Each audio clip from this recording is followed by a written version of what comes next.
All I need is one mic. Hey, no, get 1 mile up in here. All right. Okay, so hopefully we have some prospective educators in here because I've said this to my students, and I'm going to say it to you guys, that the Potawatomi language is, and Anishinaabe language in general. I like to say Anishinaabe language because at our school we have Odawas, we have Ojibways, and they come to our school to learn Potawatomi. So I say Anishinaabe. And what's happening, what I found, is there's going to be a need for a lot more educators in our field of Potawatomi language and Anishinaabe languages. But what's happening is a lot of people are not proficient in the language. So I don't know about you guys, but in our family, after the Trail of Death, we were here in Oklahoma.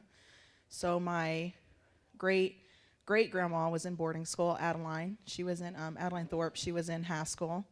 And then my great-grandma was in boarding school in Sacred Heart. And then my grandma was in Chilocco.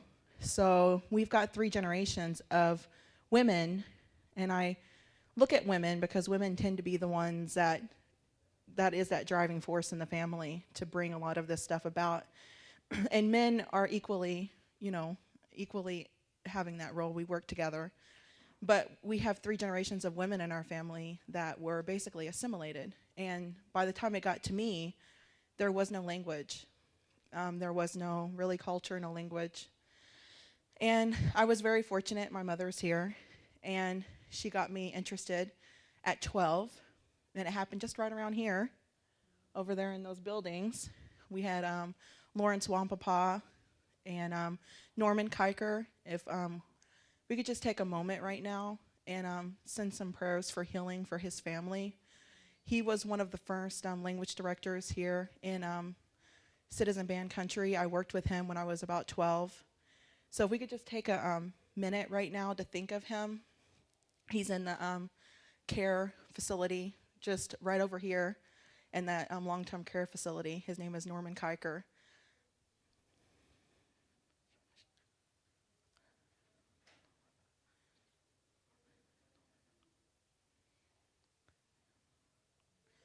All right.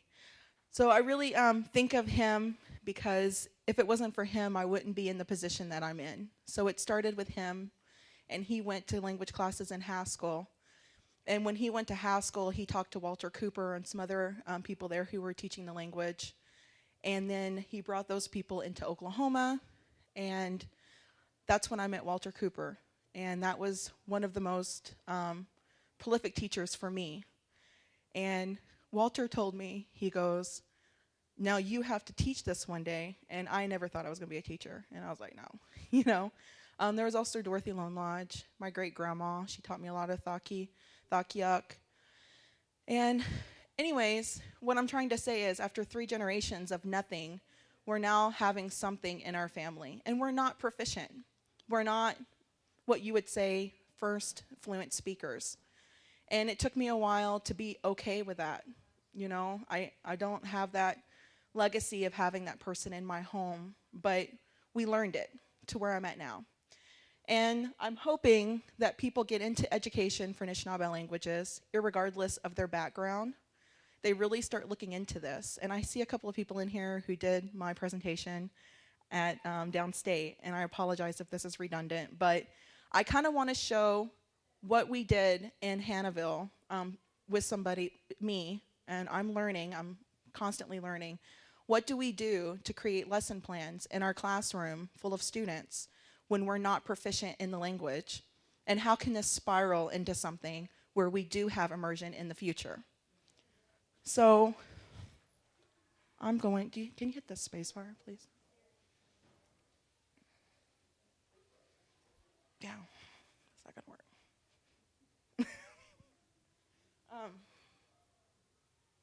Maybe it'll work now. All right, so in Hannahville,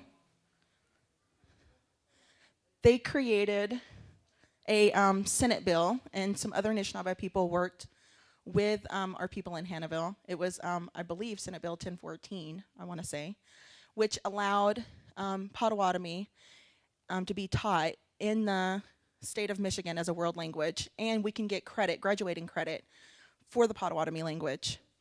So that's happening all over. It's not just in Michigan. This can happen now in Kansas. This can happen in Oklahoma. Wherever there is indigenous languages being spoken, this could happen. So this isn't just something that can only be in Michigan. This can happen everywhere.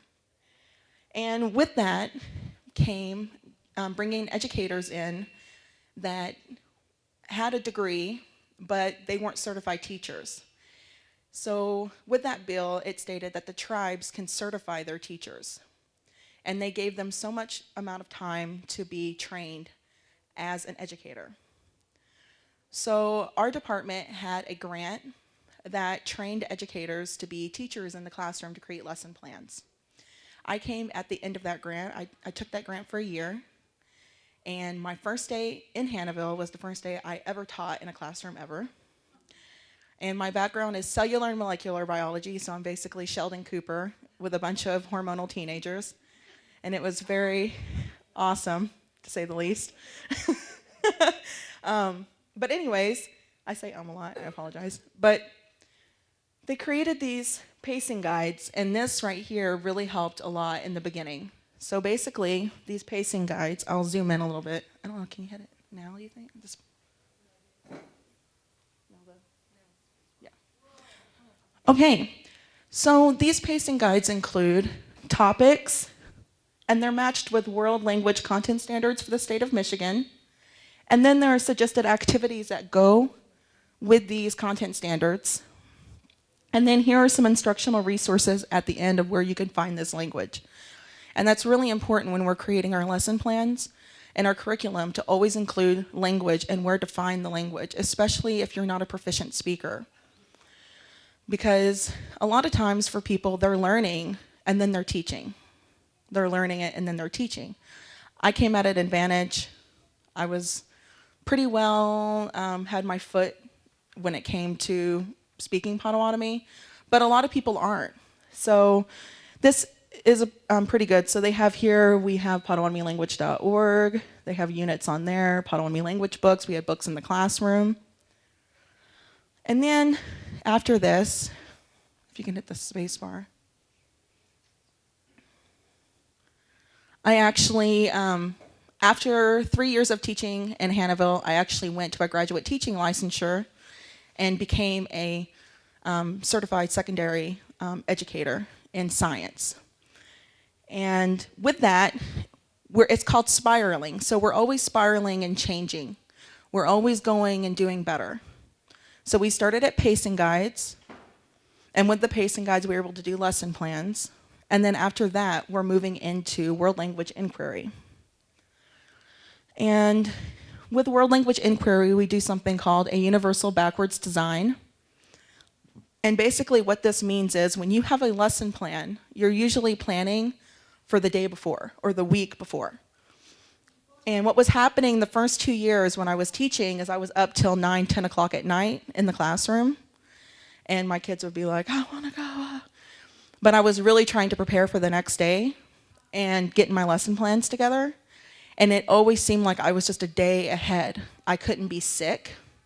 I couldn't leave the classroom.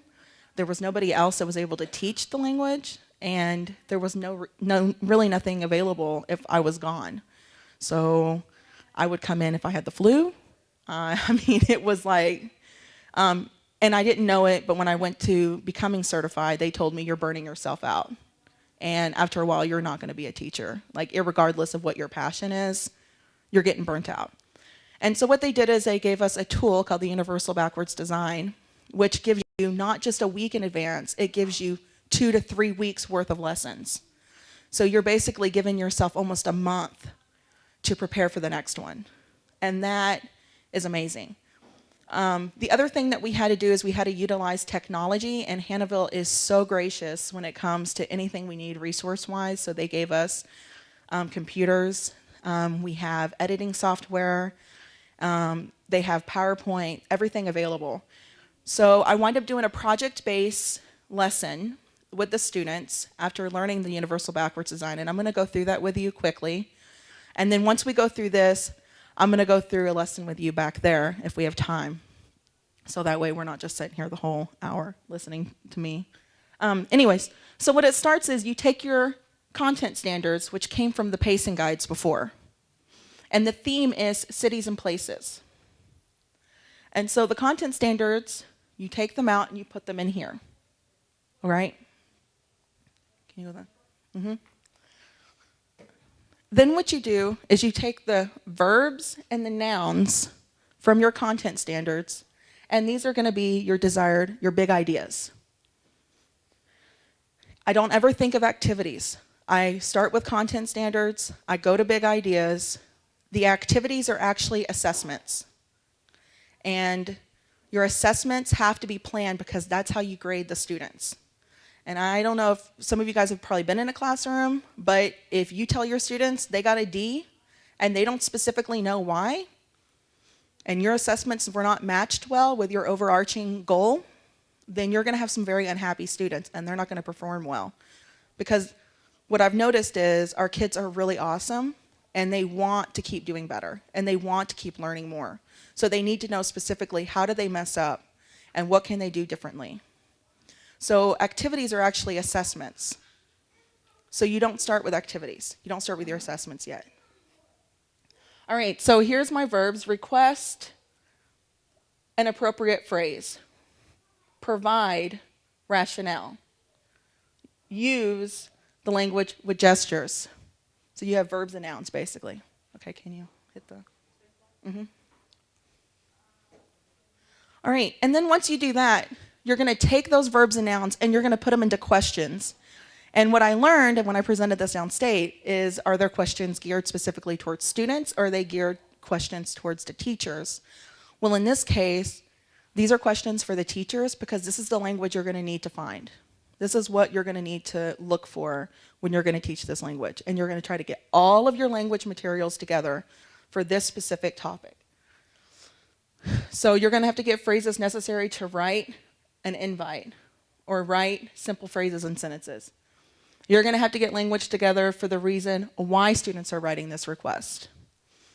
You're going to have to get information about sending emails or text messages, or what would they need to do for past and future activities, such as weekend plans, vacations. Okay? Now, that seems kind of boring, but there's a specific word in here that I'm seeing a lot, and it's vacation and travel. Vacation and travel. And so that's not boring. I mean, who doesn't like talking about vacations and traveling, right? So I started looking for all the language that had to do with vacation and travel and going places, and I got it all together, and I started studying what did I know, what did I need to keep learning. All right? Yeah. Now, the next part is for the students. This is where the proficiency of the students are at. These are called the academic of foreign language. They're called ACTFL, and they're can-do statements. So some of my students will say, oh, I'm stupid. You're doing this to me because I'm stupid, because we're supposed to differentiate in the classroom. You have some students that are at this level. You have some students that are at a higher level, right? And it's not because they're stupid. It's just because of their proficiency. And so it was really challenging to communicate to the students. It's not because you're stupid. It's because of your level of proficiency. But they don't understand what you're saying. And they're like, you know.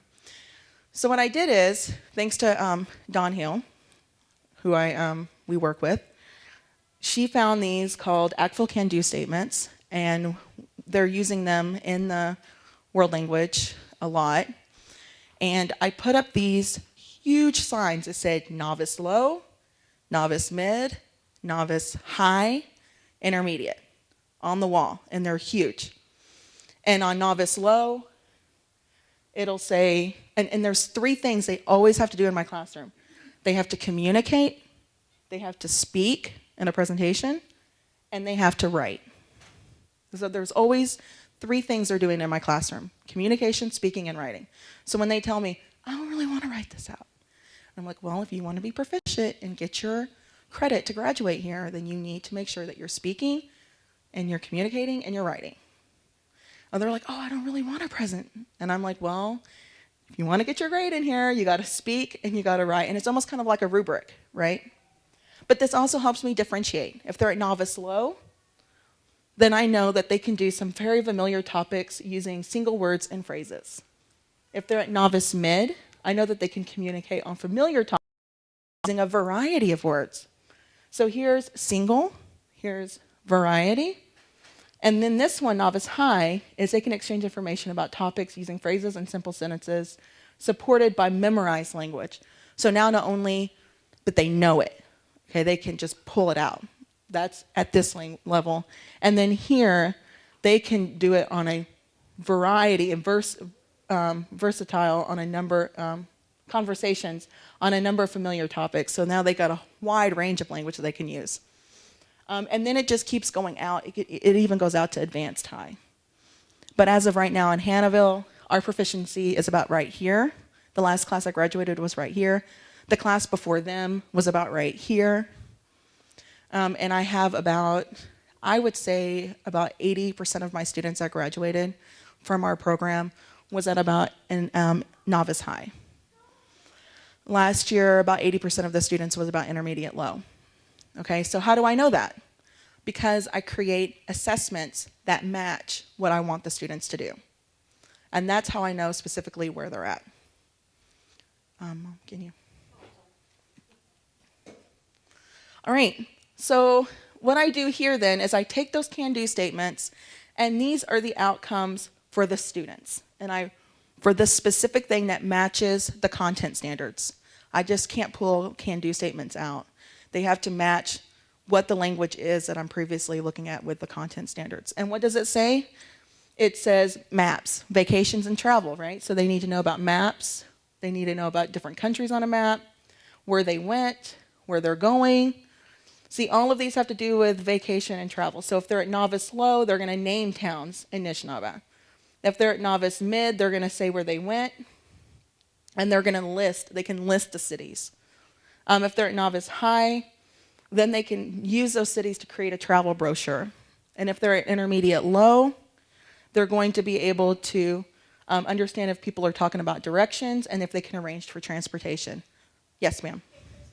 Are you doing this like with the world map, or are you thinking native map? Yes, exactly. And what I actually did, and that was a good point, that's exactly what I thought of when I came here, when I came to this point, was students always think about Italy and France, but there's actually some really beautiful places, especially where I'm at, and they're in Potawatomi or Anishinaabe already. So why don't they just talk about the places around them? And that was great. That's exactly where I went to with that. Yes? When you're doing the outcomes on can-do statements, do you do individual conferencing when you can listen to what they're saying? And a writing center, like a writing center? Yes, I will tell you how that works too. Yes, exactly. We do have something like that.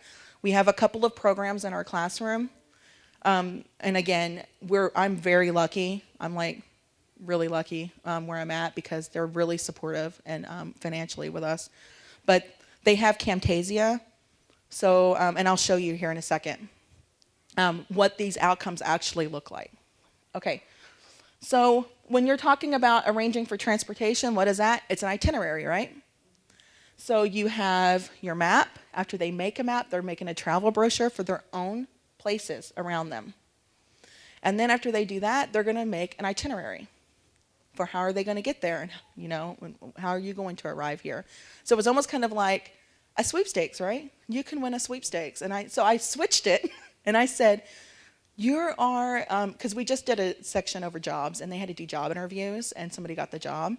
And I said, great. I said, you passed the session for job interview, and now you're going to be a person that is an ambassador for your tribe, and you're going to speak to other countries, and you're going to tell them why it's great to come and visit here. And they said, why would somebody want to come here? And I'm like, Koreans love to hike. I mean, they would see these places over here. And I just read an article in NPR. They love to hike. They would see this place here, and they'd be like, wow, this is great. I'm like, are you kidding? Sweden? Yeah. And so I said, you would be amazed how many people don't know about these places. And you can almost be like, hey, you should come and see how our country is. And this is how it is in our language. This is what it means. This is what's here. These are how we use these resources. And it would be and so that it kind of got them thinking. And they were like, yeah, it's kind of true, right? And I'm like, yeah. A lot of people would really like to see what you have here. So I flipped it. Instead of saying how great it is there, I flipped it to say it's really great here. How can we get people to see what we have here? But yes, really. All right. So, and then after all of that, like I said, I start thinking, now you're at your assessments. So here's the content standards. This is how they match the assessment or the activity. And this is the language you need for it. So I create a graph. And how it works is this is going to be like 2 or 3 days. This is going to take them about a day. This is going to take them 2 or 3 days. And you make a graph of all the things they're going to do within a 3-week period. So now you have a lesson that is including a map, a brochure, an itinerary, that's a load of language. And you've got weeks now instead of just next day, next day. And on top of that, because you have all this language and you have all of this prepared, if a substitute was to come in, well, they're ready to go. I mean, they know exactly what language, well, what do the kids need to know? Well, you already set your kids up. So your kids already know what they need to do. So when a substitute comes in, or if I'm sick, it's usually when I'm really, really sick, I don't have to worry about dragging myself in there with the flu, because I have done that before and it was not cool. Now I can just, the substitutes are like, what do I do? It's Potawatomi, I'm scared. And I'm like, just go in there and the kids know what to do. And they're like, well, what if they, and I'm like, believe me, they're into it. They'll do it and they'll run with it. And they have. Last year I did not have a problem at all. They went in there, they ran with it, they liked what they were doing, they went. Okay, is this helpful? Okay, cool, awesome. And again, I don't know what I'm coming over here for. I thought I had my computer. Again, I apologize if this is redundant for people who've heard this before. Yes? Of all of this? I could give it to Justin, and then we can see if we can put it electronically. Yeah, I'll talk to him about that. Mm-hmm. Yeah, so again, this is for people, I know there's some people in here who are doing immersion, and if you are, the same things can be made, except you just do all of this in the language, which would be awesome. I would love to do that. And then you would have your students at an advanced high, which is the immersion level, so you'd go from immediate low to advanced high. So you could still do the same things. And then for the people who are doing immersion, and you could create these lessons 3 weeks in advance, and then they can just go in there and, yes? Is it possible that we might be able, I don't know, as you just said, you only had an hour, we could do like a mini practice lesson? Yeah, I thought about that. I didn't have any content standards available, like the packet available, but I'm open for email. So we'll try to put this electronically, and then you create something and then send it over, and then I'll look at it. And I'll kind of look at it, and don't be upset if I use A. Don't just I'm like, hey, that was a really good idea. I didn't think about that. That's going in my book. All right. So is this all good? At the very end, you see here, you have a pre-test and a post-test. So in the very beginning of the lesson, you do a pre-test. Once you've completed the whole lesson, you do a post-test. And all of these activities are matched to those can-do statements. So once they do an activity or an assessment, then you can specifically see where your students are at. So I'm able to just look at their grades. If they didn't do a very good grade for something, then I know that they're not at that level, or maybe they're just not trying. So then I try to really, that's what I'm working on right now, is really differentiating and honing in on those students. For our special needs students, do an actual one-on-one with them where? Yes, and actually, this is so easy to differentiate with them, because what I can actually do with students that have IEPs, I can have like for the cities, and I'll get into that now. So if you can go to the next one, that's where we're going into. This is actually a video that one of my students created. She would be at a novice high, almost going into an intermediate low. But I do have videos of students that are at low and have IEPs. And all they did is I cut the amount of cities in half, and they had a list right there. So for students that are almost in the intermediate low range, I give them a large amount of cities. And for students that are at a lower range, I cut that in half. And so if they're going to do a travel brochure, then these group of students have to do 6 cities from their list on their map, These students have to do 3. And the other thing is, oh, is it going? Oh, can you? Oh, you probably didn't touch it. It's probably just really excited. Okay. All right, so we can actually listen to this. I'll put the mic. Did you use Camtasia for this? I did. Awesome. The other thing with Camtasia, I mean, I'm not like super tech qua, right? You can create videos in the language, so you're not up there blah blah like lecturing them. So you can create your videos. Yes, sir. Well, I just was going to add, I don't know if you've had a chance to check out Captivate. Captivate's an Adobe product that does this similar like. Right. We looked into Adobe products, and they are out of our price range. The only reason I say that is they allow you to do assessments right with the video. Right. That might be something that if they're interested in doing. Right. And that's something that me as an educator, I'm going to start moving into, because I've used Camtasia, but we've actually talked about me moving into Captivate because of the assessments that are part of it as they're watching it. So thank you for bringing that up. But yeah, I've been using Camtasia for the students to watch. And so what I do is I create a video in the language. I upload the video to Edmodo. So I actually embed it. And this is a big trick right now. You don't upload the video for them to download. You embed it into a Vimeo. And then you give them a password. So then they feel like they're like VIP. And for some reason that really makes them excited. And then they get into it and then they're listening it and then like 10 minutes in they're like, what, this wasn't like some Captain America. You know? But that's basically what I do. So whenever during their activities they don't know where to go or they don't know where the information is, they know they've got Edmodo. And my sister's been in my classroom. How many times have I said Edmodo? Yeah. Edmodo is our friend. They've got their documents there. I mean, Edmodo, I can't talk enough about Edmodo. And we upload videos there. They have a password that I put in their messages in Edmodo. They type the password in. They go straight to their video. Then they can add those videos to their backpack and organize them. So what it does is it grows on each other, so the activities get more challenging as it progresses. The problem I'm having now is, like you're saying, when they watch the videos, they don't really think they need to, and they can just, you know, like, whatever, I'll just make this up, I guess. And so I'm running into that. So what you're saying is really true. I need to move into that. And so that's another tip for you, to make sure that you're putting these surprise quizzes in there so they know they can get a little extra points. And I'm like, hey, you know what, your grade's low. If you went in there and watched that video and took the quiz, you can increase it by 10 points. So that's another little tip for you because last year was complete. The other thing to be careful with is on the communication part, when you start getting really technology centered, the kids stop talking to each other.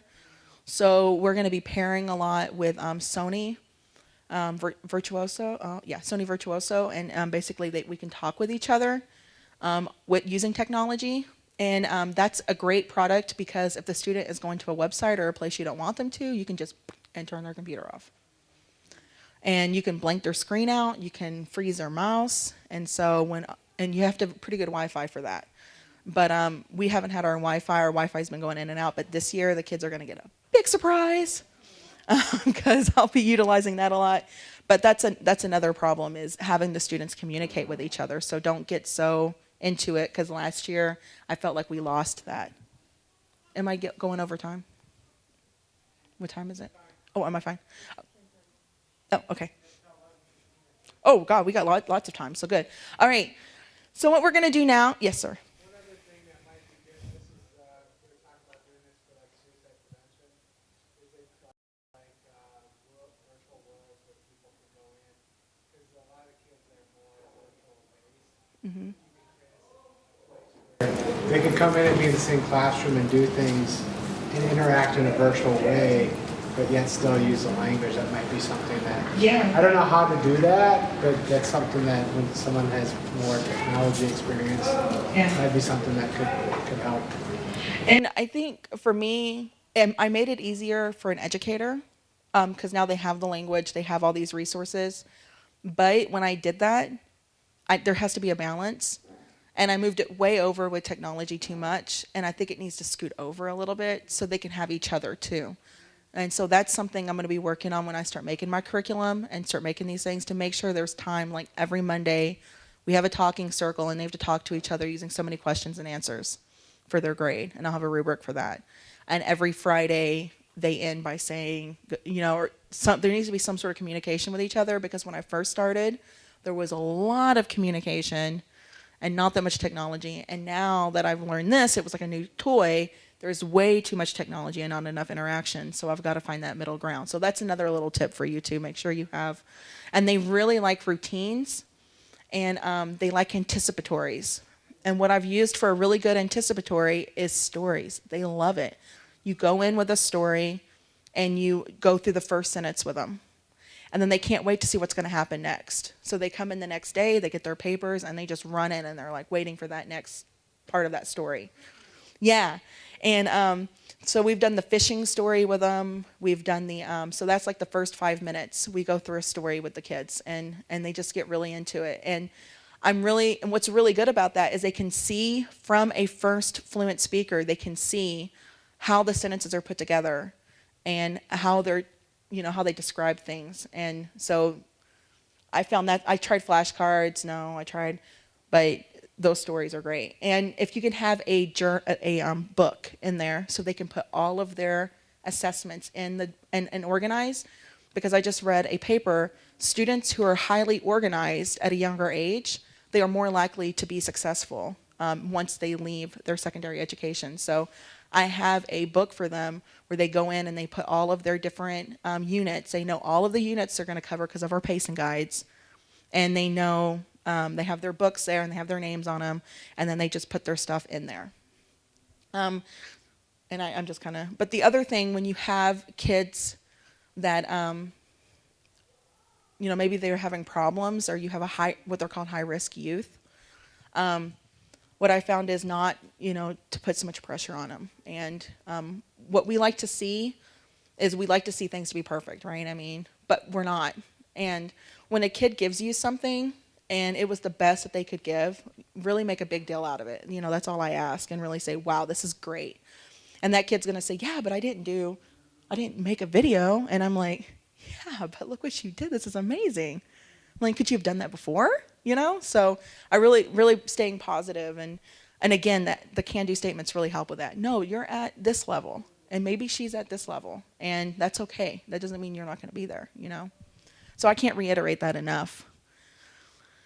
Yes. Ability to the state.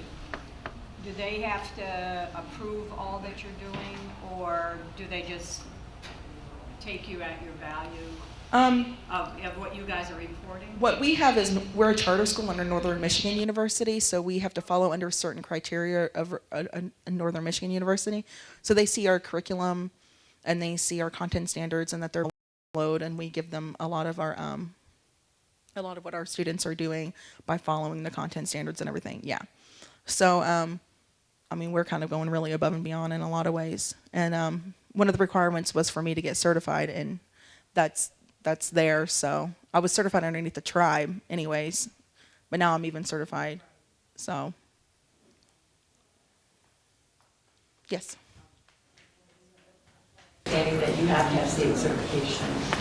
In the state of Michigan, underneath the Senate bill, the tribe certifies.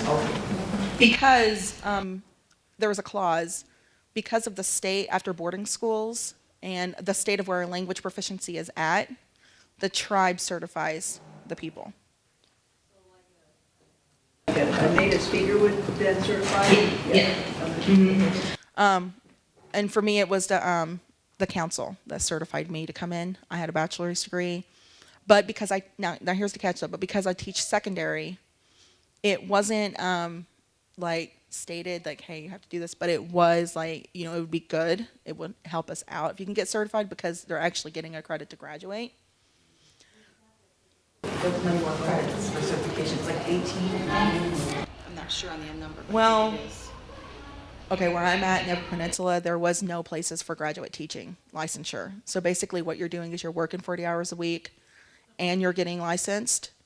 So you actually need to go into a program called graduate teaching licensure, And where I'm at, there was no programs available, even though they're telling us, oh, it'd be great if people with business degrees will come in and teach in this because they already have a background and real world experience. But then they don't give us any way of doing that, and they don't give us any funds to do that. So I had to find my own funds, and I had to travel 16 hours. Oh my God, I could tell my brother. We was going back and forth to Minnesota twice a month.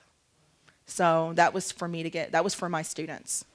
So it worked in the long run. Yes. Both years for the world language in Michigan, are your students getting both? Yes, they have 2 Years.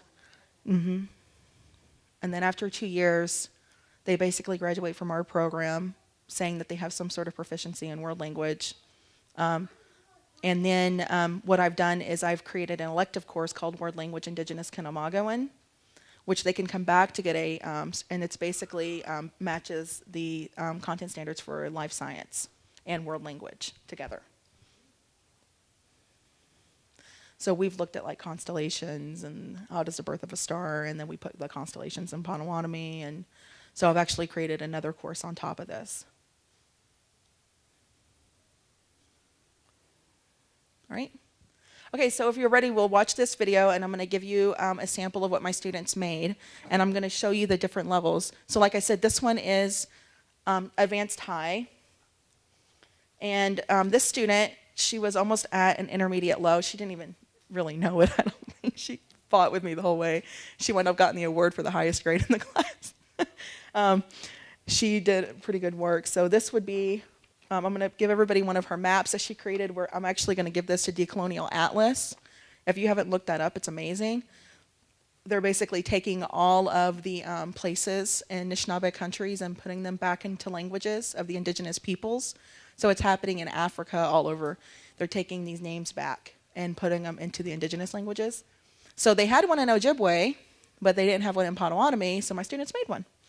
And my students said, well, Miss Phillips, I can just get a map of Michigan and label it, or I can go to Google Earth and create a map there. And I'm like, you can do that? And my kids were like, yeah. So they went in there and they were using Google Earth and they were typing all these things in Potawatomi, and they put little thumbtacks on it, and it was awesome because they were able to make it their own. They were able to color the thumbtacks the way they wanted. The other thing, this is a cultural piece to this, they put the map towards the east. A lot of maps are put in the north, but that is a post-colonial worldview.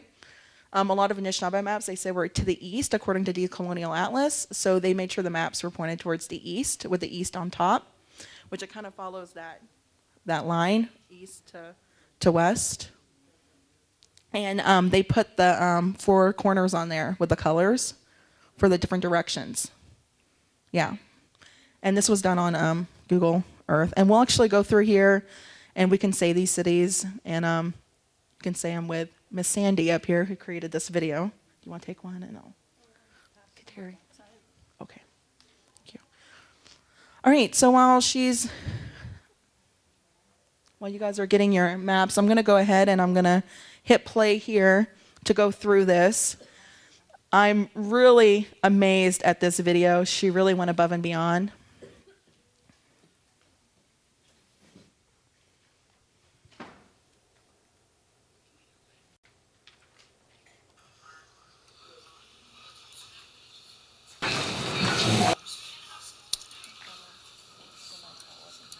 Manistee Island. Nigani, in front of Nagani. Escanaba, a lookout point. Gatan, Wekamiga, Garden Peninsula. Bark River, Wigwazibi. Tediwagamguk Casino. Nish Tegwayak, 2 Rivers, Wisconsin. Esen Kegmok, Stone Lake. Eja Machianoet, Circus Fair.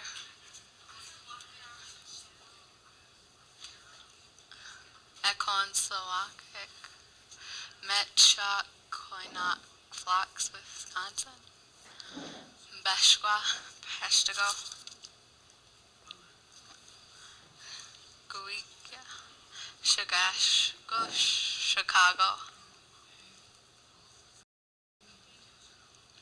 Ishpemuk, Ishpeming, Michigan.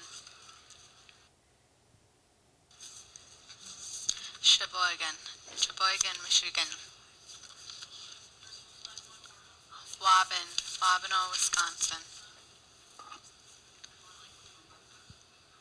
Kachigamik, Great Lake. Noyoni, Leona, Wisconsin. Tacoma, Big Springs. I think. Katami, Ashkabek, Porcupine Mountain. Muji, Mississippi River.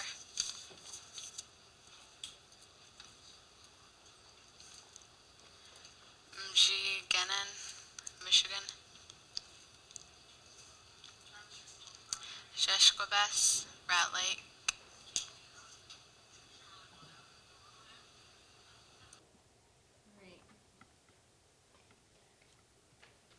So that was, and I told her I was going to do this. So I said, whoever has the best video, I'm going to present it at the language conference. And she didn't believe me. So no, I got to tell her I did it. I'm going to embarrass her. All right. So that was one of my students who did that. And I'll show you the map up here. This was done by a different student. Okay. Maybe. Oops. I just kind of.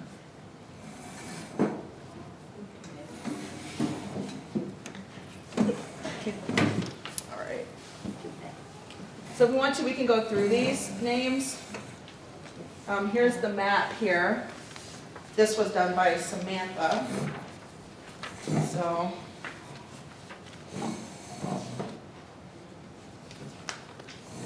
All right. So Jishquabes, it's right up here, Jishquabes. That was the one that was Rat Lake, Jishquabes. There was actually 3 Rat Lakes. I don't know. They found one way over in New Zealand or something. I was like, no, I don't think we're labeling that one. Then we have Sheboygan. And Sheboygan's like a sound coming through.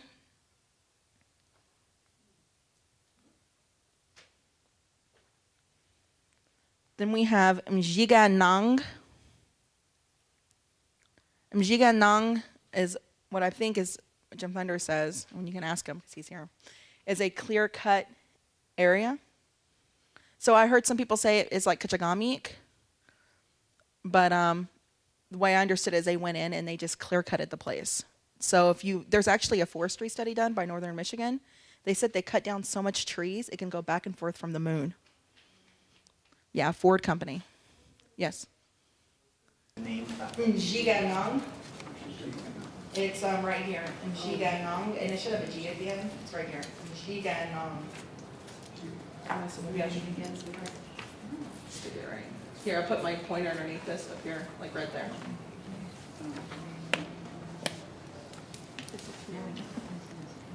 All right. And right next to Mjiganong, we have Mbes. Right over here, so there must be a lake right over there. So she put a thumbtack on top of a lake, Mbes.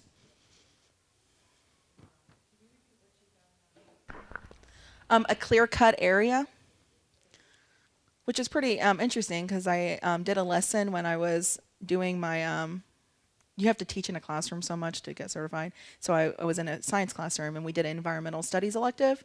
And in there they talked, this is just kind of interesting, they did a little tidbit here. Like I said, they cut down so many trees from the moon and back here in Michigan. It was done by the Ford Company, and that was the reason why for the Trail of Death. Was in order to take the resources, they had to remove the indigenous people. So you can thank Mr. Ford for that. Yes. One that we're saying is Michigan? Yes. Okay. Yeah, the area that was just clear cut. When you look at the trees, they're all, you know. Okay. Jabwaganong. That one's getting me. Okay, this Two Sisters right here, that was at Anish Taguea. Oh, no, wait. That one's not it. That was Tequabanon Falls. and that doesn't mean that. They said that meant puffball mushrooms. Dequemenum Falls. There's a place up north. It's called Dequemenum Falls. I haven't been there yet, but I heard it's really beautiful. I want to go hike there. But they said that's the place of the puffball. Yeah, because that dalquam is in there for like headache. So they said that puffball mushrooms and the headache, yeah. So, huh? No, it didn't help. I think that's what caused it. I think it's like poisonous or something.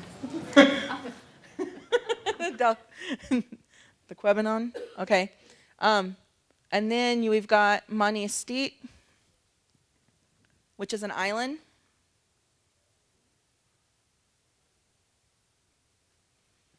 We actually went to Fayette, and Dr. Reinhardt went there, and he talked to them all about the area from an indigenous perspective. And we took a group of students there.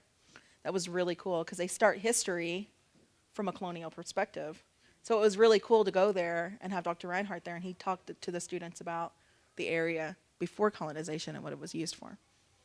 And that's how we got that word, Monistique. And island. And underneath Monistique, we have Gitagan Wekamiga, which is it talks about how it goes kind of like that. And if you look at it, it kind of goes like that. And the Gitagan is a garden, so that's the Garden Peninsula. That's what Fayette was called, that Fayette Historical Park up there. It was called the Garden Peninsula. And then I found out later from Kevin Finney, they used to have Anishinaabe aquaponics. So where that place goes in like that, you could dig channels, grow your corn, beans, and squash on top of those channels. The water would flood in, the fish would go in there, and that stuff would grow, and then you could take your canoe and just go in those channels and take your produce. So, Garden Peninsula. Makes sense, right? Gitagan Wekamiga. We go there for our gardens. Okay. Escanaba is a much debated term. So we used one of the terms that was widely accepted, which is a lookout point. I mean, that's what somebody said it meant, Escanaba. Yeah, you could stand right there in the water and look out. So, that makes sense. That's what it looks like. Okay. Right over here, this is, I don't know if I'm in your way. I'm sorry. They tell you it's bad presentation skills to just stand in one place. This one is Kachitakipi, but it's Kachitakoba. That means a big spring. Who in here has been to Kachitakipi? Yeah. I dropped my elder's cane in Kachitakipi. Vicky was like, hey, that looks like a weird snake. And I'm like, that's not a snake. My son dropped her cane in Kachitakipi. It's a big spring. Yeah. And a cane. So if there's an elderly minnow in there, he's pretty set. All right. Under that, we have Kachagamik.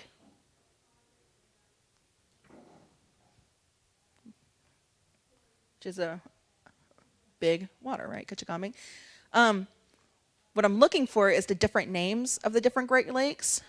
And they actually have that on the Decolonial Atlas. So if you go there, it's in Ojibwe. But I'd like to see the Potawatomi's perspective on it. Okay. Yeah. And have you talked to some of the people that... Yeah. That's what I'm saying. When you guys are out and about and you see one of these speakers around here, just get those down for me. Come back. Go back to the home base. Hey, we can add some stuff to our map here. All right. And I always tell my kids that too. If you hear something from a fluent speaker, then that's what it is. Just come back and tell me and say I made a mistake. All right. Okay, this one right here is the Anish Tegweyak. It has the word niche in it, and it's talking about two rivers. So that's Two Rivers, Wisconsin. Yeah, Anish Tegweyak. That one's Two Rivers, Wisconsin.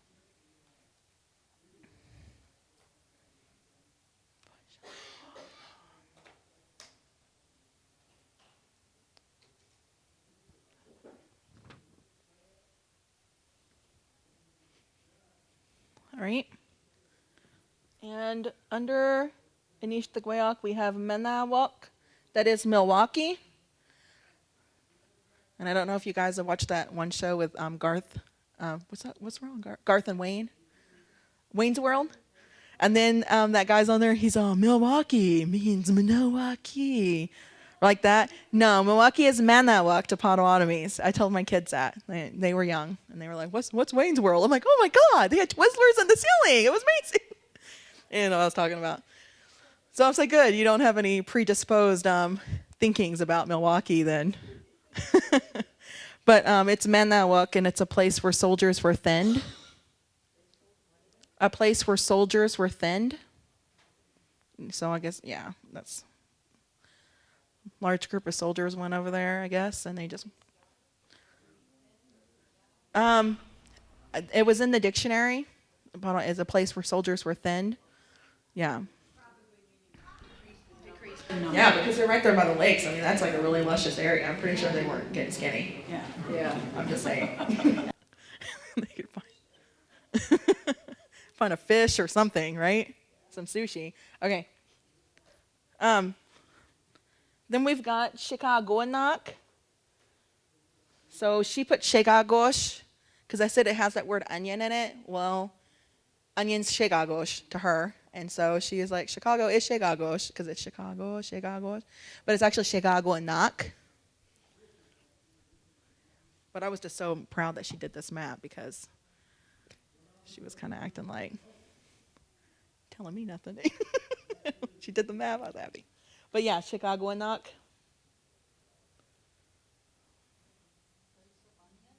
Yeah, it has like a smelly. Yeah, Wild I remember hearing that when I was younger too. I always wanted to go there, and it did not smell like that at all. Yeah, I know. And like they put these buildings up, and they ruined it. I bet it had a really good skunky smell, and it's gone. Now it smells like BO. No, I'm just playing. And feet. No, I'm just playing. No, I'm just playing. They jump in the lake. I'm pretty sure it's not that bad. No. All right. We got Ejamajianawat. Eja is a place, and then Majianawat, Wat is they. And then this is a place where they do tricks, so it's like a circus. Ejamajianawat. They were using it for the UP State Fair, so they were calling it Wechkasinyak Ejamajianawat. That's what my kids were calling it. Circus. Yeah. Eja is the place, Wat is they, and then do tricks. Ejamajianawat, the place where they do tricks. So like a circus. But then they say, hey, we could do tricks at the fair, so that could be a fair too. So then all of a sudden they're going, Ejamajianawat. They're going to the fair. And kids will make up words like that. I can't tell you a funny word. They were using the word mona again. And I was like, what are they talking about? That is a gardening utensil. And they laughed. They said, I can't believe I found this word, Miss Phillips. And I'm like, what? And they said, monogen. It's in this book like that. And I'm like, a monogen, monchqua, like to go in the ground, and a tool to go in the ground. It's a gardening utensil. And they went, oh, okay, huh? And I looked at it. It was a hoe. And I'm like, that's not what it was. It was a gardening utensil. But they were just so amazed. They were like, oh my God, I can't believe this word is in there. And I'm like, that's a gardening utensil. There's a gardening utensil named that? I'm like, yes. Yes, there is. They were just like so like flabbergasted. Potawatomis had a word like that. And in my mind, I just heard mon, like monchqua, like for weeding, and again, a tool. So it didn't make sense in my brain. They just got a kick out of that. All right. Okay, Guiquia is Green Bay. So Guiquia is Green Bay. What time is it, Mom? All right. Well, we could just be one up going through this map. There's nothing wrong with that.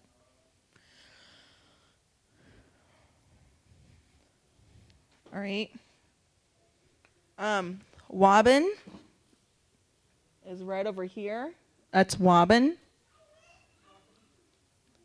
And that's talking about, that's that time where it gets really quiet and it's not daylight yet and it's still kind of dark, and you see that one star that's at Ningwasqua. And that's when you're supposed to put your tobacco down, that Sama. That's at Waban.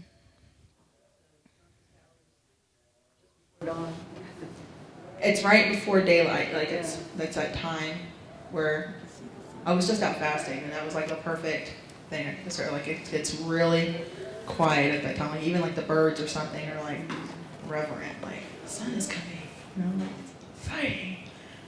So after sleeping on a rock all night, believe me, it is exciting. I'm like, woo! I get what those animals are talking about. I didn't even know there was a rock there, but Diosh knows it was there. All right. We have Ekon Sawaksek. I believe this is Zor. I think this is Zor, Wisconsin.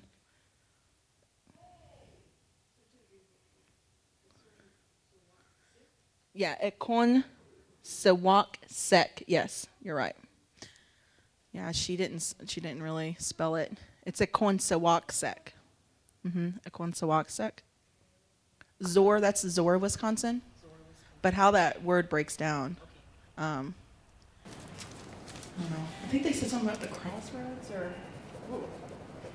they just went to sleep on me. I talk too much. It's okay, done. We're all tired. It's time for some cookies and milk.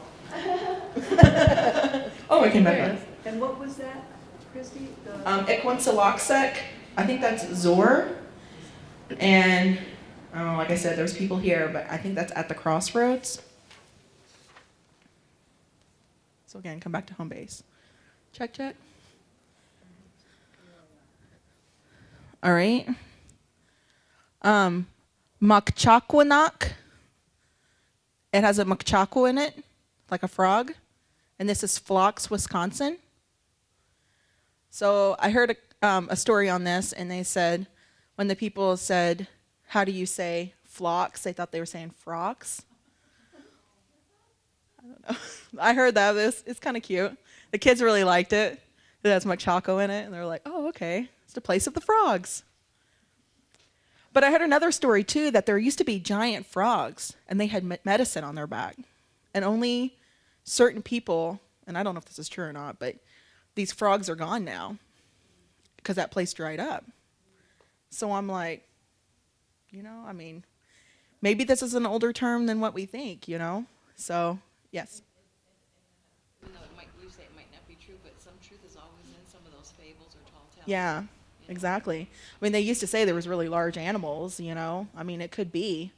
But they said there was only certain Nanadwa or certain people that can go up to those frogs to get that medicine. And they had to be careful about what medicine they got because some of it would kill them and some of them, so.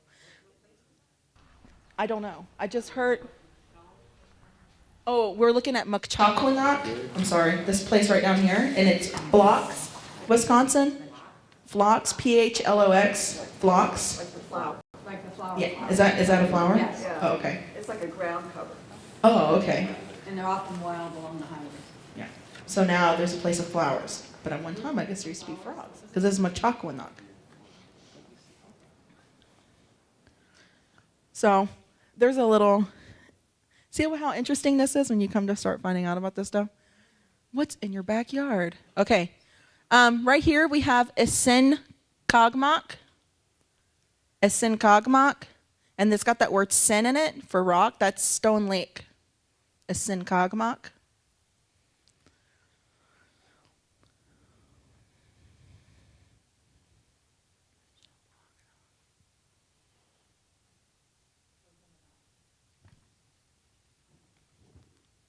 Okay. This is a word that the kids put together, and they just kind of went with it. So it's Porcupine Mountain. So they found the word for porcupine, and they found the word for mountains, and they put it on their map because they love the Porcupine Mountains. They said it was beautiful pictures, and they want to do a brochure over it. So they said Gatami Ashko, because I told them you can't use words on your brochure unless they're in Nishnabem one. They wanted to use Porcupine Mountain, so they made Gatami Ashkabuk. So Gatami is porcupine, Ashkabuk is mountain. All right. And down here is the Mjaziba. And that's the Mississippi Mjaziba. So Mississippi is actually an Anishinaabe word. Mjaziba.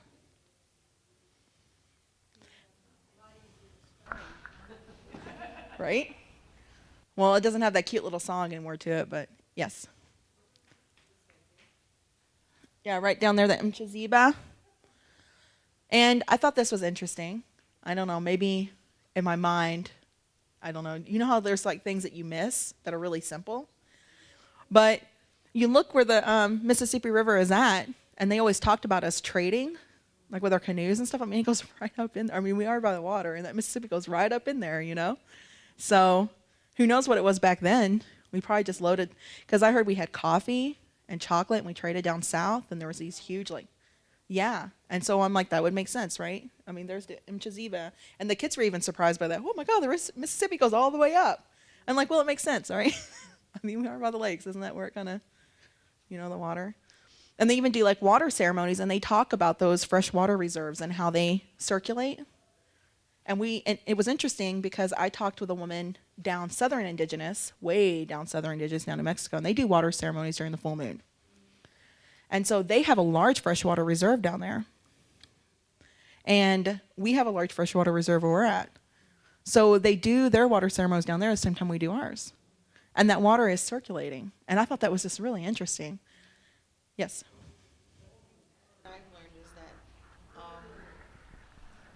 the dominant society tried to make us out like we didn't have a culture, that we didn't have a structure, and that we didn't have intelligence. Right. And when you know the things that we've built, and you see all those pyramids in Mexico and in South America, and you see the mounds here, we knew how to maple sugar. Those people would have died without our intelligence. Right. And Exactly. you know, And they corn. thought we farmed in a stupid way, Right. which we didn't. And Right. so it's good to hear, Right. you know, that our students are being taught in a good way. Right. Thank you. We also talk about the St. Lawrence, too, that comes in, and how we traded a lot on the East Coast. There was a big Anishinaabe alliance over there on the East Coast. We traded a lot over there. So, I mean, there's just so much. When you start looking at maps, there's just so much that come out of that. It's really interesting. I thought the kids really liked it, and I really liked it. I learned a lot. Oh, there's one right here. I don't think we did. And it's Nigani. And Nigani is in front of. So I hear a lot of people who want to name their kids like Nigani. And I think that if you're going to say the one who leads, it's Naganet. So if you want to have a son named Naganet.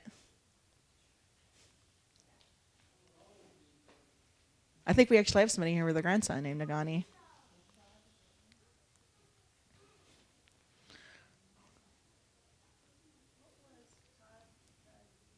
Oh, Tadi Ogamgok. Okay. Tadi Ogamgok is a place to gamble. So my kids say, Lottie Dottie, we likes to toddy. We just have fun. We don't bother nobody. That's more my grandma's song.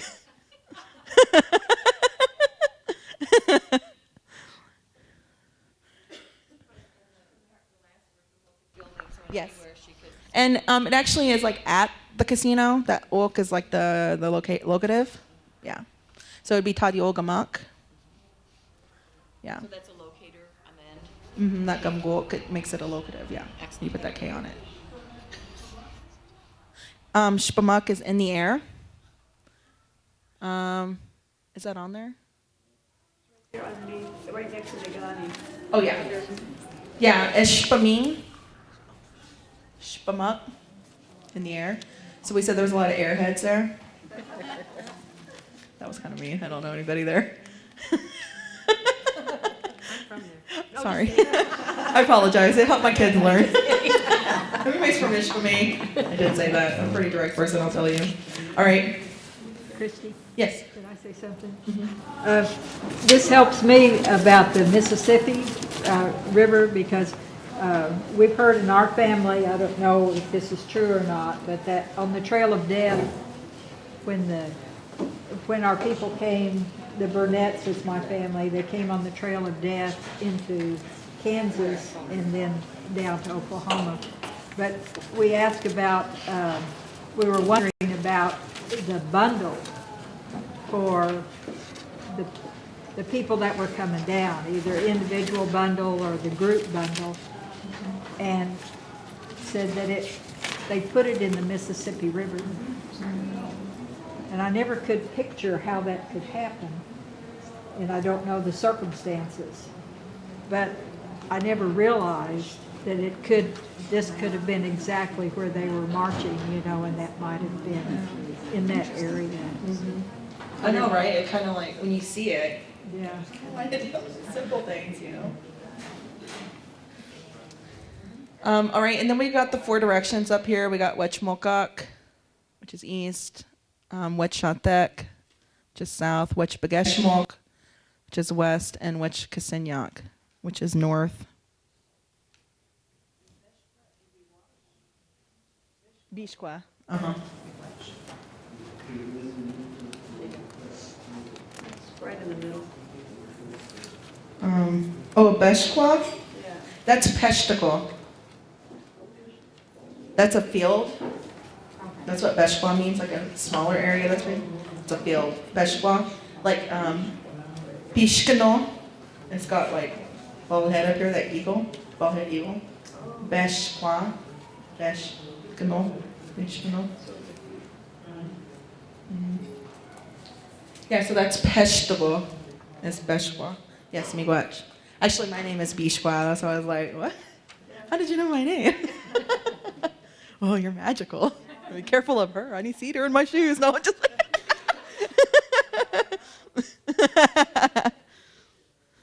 All right. Any other questions? Well, this is great because I had another activity planned, but it looks like we just used all of this time. There's one more thing before you guys go. I just wanted to. Oops. I don't know if I did wrong here. Well, what am I doing wrong? Just real quick, I wanted to show you guys this. This would be an example of a student who's entering the intermediate low. So she's going to need a lot of differentiation because she's pretty advanced. But the reason why I know this is she created the brochure and she also put her own sentences on the brochure. So there was a set of sentences they could use if they didn't know how to do it. But she actually went in, used a dictionary, used Edmodo, and she created her own sentences about these places. So she picked the 3 cities, she put pictures in there for them, and then she put in sentences in there. Goi Boz. So, all right. That would be. Huh? Yeah, I can just put the whole thing together there. Yeah. So that's how we know where they're at. So there's intermediate. There's novice. Novice high would be the video. Intermediate low would be the brochure. And that's how we know where they're at.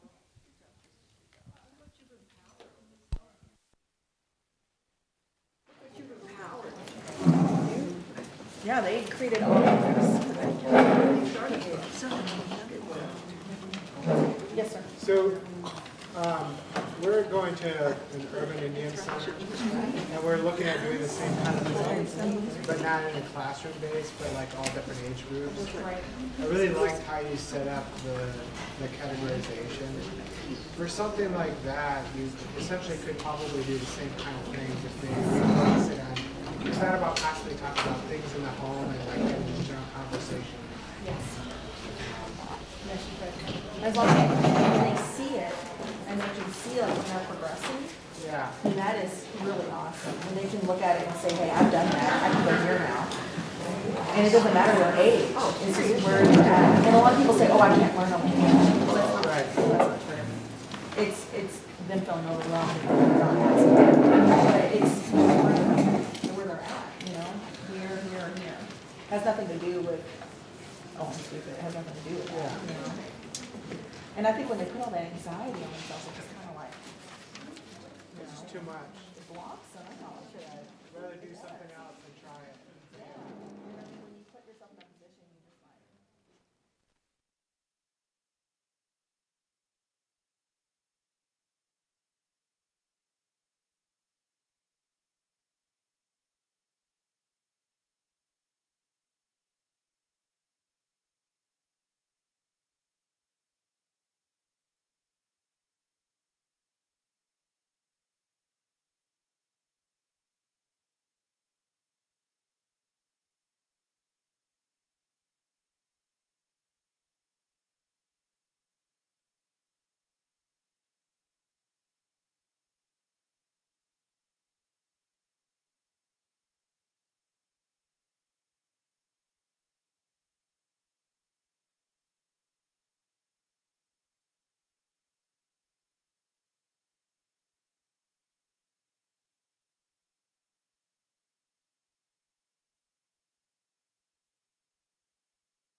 Pogagan Bode Wadmiandao, Makanak and Dodem, Sanba Odanak and Dojbia, Mamanjim Bisanda.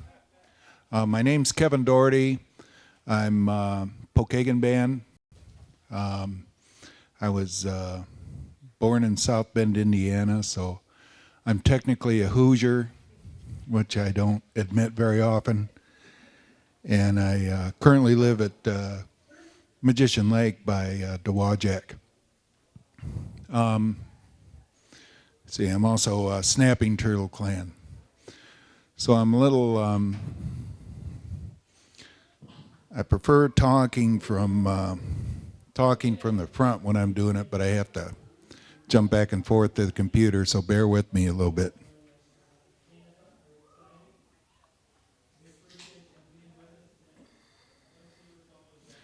I also don't want to lose my coffee, so that's a big thing. People in my classes know that coffee is a big thing. All right.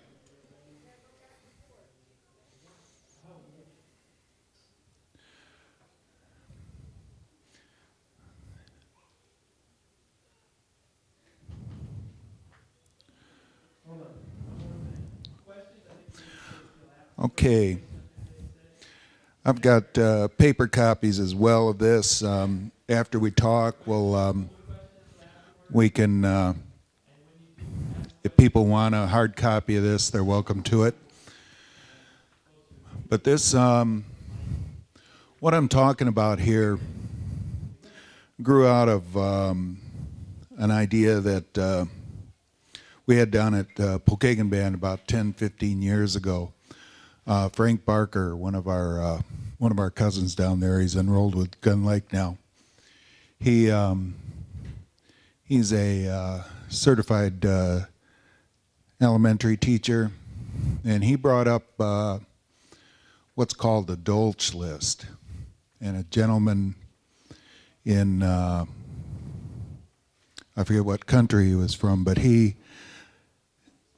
back in the 20s and 30s, he analyzed written English and came up with a list of, I think it's 225 words that make up about 80 to 90% of written English.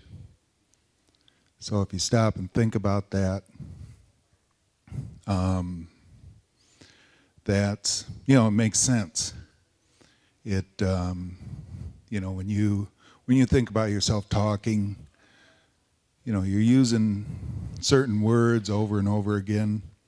You are talking, so on. So he did an analysis of written English. So we tried to apply that to Potawatomi language learning. It doesn't work real well. A direct comparison of the two doesn't work very well because our language works so much differently than English does. But that, with English, you think, okay, you learn 125 words. That's not that hard to do. You dedicate yourself, pick up a few words here, a few words there. Over the course of a year or two, you've learned 225 new words. So, I kept thinking about that over the years and thinking that, the basic idea that most of our conversation is made up of common threads, common routine things that we go through that we work with. So what I settled on off here is that there's probably 25, 30, as I thought about it more, started to stretch out, maybe 50, maybe 75 verbs that cover most of the activities that you go through during the day. You walk, you talk, you eat, you sleep, all of those things. All those things that kindergartner goes into school and starts learning how to write those things in English, right? So as adult learners, and most of us are adult learners, right? So we do have some youngsters coming up to learn, but it still applies well. What we're trying to do is get a basis, get a foundation for people to work with. I know myself, I spent years working to learn different things, and it took me 20 years to get to this point. And I just thought there has to be an easier way. There has to be a simpler way. And I look around, and at this point, I'm an advanced student. I'm expected to teach now. It was never something that I set out to do, but I'm in that position. I have to teach whether I like it or if I care about the language, I have to teach it now. So what am I going to give to the teenagers that come into my class? What am I going to give to the little kids that I see? I don't want to give them a 20-year adventure here, although it's been fun. Hopefully there's a more common sense way to attack this. So I started to think that, well, if you start out with these little kids, you show them, you give them 50 words that they know how to conjugate those verbs. They know how to use those verbs. You give them 50 verbs, you work with a group of kids this high. 4 or 5 years, they get to be this high. After that period of time, if you've worked with them with these verbs, and they learn the different conjugations, the animate, inanimate, intransitive, transitive, animate, transitive, inanimate, so on,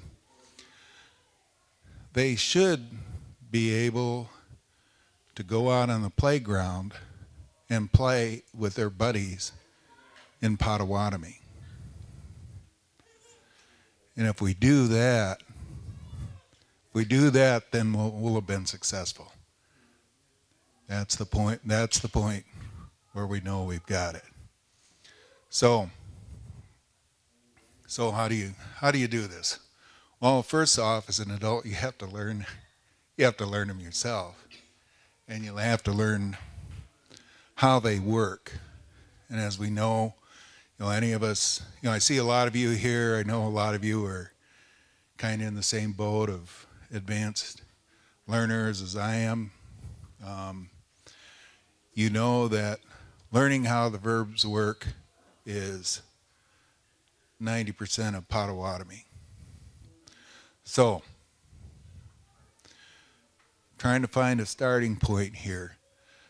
I prepared this list. I've thought about it, and I ran it by the adult classes I do down in Dowagiac. Ran it by my other instructors, got input from here and there. The spelling, our spelling system is still a work in progress. Every community uses a little different way of spelling. What here I've used is I call it the multi-E system. We're working, a lot of our people are working with Jim Thunder and Mary Jane Thunder up in Forest County. They've come up with this, I call it the multi-E system. You use the letter E with different accent marks to indicate that family of that whole family of there's the ah sound, and then there's the variations on the schwa sound, on variations on The Winalt spelling system that's in the Forest County Dictionary that just distinguishes between ah and and that's actually a pretty good streamlined system to use. But I've gone to this more detailed vowel system. So you could, but you know, if you fall back to ah and ah, you're still pretty well in the ballpark. I use CH and J rather than TTH and TH that you'll see up in Forest County a lot of times. I do that because it's complicated enough as it is, so I just go to a CH or J. Yeah.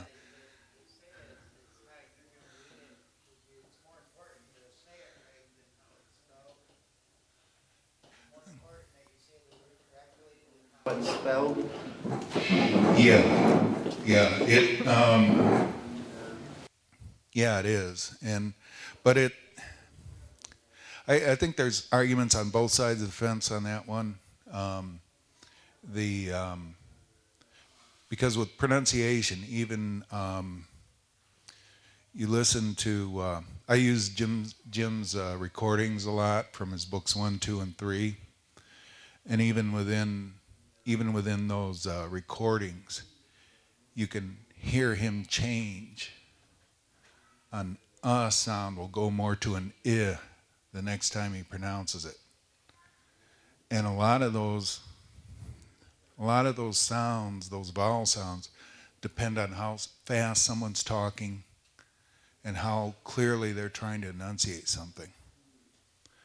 And as people pronounce more and more and more, I think of a bar of Ivory soap, and it says Ivory right on the side. And as you use it more and more, that I use that bar of soap over 5 or 6 years. You know that that ivory. You don't see that ivory anymore. You don't see that word ivory anymore, right? It gets washed down, watered down, and the same thing happens with the language. We tend to round it off and it gets polished over the years. So I think even the vowel sounds, a lot of times you can't be married to any particular one vowel sound. You still have to be flexible enough to hear it and think about it differently. And you try to get to the core word and remember that someone else may say it a little differently, or they may not have had their first cup of coffee when you recorded them, and so it's going to sound different.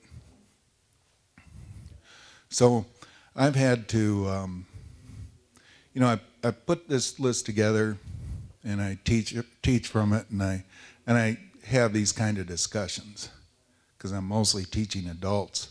So you can have these kinds of discussions. So as adult learners, we like everything to be just so, and if it isn't just so, it can frustrate us as adults. So you can have these long discussions about, well, it's got to be this, and you got to be flexible about that. And you can't, I think with children, you can just run with them. You can just speak to them, have them hear the words, and you can worry about the details of spelling as you go along later on. But the beauty of explaining a lot with adults is that you can talk to people and get them to understand that you're going to see a fluent speaker use TTH. You're going to see written materials with people, fluent people using all kinds of vowel systems. And you just got to roll with it. You just got to be flexible. You can't let those things stop you. And personally, it kind of touches on the dialect issue. If you respect my dialect, I'll respect yours, That's my attitude. And some of the words in here, I have the way I heard them in Dowagiac. hearing people from South Bend and from Hartford, and a few of them are that way, and I teach those things. It may be different than what you'd hear in Kansas, or maybe different than what you'd hear up in Wisconsin. But I've seen more classes and more learning stopped by dialect arguments than I have by almost everything. I don't want that debate on it, Don't want to debate in front of your children about that because they don't want to learn it either, because they're fighting about who's right and who's not, Yeah. So it's you just go with it, and I don't sound the same as I did myself 20 years ago when I started. We're all going to change. So it's going to change. We're going to learn. We're going to grow. So I try to instill that in the classes that I teach. So any mistakes here are mine. It's a work in progress, as I put up here at the top. And that's how much it cares for me.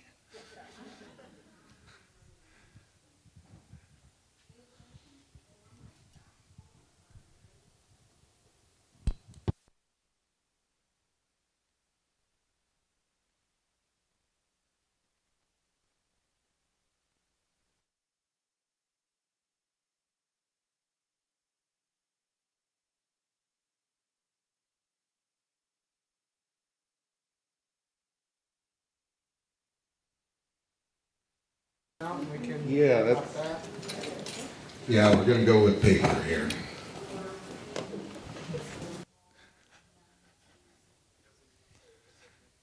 No, I got them over here.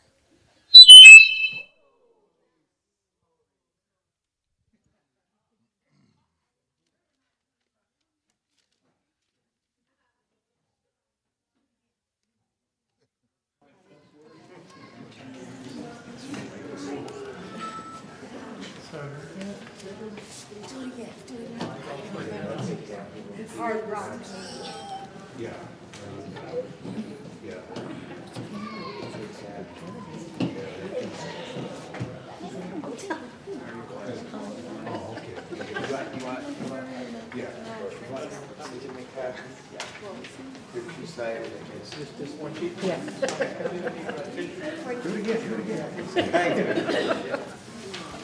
All right.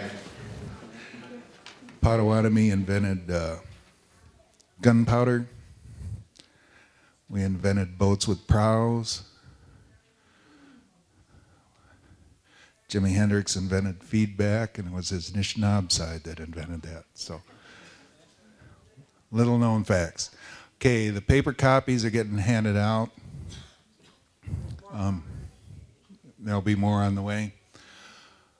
Okay, I haven't counted. I don't know if it is 50 or not. It was headed that way last I looked at it.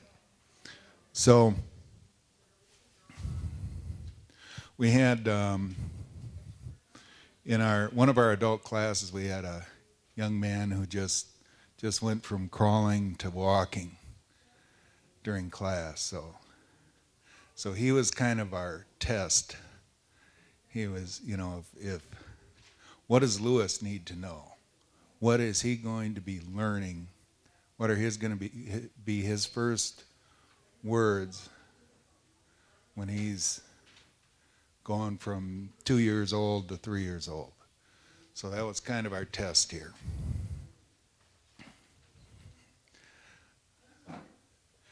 And I did this all from he or she, from wean, from those of you who have a little bit of language behind you.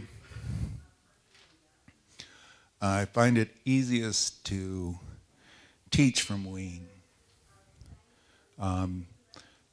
Use that as your core form, and then start going into your other participants. I'm doing it, you're doing it. they're doing it.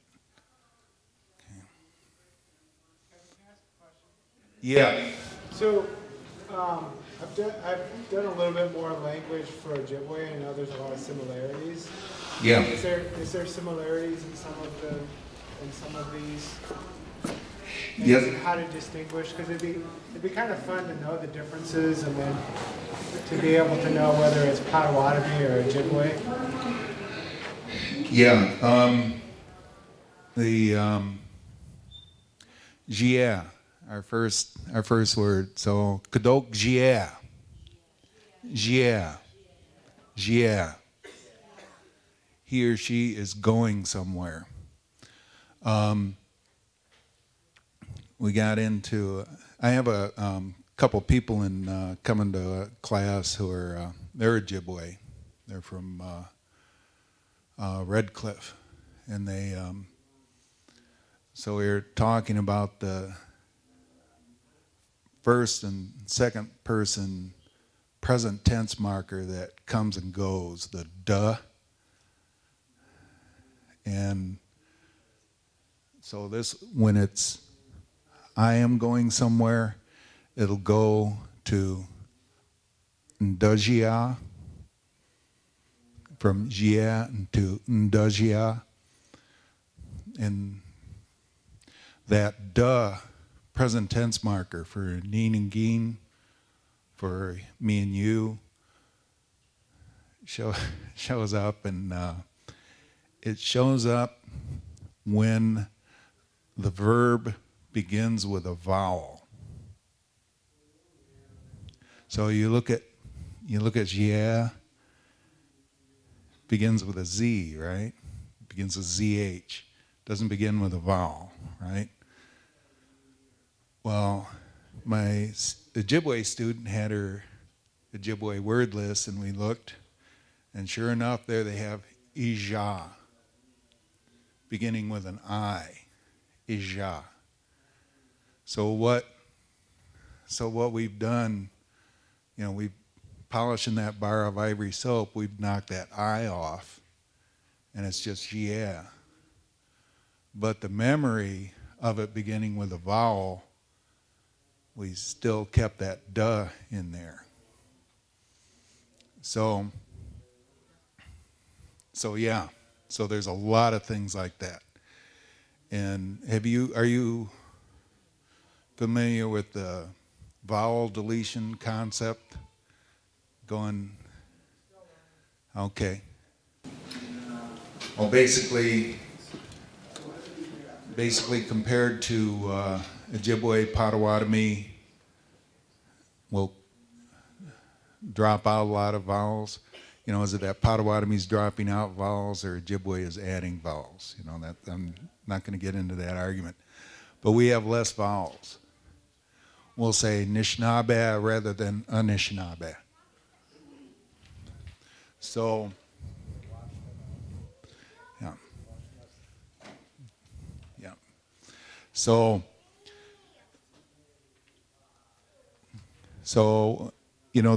that rule with the duh, who knows where that's going to go 50 years from now, 100 years from now. Is that going to still be used or not? Because the rule is so obscure for it.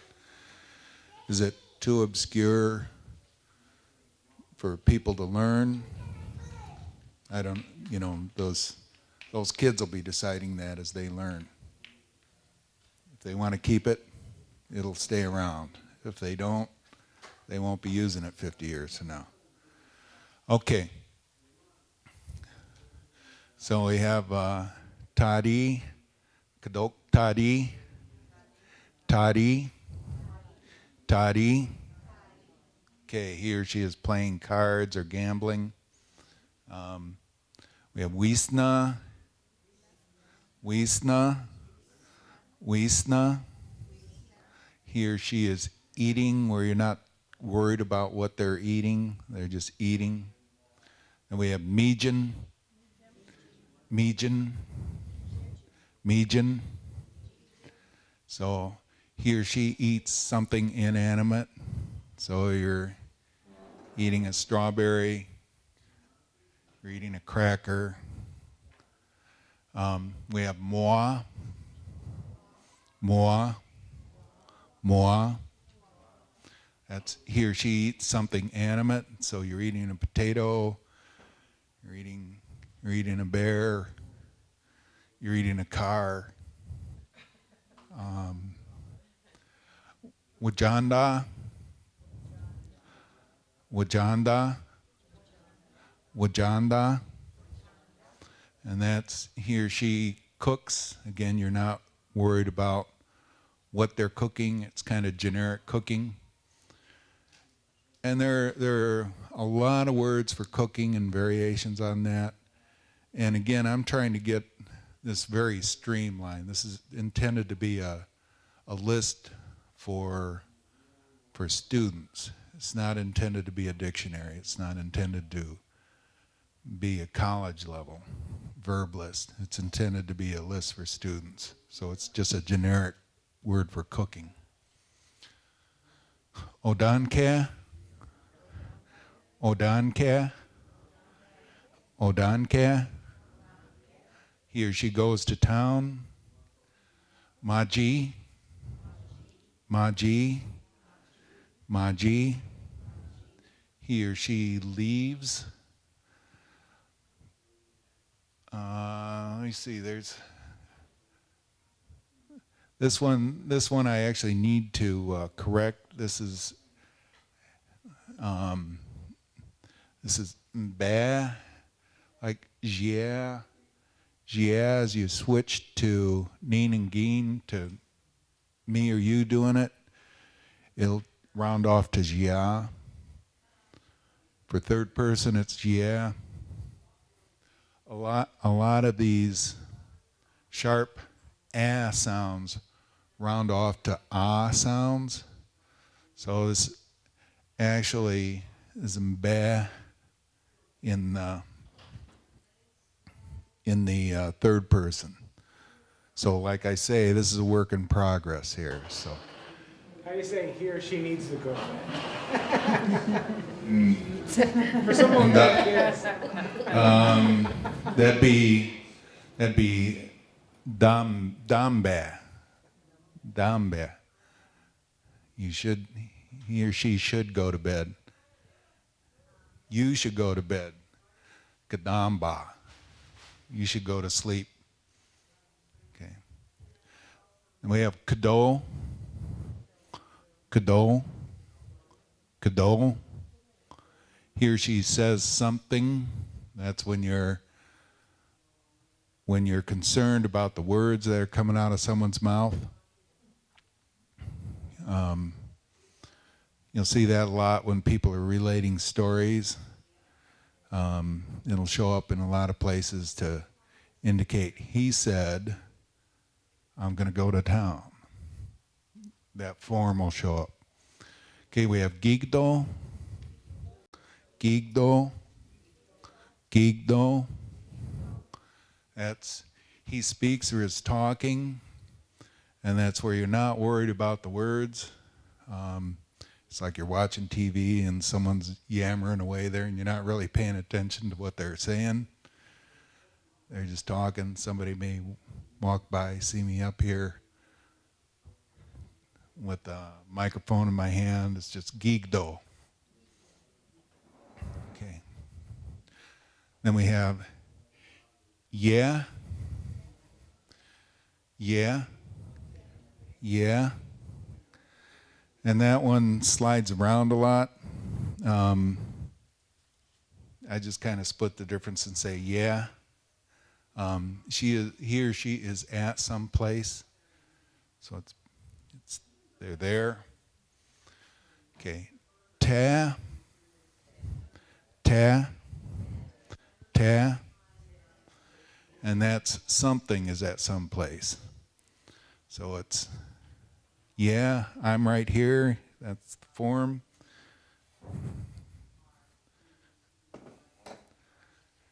That's ta. That's our animate and inanimate. So, and ta will show up as, it'll attach with mgut, tamgut. You'll see that a lot. That mgut shows up with a lot of inanimate verbs, and I don't have a real good explanation for it. But you'll see Tamgut a lot when you see that is there. That is in a certain place. Shows up with a lot of condition words like Mano Gijgat. It's a good day. So you're pinning it down, that gut, you're pinning something down. Okay, we have Yawa, Yawa, Yawa. And you'll hear that'll go to Yahweh, Yahweh, Yahweh. You'll hear it a lot. That will flop around a lot. So that's he or she is. He or she is a policeman. He or she is a little kid. Whatever. They are a certain thing. He is a potato.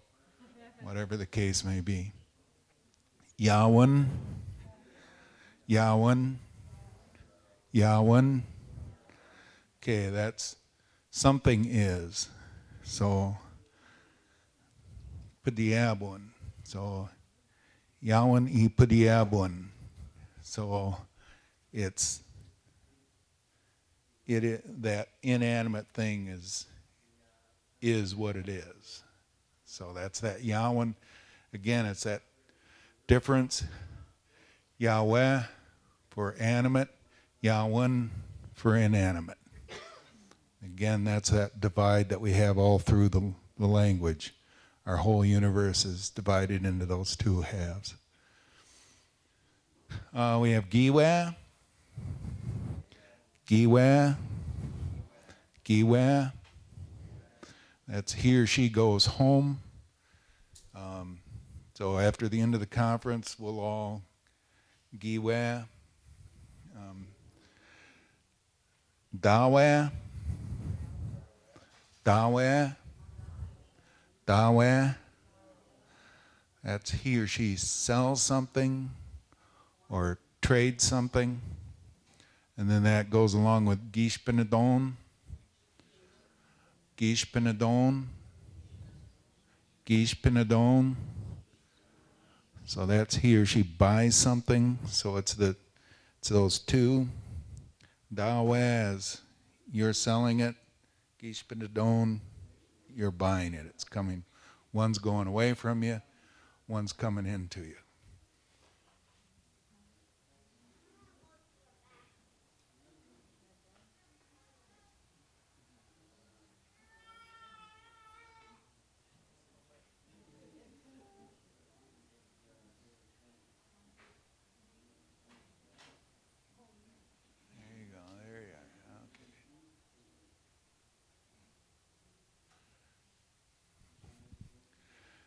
Then we have Gishpana.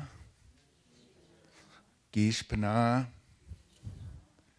So we have our Gishpanadon, he or she buys something. Then we have Gishpana, he or she buys someone or buys something animate.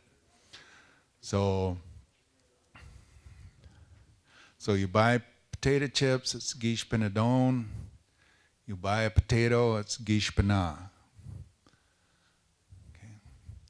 Then we have Bia, Bia, Bia. He or she comes here or arrives, and that will be attached to a lot of words. It'll work as a standalone verb. It'll also work as a adjective. No, not an adjective. What's the other one? It's a prefix it'll act as a prefix to the verb and change it. So, like you could, you would come here and buy something. You would come here and sell something. So it would attach to it. So it would imply that you're doing that work here. You came to do the work here. Bumose, Bumose, Bumose. That's he or she walks. And we were talking about the changes from Ojibwe to Potawatomi and the vowel deletion process. And as you go into he, she, or I, you, us, use guys, as you go into those forms, Bumasaya will change a lot. You'll get verbs or vowels added in there, and that'll stretch and accordion in and out. That's one that will change a lot, and that's one I'm still working on that. So we're just sticking with Bumasaya right now, but it'll work from that core. It'll work from Bumasaya, and it'll fluctuate. Okay, and we have Bumupto, Bumupto, Bumupto. That's he or she runs, and again, that one will accordion in and out as you change who's doing it, who it is that's running. Bozeh, Bozeh, Bozeh. He or she gets in or rides in a car or vehicle. There's also down our way,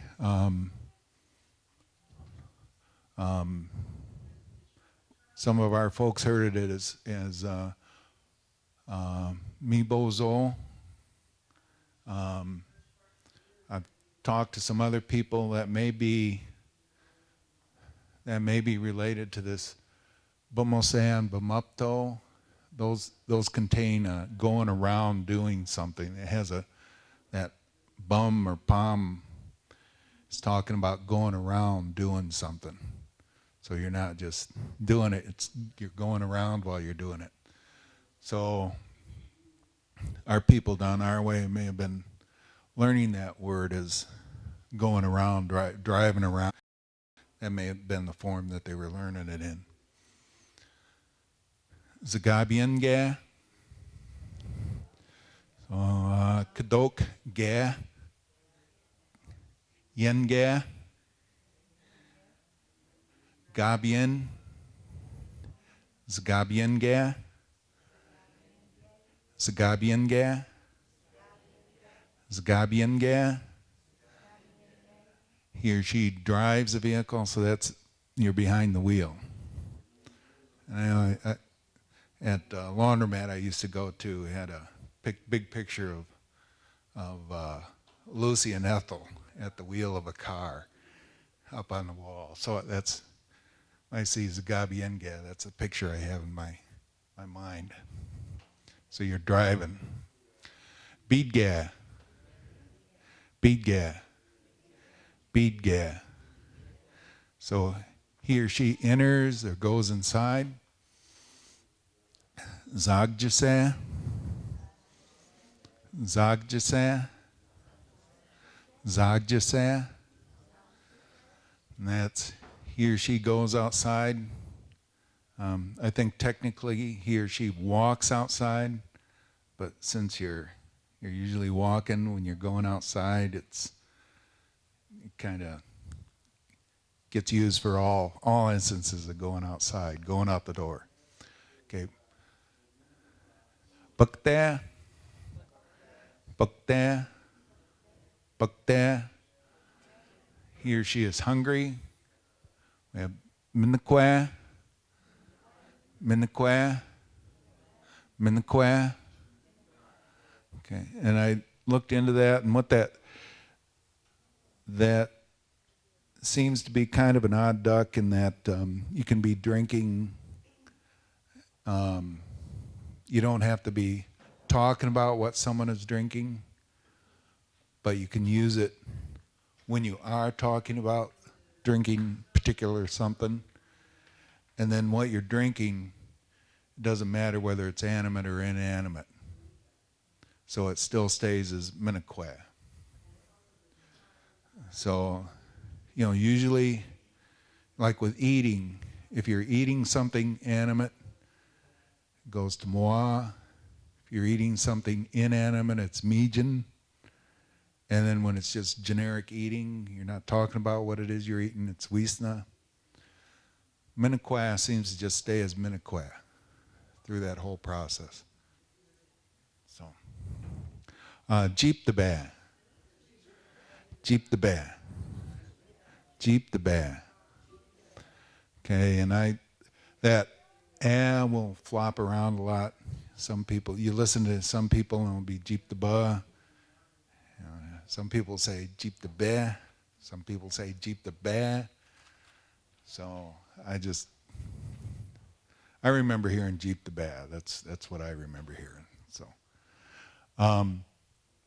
that's he or she is sitting. Then we have Nibwe. Nibwe. Nibwe. Turning these into a command. Like you go sit down, or you sit down. Is that just Jeep the Bay, or? It'll Jeep the Bear, it'll go to a command form. It'll go to a command form by adding an N at the end. So it'll go to Jeep the Band. Yeah. And so these will go, and if it's more than one person, like if you're telling a whole class to sit down, it'll add a K. Jeep the back. Jeep the back. Madabin, Jeep the band? Is there, Madabin I think is Ojibwe. Madabin?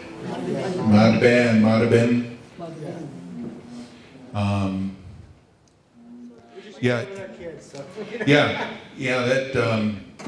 Yeah. That may be that word's familiar to me.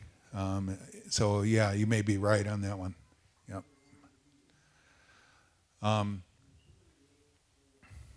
So that command form, I like to think of Bidga coming in. Bidgan. Someone knocks on your door, Bidgan, come on in. If it's a group of people, Bidgak, you guys come in. That's what I remember hearing a lot when I was younger. Then we have Bazugwi.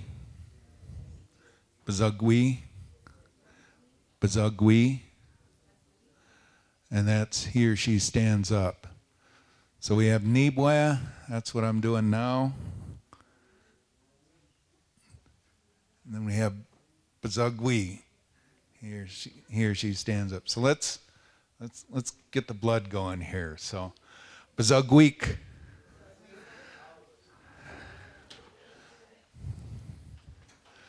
Okay. Nibwak. You all stay standing. Nibwak. Okay. Jeep the back. Okay, miigwech.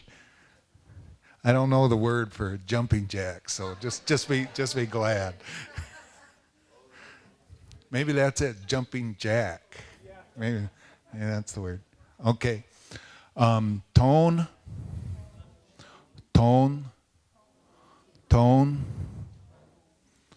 That's he or she has something or puts something at some place. So this microphone, I have this microphone. If I put it here, that's still tone. It's still that same word. And this is one of the words that will take a duh in front for I have it, you have it. The tone, good tone. So you'll see the tone a lot. So I'm just telling you these things as you learn, you hear different speakers, you see different things written. When you'll encounter it in different forms, but it's still going back to tone, having something or putting something somewhere. And we have sa.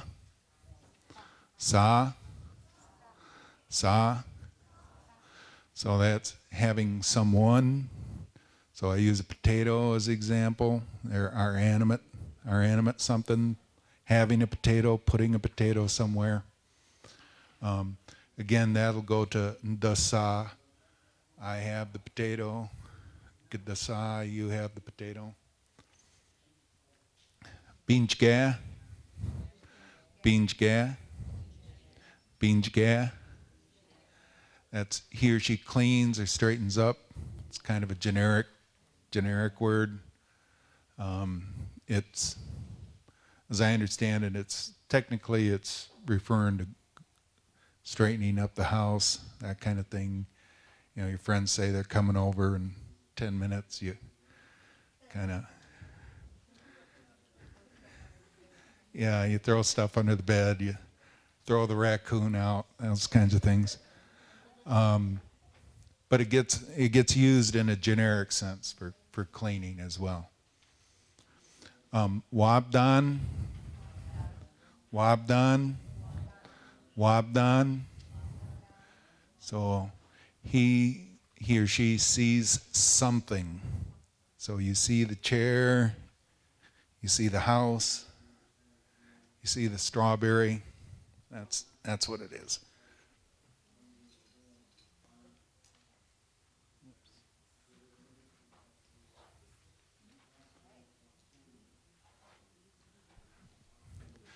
Then we have wabman, wabman, wabman.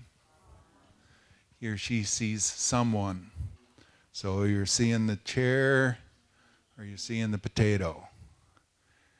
You're seeing the wigwam or you're seeing the person.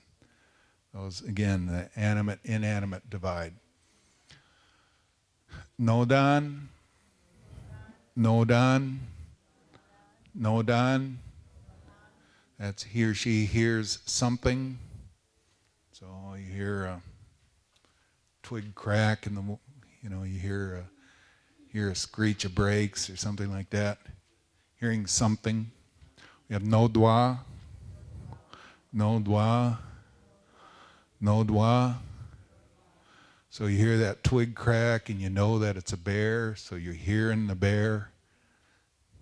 So again, that animate, inanimate divide. We have pugdon, pugdon, pugdon. That's he or she throws something. Pugdoni bakwakwit. He or she throws the ball. He or she throws the strawberry. Then we have the next one, pugna, pugna, pugna.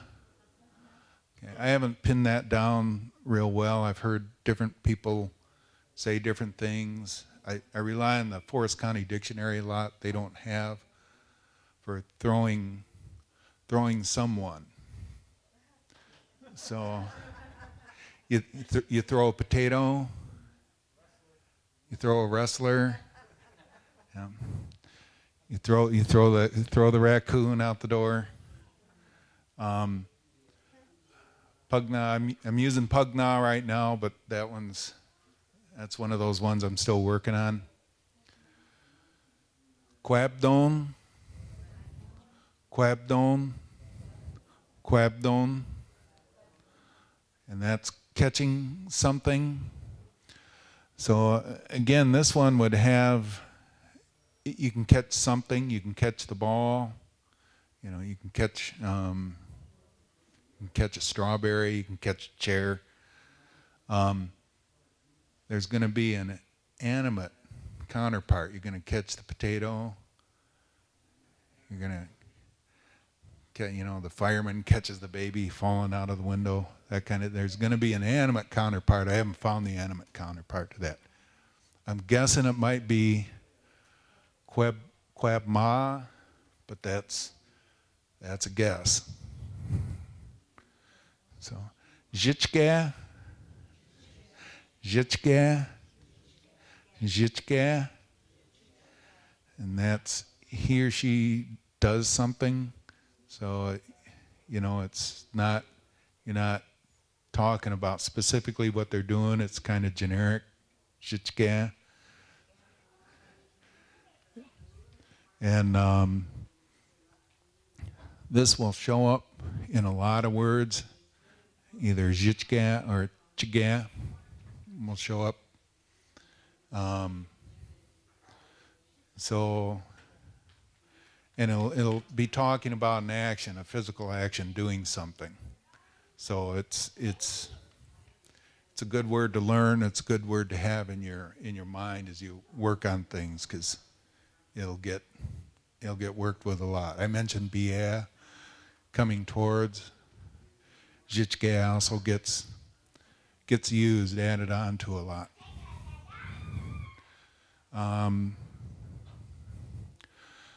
Let me see. This is okay. This one should actually be Dwandon. This should change a little bit from Nedwandon. It should be Dwandon. Again, this is a work in progress, so I apologize for some of these mistakes here. So Dwandon, Dwandon, Dwandon, and that's he or she wants something. It'll go into the Nedwandon form when you go into Neen and Geen doing it. I'm doing it, you're doing it. So he wants a soda pop, he wants a sandwich, he wants something. And again, this should go to Dwan Man, Dwan Man, Dwan Man, Dwan Man. Okay, he or she wants something animate. So he wants that car. He wants a potato. It can be used in an affectionate sense. You know, he wants a date with Angelina Jolie, you know. I hear she's married. Biscunya. Biscunya. Biscunya. He or she puts on clothes, gets dressed. Ascunya. Ascunya. Ascunya. He or she changes clothes. So we have putting on clothes, changing clothes. Nama. Nama. Nama. That's he or she breathes. Neem adi. Neem adi. Neem adi. He or she dances. Gamol. Gamol. Gamol. He or she sings. Okay.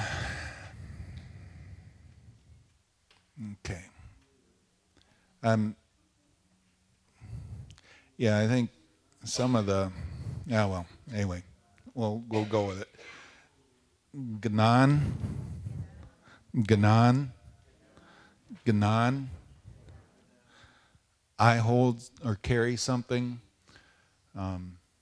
Again, I'm trying to change all of these into the he or she forms rather than the I'm doing it form, because I think it's easier to work with. This is one that I haven't changed here.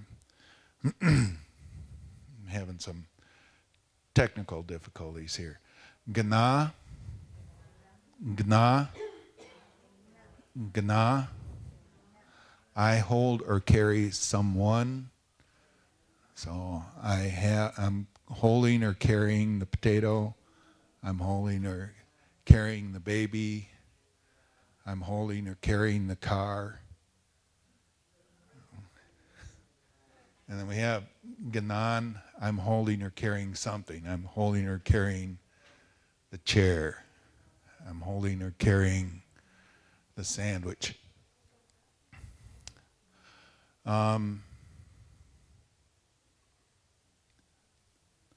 Nenmo, Nenmo, Nenmo.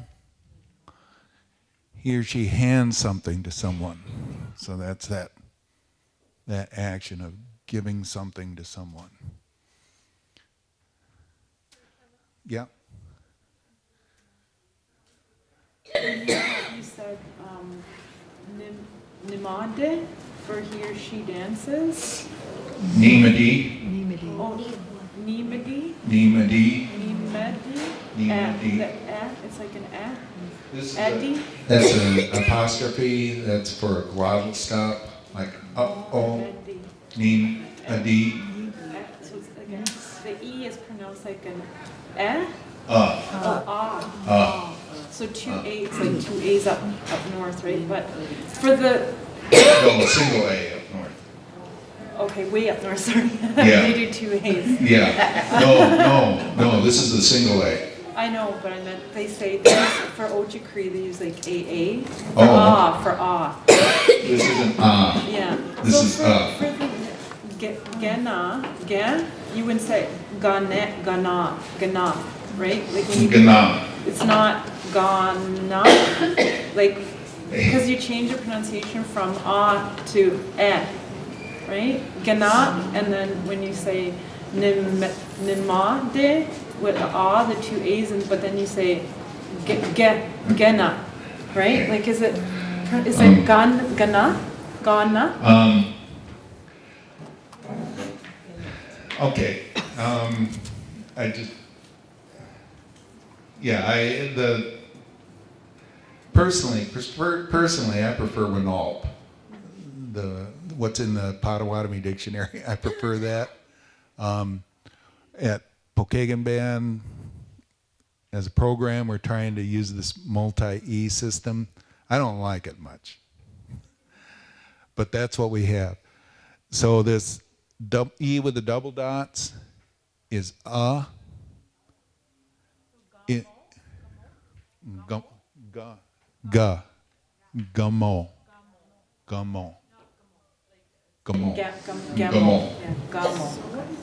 And the gummo. Like the word gum? Gummo. Oh, ah? Okay, I thought it was ah.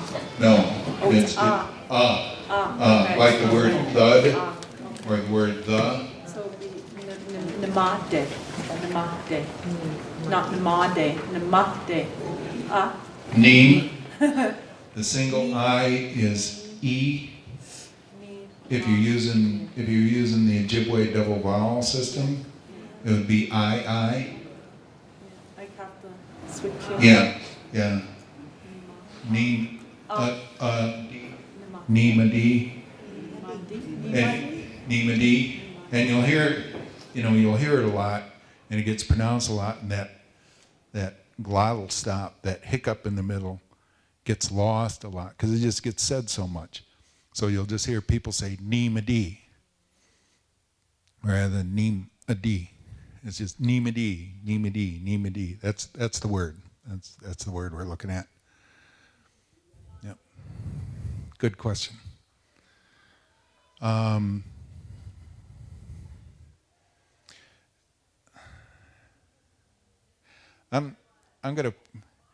I have to apologize here because the version I have here isn't. Can I see your written copy?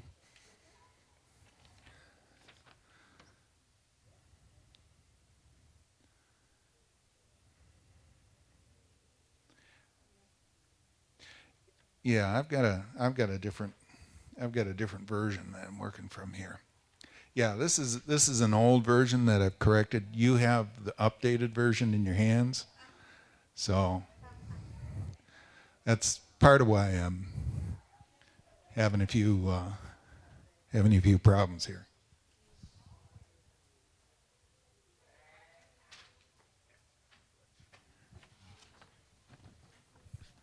Okay, this makes it all a lot easier. A lot more consistent. I tell you, I'm not in my 20s. I'm not in my 30s. I'm technologically challenged. So where are we here? We're on. We went to Minish. He or she gives something to someone. And again, so you have handing something to someone. So that's one thing. Can I borrow you for a minute? Would you just take there you go. Okay. That's one thing. Equian.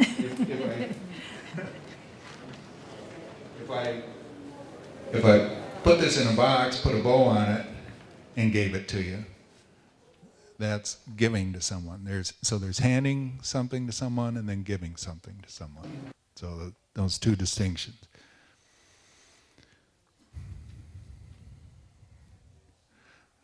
Okay, Chickazo and Chickazo, they're trying to get at the same thing, Chickazo. So that's he or she plays. It's technically somebody's busy doing something. So someone could be, hard at work at something, like the gentleman there working our tech there at the computer screen. He's busy doing something. So, but it also gets stretched out to playing. So kids playing. Now I insulted the computer, so it turned itself off. Okay. Yeah. Yeah. Okay, we have Dapnan.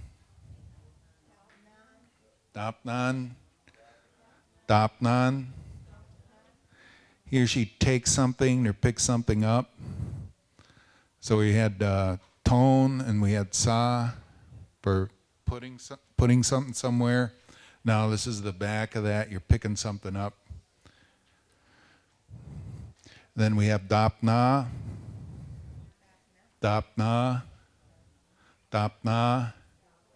That's picking someone up.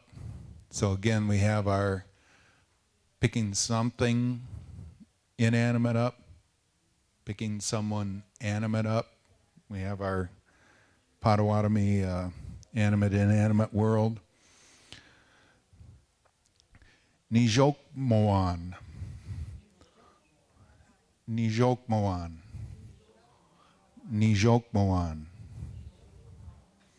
That's he or she is helping someone. Natoan.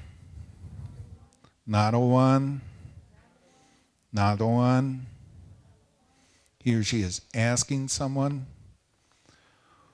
Weedmoan.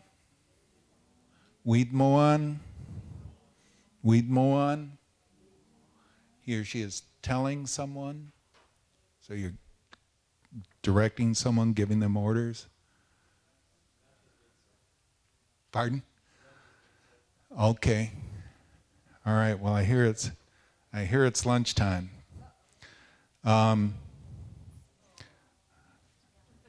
Well, maybe that's why the computer shut off. Right. Well, we've got. Do we want to run through the last of them here real quick? All right. Let's run through them real quick. Okay.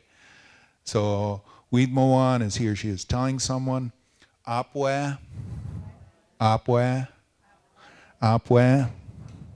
That's he or she is dreaming. Yayano.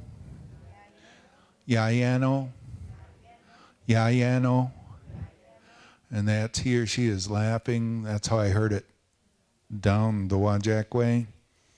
Bapa.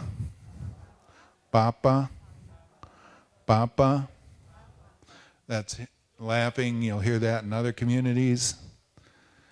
Mo. He or she cries. Yaknoge.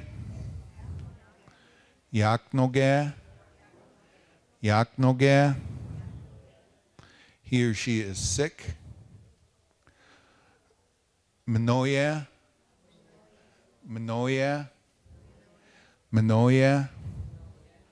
He or she is well. Bijmaman.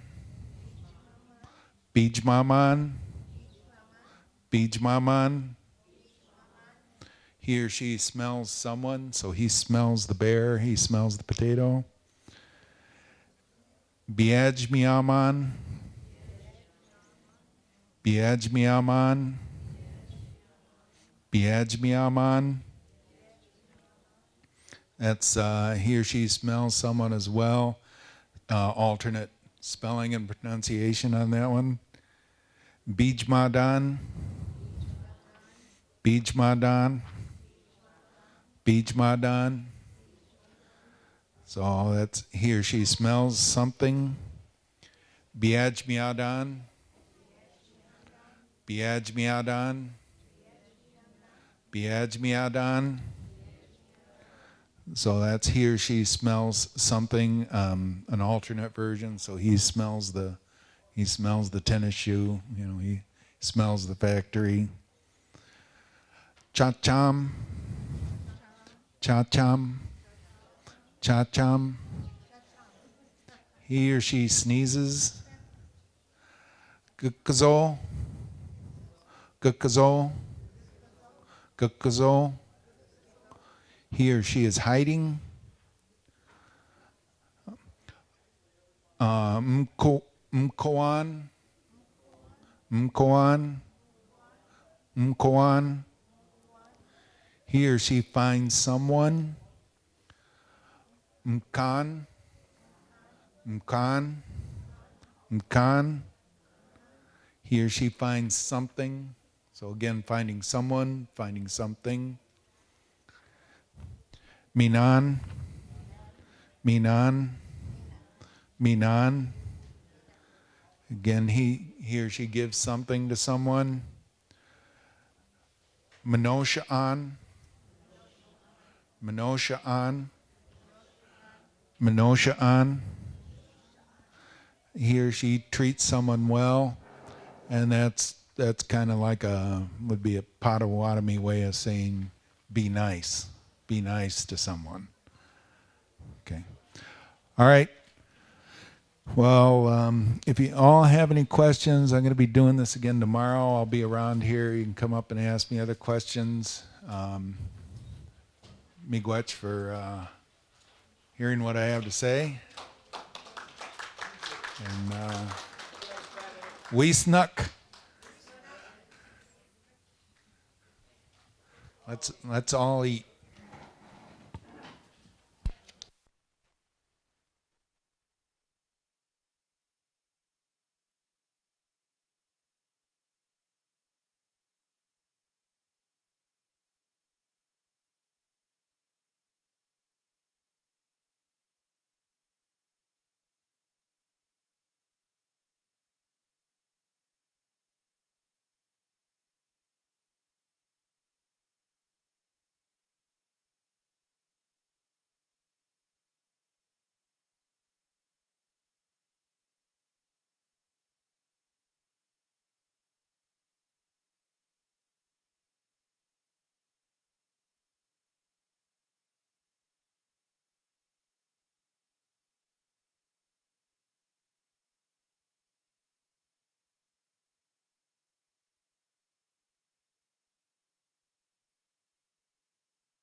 Spring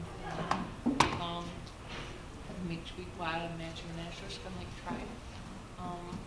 Chwana Bian Short Orders of People. Nice to know you all. My name is Heather Bush. I'm from the Rapids area, which is Grand Rapids. It's in Michigan. And I live in Yankee Springs. And I work for the Gun Lake Tribe. I'm happy to be here at this time. So, let Amanda introduce herself. Bonjour, Jack. Amanda Indishnikas. Phoenix and Dochbia, Kentwood Nadeda, Nachibinashirish and Debendagwas, Go and Dodon, Odawadni and Dow, Mina Dene and Dow, Nishwabta, Judge Miu, and De Fungus, and Nemenwindan, Bebis Yayok. I said hi, everyone. I'm Amanda. I come from Phoenix and I live in Kentwood, which is Michigan also, and I'm enrolled in the Gun Lake Tribe. I am Potawatomi and I am Navajo, and I think I also said I was Bear Clan in there. And then I said I was 24, which isn't true. I just had a birthday, so Nishwab Tug Jich Nianin, Nide Pongus. I'm 25. I'm sorry, we started early a little bit. That's good. And so, I think that was it. Oh, at the end of it, I said I like beads. Yeah, these are really Dennis, you want to go? Yeah. Michael? Well, bonjour everybody. Michael in Dishnika, Arkansas and Dochbia, Mina, Grand Wyoming, Edean, Nishwabtuk Jechniu Nadepungus, Bodewabmi and Dow, Machi Binashuish and Debidagwas. I'm Michael. I'm from Wyoming, Michigan. I'm 24 years old and I belong to the Machi Binashuish Gun Lake Tribe, Potawatomi Indians. That's it. I'm really excited to make these. The seed beads, these are fun. Yeah, so I'll go over a little bit of what the seed beads and how they came about. So who here knows who Andrew Jackson was? Anybody?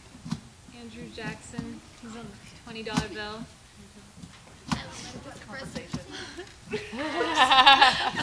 Wait, I don't know. So Andrew Jackson was the president who signed off on the Indian Removal Act of 1830. And so that allowed him to move all the Native Americans west of the Mississippi so that they created reservations over there so that settlers could come in on those lands. And so that led to the Trail of Tears. Oh no, And that was in 1838. But so the grandmothers, the tears that they wept on that trail, where their tears met the ground, the corn seed beads sprouted up. So I'm going to show you guys these. They are. What does this look like to you guys? Some kind of seed. Yeah, it's a seed. Look at its shape. It's just the shape. It's like, it's just a tear shape. So that's the story behind the corn seed bead. It's the tears of the grandmothers on the trail. So when you guys can use these on your bracelets. You just take this little, there's like a tuft at the tip of it, at the top, and you can pull that little stuff out and it'll be easier to work with. Okay. So you guys can have some Ziploc baggies and Can we collect. make several? Possibly. We'll see. I'm gonna have you guys repeat after me as you collect some beads. your beads in there. So it keeps it safe and secure. There's one that's threaded. If you need it. Yours is yours threaded? So, I got mine back. you guys want to repeat after me? It's on my So, bed now. oh, that thing? I didn't put that on. So, a bead. One bead is bebicia. You guys repeat after me? Bebicia. And then bebiciayo is plural bead. And bebiciayo.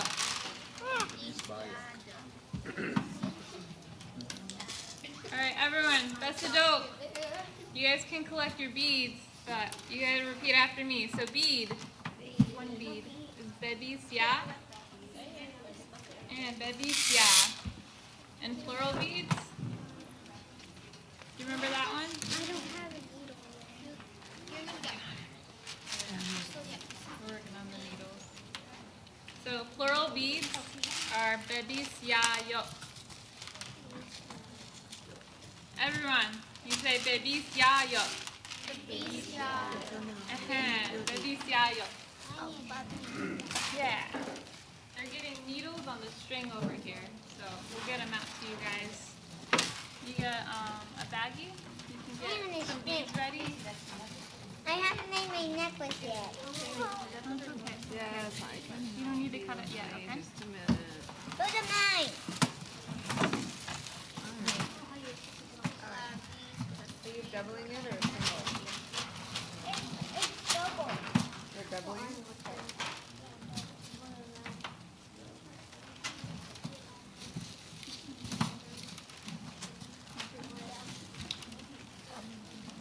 And once you guys, some of you already have one, but a needle is jobnigan. Jobnigan. Jobnigan. Yeah. This is my room. And it's going on the thread, which is sebabis. Can you guys say sebabis? This is our thread. We got the stretchy kind, so you can make a bracelet. Go over your. And I know how to beat. I know how to beat. Oh yeah. I mean,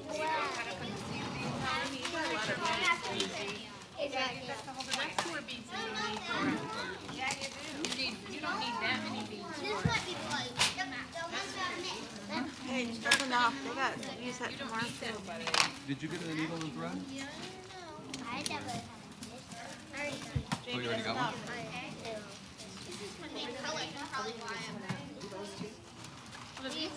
Yeah. Yes. No more, that's enough. You got enough beef. You're gonna want some of these on here if you look at them. You can poke right through. What's that? You can poke right through the end of them. Oh yeah.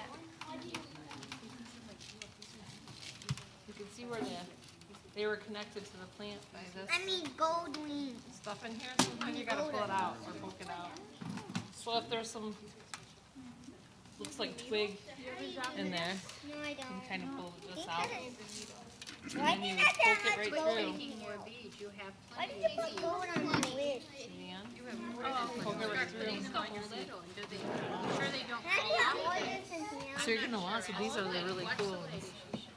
You can put it right on there. Maybe you tie it on the end. I didn't get any string. What do we do? I just don't. Put a bead on it. What do we do? You beat it right on there. So you can, I don't don't, make sure you don't pull it all the way off. We're gonna wanna tie the end, last one on there. Mm-hmm. We'll have to tie Some black. on the end I done some black. or it will slide all off. Confused. You can put one bead on and then we'll tie it. One bead. And that'll be like your stopper. Is yours working well, or do you need it? I got one bead on. All right. What do I do? Put it on with your needle, honey. Okay, you put it on with your needle and then just put it in your hand. I have no. Oh, they're making them. Okay, you, on the other hand, are blind. This is way too much. They gotta use a small I didn't get no lead. Oh, okay. You Just one more time, just that lead. I'm gonna pick my lead. Keep going. At the end. Put it on the end. Grandma, this is the end. You have a single strand. I'm taking my thing down. That just goes through to keep it on you, honey. Tie it down. Do you know when it is sometimes say it? Mm-hmm. Do you use a double strand or a single strand? Okay. Single, so put it on. No, it's fine. You have to have a double to do just what you did, honey. Put it back on there. And then when it gets down here, we tie it on. See how Daisy's is tied on the end? This is the kind of swing. Yeah. Do you want to tie on the end or does it need help? You want to keep going down. I thought you said yours was tied on the end. Put it on again and we'll tie it. No, I'll put it on the needle. You want a blue bead on Tie it on the end. Okay, you gonna put it on? Hold your needle. You put it on. Okay. And then I'll tie it. How's that? Let it come Can you on do to it? the end. I bet you can. Tie the needle. Okay, here. Just like a This pro. lady help you. Here, we'll That. hold it right here. See how she's Okay, we're gonna pull it all the That way way you down. can then put your beads on. Tie it. Yep, I'm gonna tie it on the end so that it doesn't. Guys, are these things that you got. Yeah. I'm going to use all my That way it won't beads. fall out of you. Just a minute. You hold this right up because she's All going my to tie beads, the but red bead on. if I put all them on, Okay, I'm Daisy's done. ready for tying now. But See where I'm gonna say some just show my dad. Oh, that's nice. Because my dad didn't see them. I'm gonna make this one to my You dad. can show him the whole bracelet. I bet you he would like it.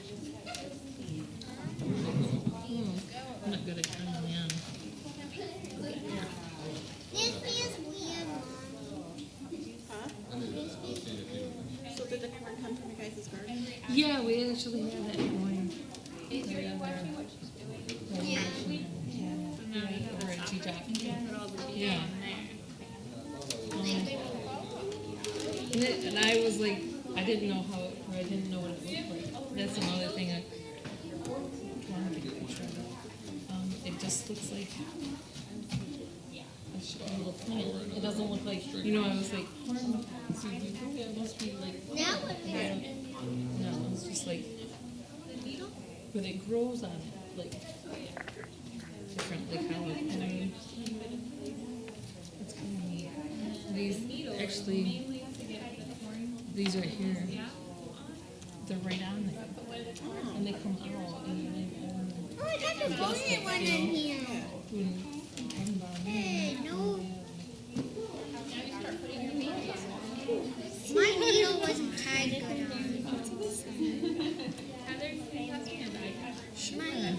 My needle came off. yes. I can have put this one on because it's down here. Use the needle. Stop. Use the needle. Okay, that one's on there now. See, put it on your needle. If you wrap it the one way and then tie it, and then wrap the top of the top, Now put your next bead then on it your stays, needle. stays. If you don't, you need one yet? Golden and the golden. It's kind of hard to put a golden on, but I don't know how to put one on. That's what's on too. Make him a bracelet.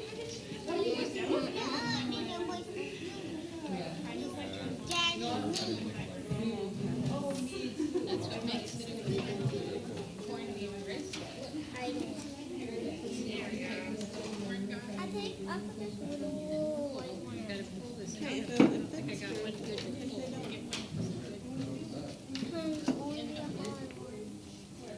How you doing, Will?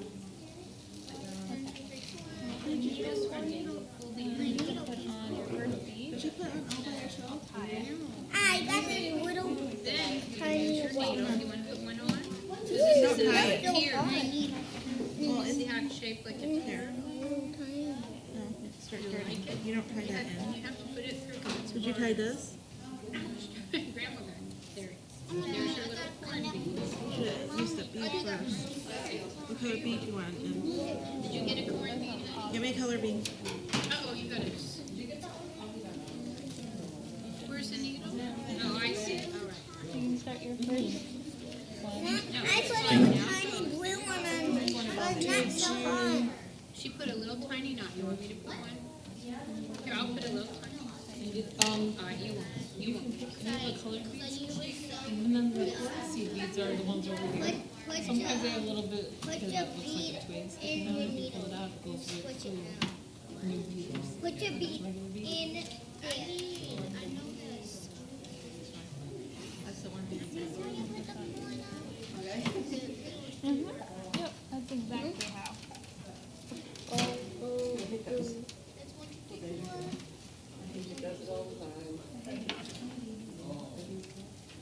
No, green. Should take some of my beads out because I'm.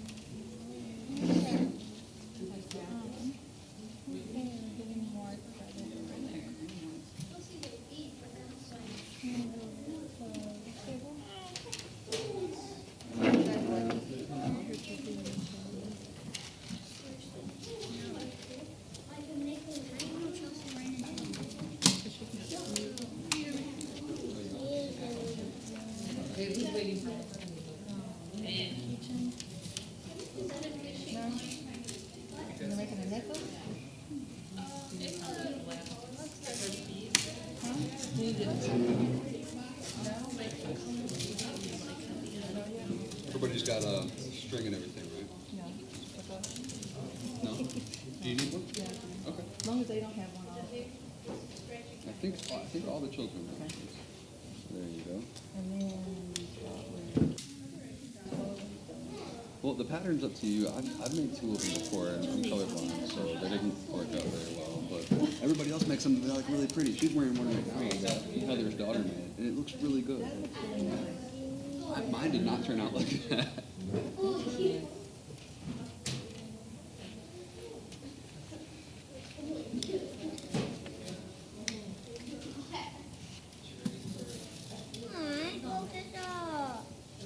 What happened? Okay.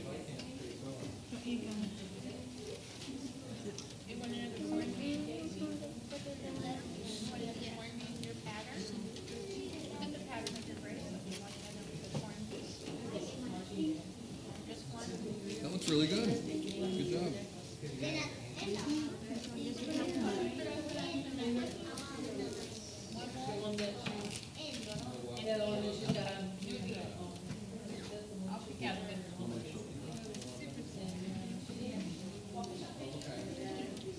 Look at mine, Mommy.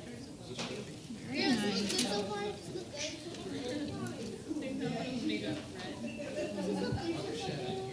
I'm So putting this gold is on.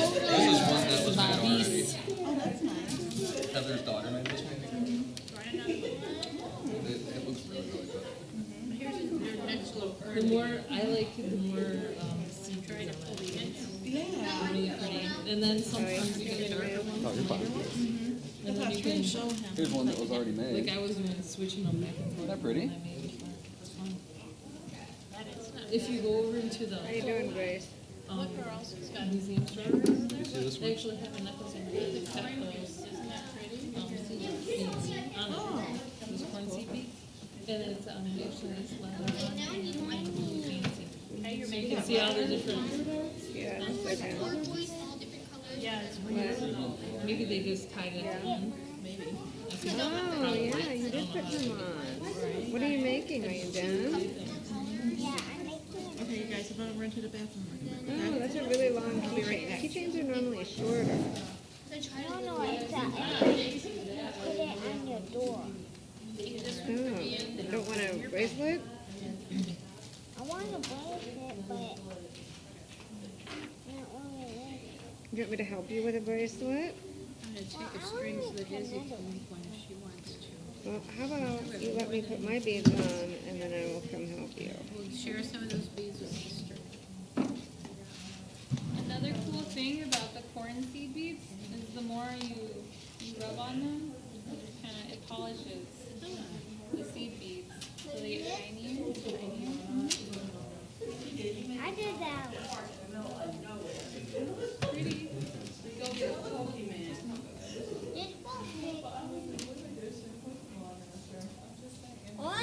All mine is in blue. All right, well. I'm not in the mine came out red again. Well, come here, buddy. I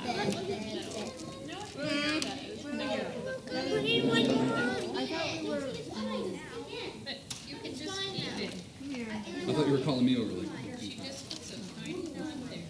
So that it This is too long. Do you want to make a bracelet? Yeah. Okay. I like Then it like for a bracelet, you only need about that long, bud. So should we take some of the beads off? yeah. All right. What color beads do you want on here, William? You can put a lot of beans on. Totally do not understand You put. My mom said I did it. No. Almost got it.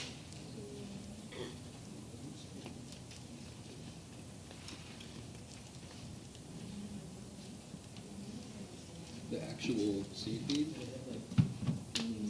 No, I'm trying to take it off. Oh, really? Yes, you didn't do it.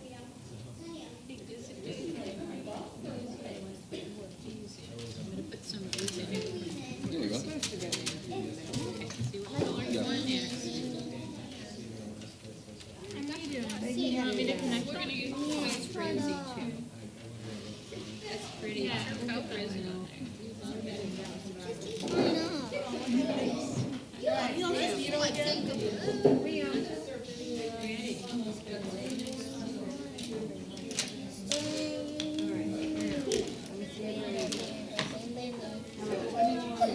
I found a rainbow one. I want this rainbow one. I found a rainbow one, Mommy. Yeah. It has a lot of colors.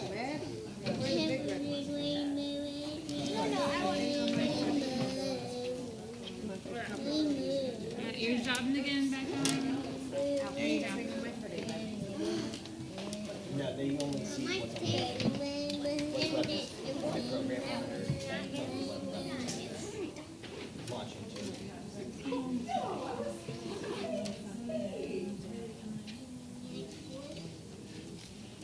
Rainbow, rainbow, you said rainbow, you do.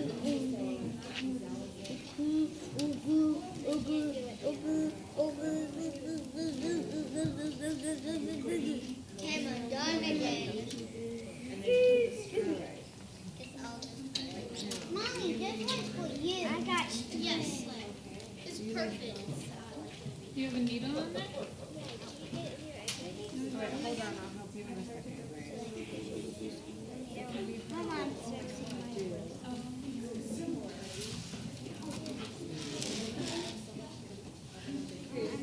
Bam, bam, ba, ba, ba, bam. We have stuff. All right. Ba, ba, ba, ba, bam, bam, bam, bam. Ba, ba, ba, bam, bam. Ba, ba, ba. Ask them to cut your needle off for you. All right.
that on my finger. But it's spiky.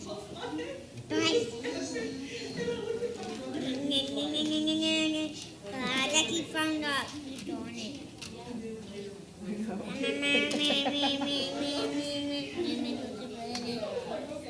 I don't know how. I don't know if it's very magical, but.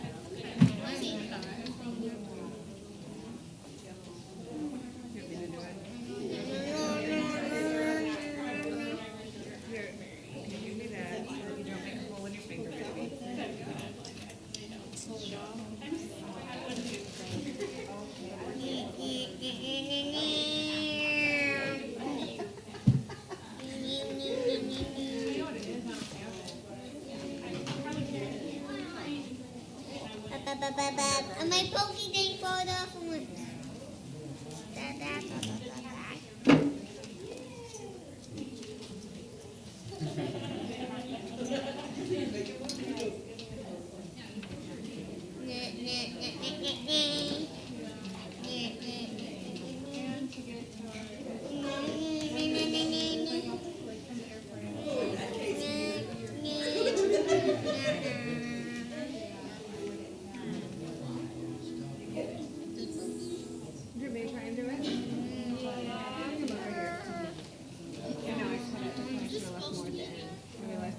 I just haven't done the double.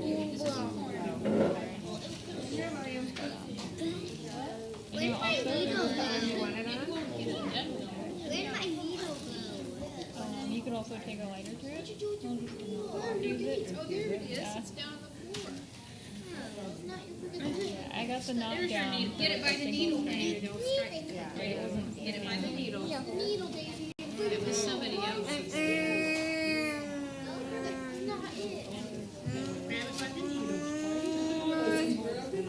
I didn't. Because I was so Right, yeah, well, you put the square.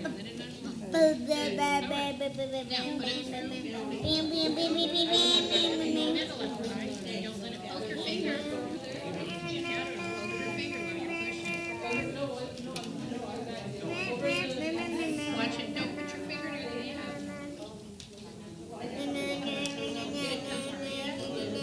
You want to get it right in that soft part of the center of it.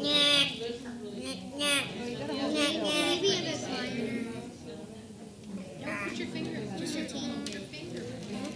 All right, you're doing good. They have to just kind of there. I wobbled it. Get this hair out of it.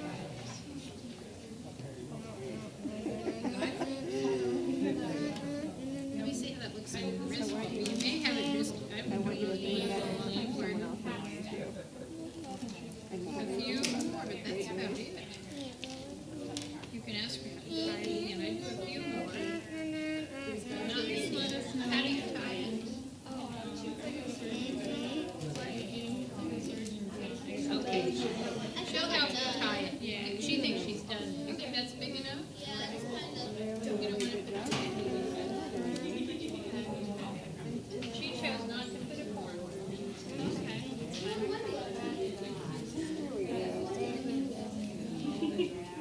They gotta get rid of this.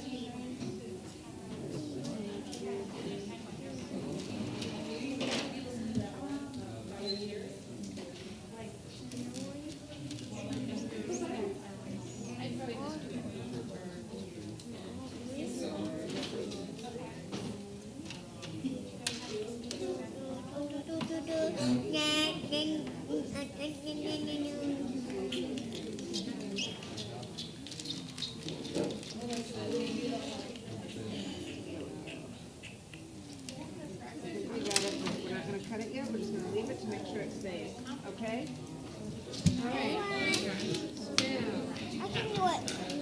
On your wrist. Are you gonna make a green one? Should we put more seed beads on this time? Yeah. Wait, do you wanna start with? Let me see. Start with green? Beautiful. Okay, you don't want me to help you, I got it.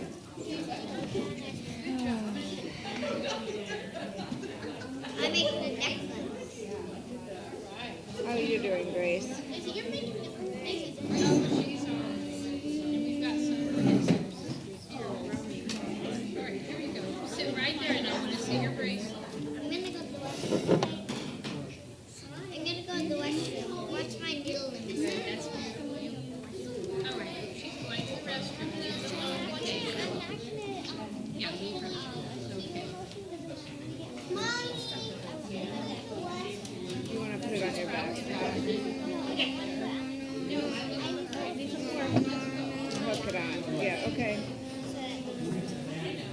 what you're talking about.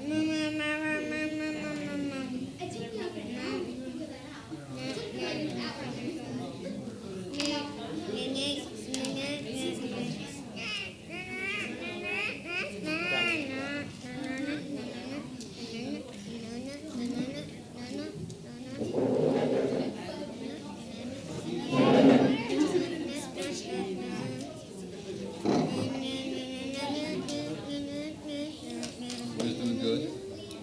Cool. That's really pretty. Good job.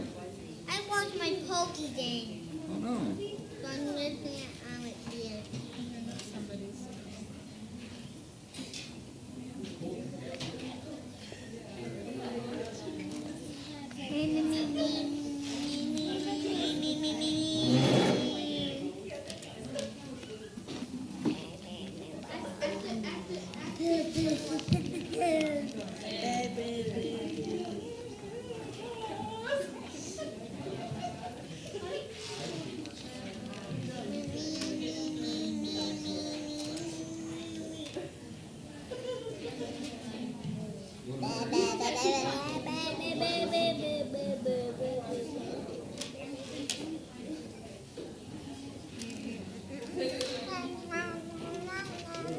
I don't know if anybody asked you, but would you like to make one? Grace, should I make one? It's fun. I have seed beads at home. Oh, okay.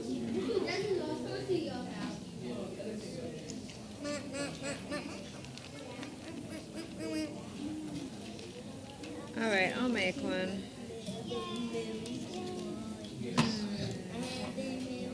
All right, let me put my beads in.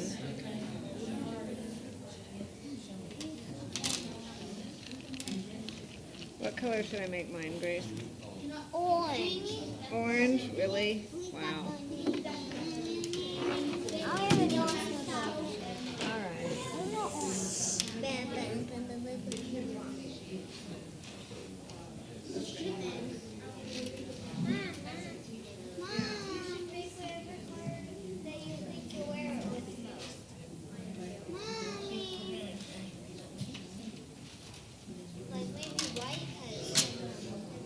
Well, my necklace is...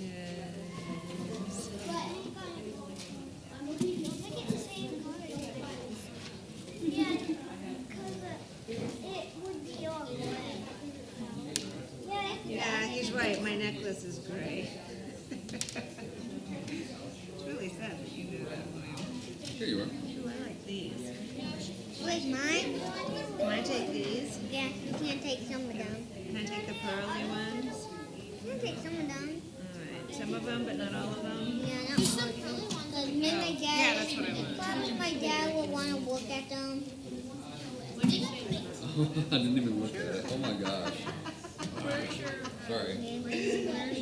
It's totally fine. It's just funny. Like which? Sorry. There you are. Yeah, I can do that. That's a little better.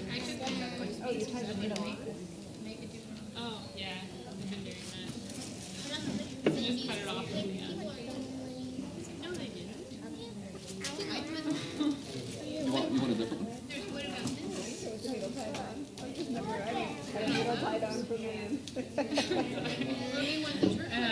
Let's just say it's been a while. That looks really good. Good job. Why not?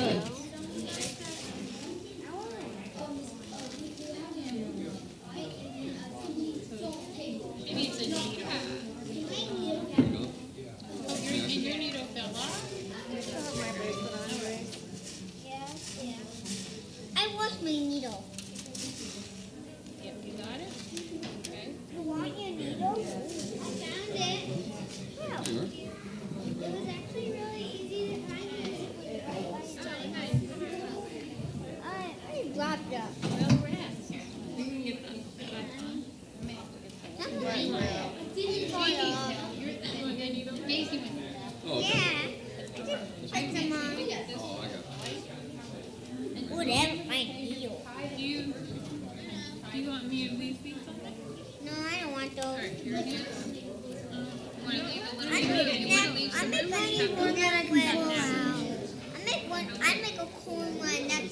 this one.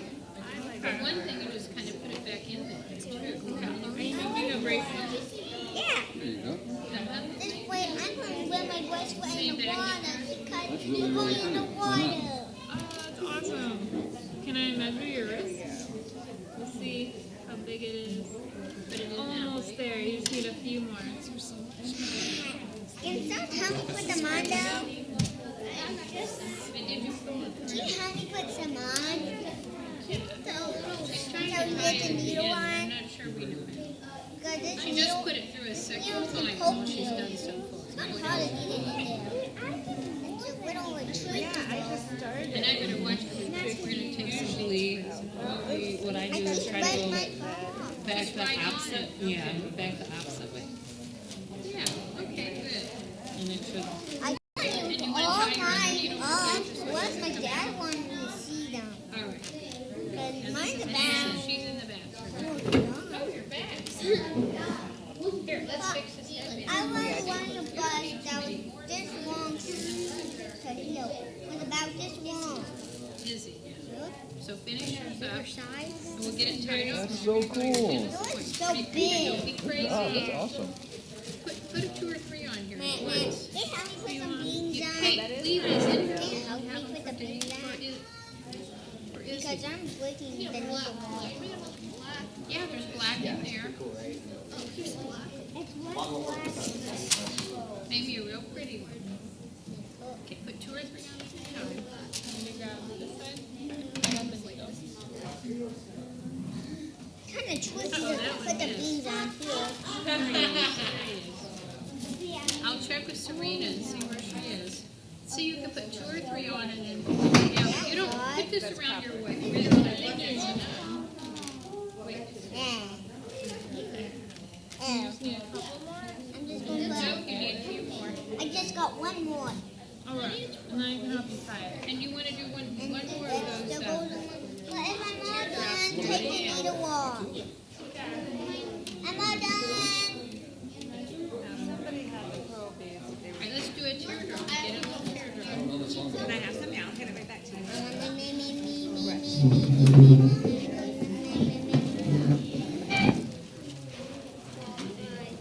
Did you pull it out? Get this little end out. 2 fingers. That's the way. Pull. Darn it, broke off. Better try it from it. Let me find. Here, this is sticking out of the wall. Get that one.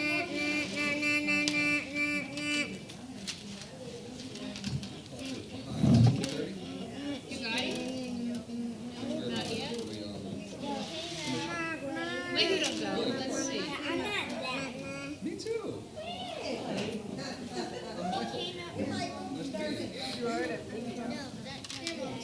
I'm bringing it up. All right, I'll go. Okay. I'm done making my Let's bracelet. try another one. My bracelet. Alright, I'm I just need one more. Okay, there we got it. Pretty good. Just a minute. We went to Now, see? we had a layover again. Yeah, you remember I said wiggle, wiggle? She needs to put her orange beads. Wiggle, wiggle, wiggle, wiggle. Oh, it's being very difficult. Wiggle, wiggle. I got over here. Wiggle, wiggle. Honey, I'm pushing as hard as I can. It's gonna go on, but it's about to break through. Like what I would do is Leave those in there to make it good.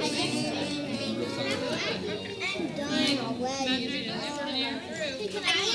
I'm done the needle off. Get that one. Go ahead and put a few more on and I'll get another one ready. Take her needle. I just put one more. We need to be ready. and you can choose from any of the She's gonna come get you any minute. and we have a bunch of them too.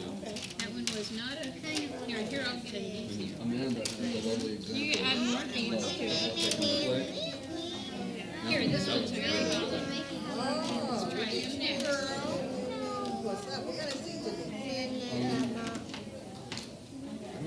I guess they're corn seed.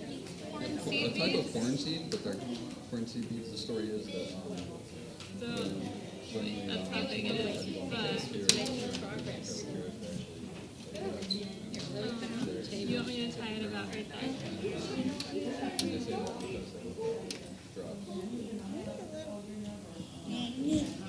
Yeah. Really, really cool.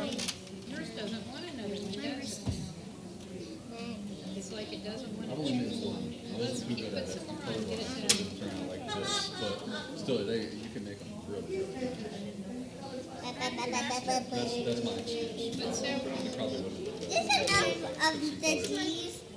Keep going, you're making it for me, get a view. I'm gonna lay this on the table over here. No, this is yours, because Mickey's on her second one. Hurry up or we won't get it done, but we can take those beets home. Let's see if it fits. All right, I think it could. How do you start it? I can make it look. Oh yeah, you're ready for that to tie it. As soon as she comes, oh, let's try to get this one on the end, and then. Oh my gosh. Oh, okay. Yeah. Put it, yeah, okay. And then put one or two more, like. Yes. A big red one. Give me Get a one. big red one. Get that big red one. Okay. And then the big red one. And Yeah, then that's you're ready fine. to How many? to be Two, absolutely. We'll get them started. in just a Okay. second. Oh, great. Great job. All right, let's have the scissors. I forgot I had all those. Hey, that's red and blue, right? All right, now you hold Yes, this, that's so good. that needs to the top. She's gonna be ready to tie yours. So I'm gonna cool, keep high this one five. for Izzy. Got that. That lady's ready to tie you next, okay? You just hold on to it. And that's how we do it. Keep it going. Keep it going. And get you a needle. You can have a couple of you needle in just a sec. I can't tell. I don't really have. I don't really with those. Just hold it. That lady will help you in just a minute. And then I'm done. You can add some more. I'm done with my necklace. I need a water necklace.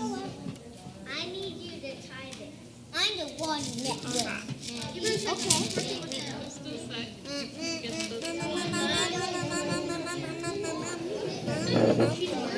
I don't know how. I'm just. Oh, you don't know how either? Oh, yeah, she is.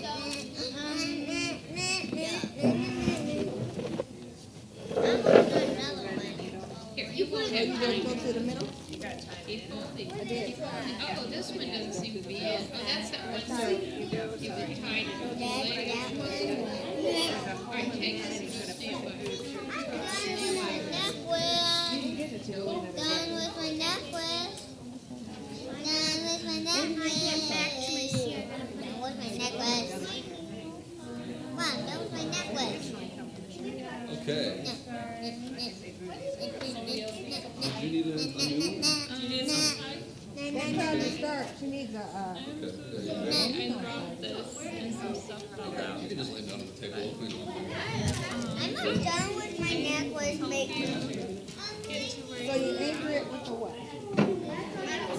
I'll get you a longer.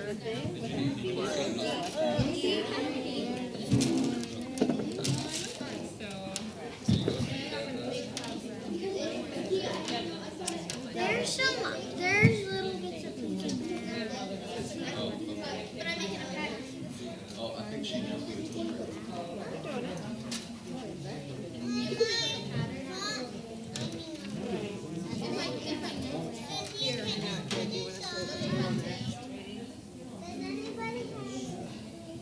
Where are you start? He's got it. See what he's doing? Preparing the needle. All right, there, got it. Gotta get the needle and thread. What do you need here? The man with the striped shirt? What do you need, Grace? I got enough of these on. I got enough. You got the needle? I need a bead tie. But can someone take the needle off of me? Oh, and I got a real needle on the neck. What's that? Pokey. That's one for you. My pattern is going nice. Hey, lazy phone, big sister. I know. My knot is Can you put I me knot it and I put the bead through. I know.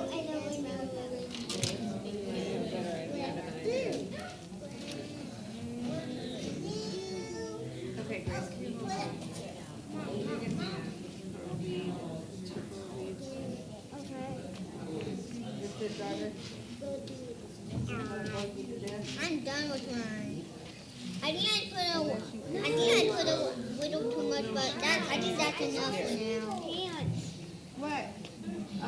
one? What happened to the one on the other hand? He does stuff with me. No, that's the one that was on that hand. How did you move it? Oh, I'm gonna put this one The on. bigger one. What? Oh, it comes off? I can't believe we haven't broken it yet. I'll go get it. Okay. Are you just Rainbow. Got the hang, hang, hang, hang, hang. Ding, ding, ding, ding, ding, ding, ding. Ding, ding, ding, ding, ding,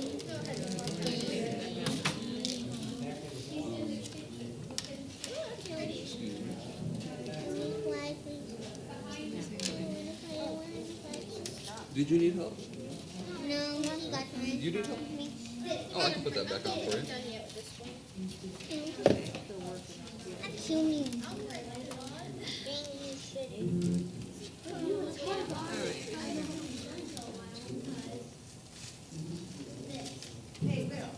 There's a lot of colorful beans. Oh, you can use those. I'm not using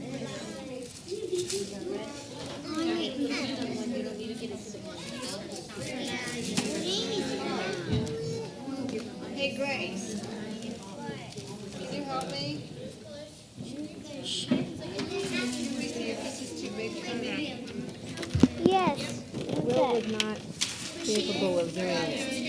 And if you tied it as close as you could, My water never would it be too big or just right? It would be a little big. No. I mean, if you want it loose, then it's okay. So take two beads off. Yeah. Thanks, that's what I meant.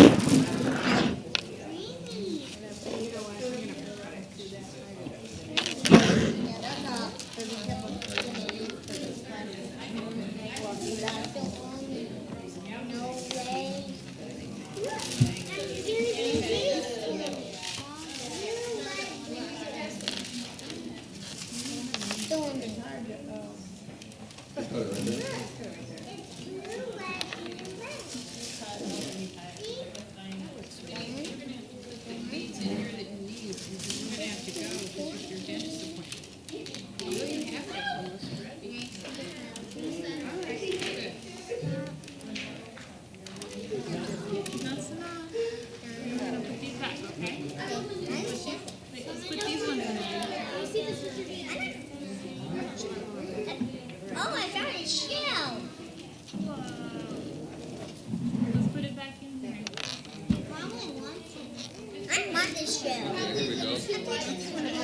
On my what? I'm putting down here on my question one.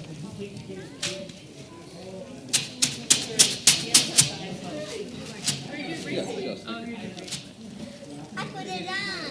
It's a water one. Like water.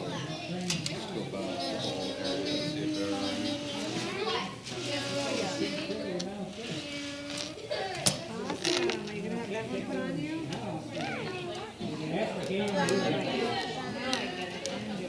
Let's just say every time.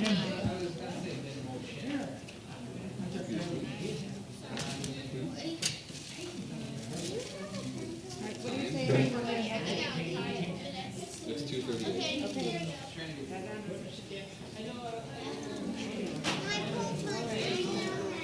Are you okay?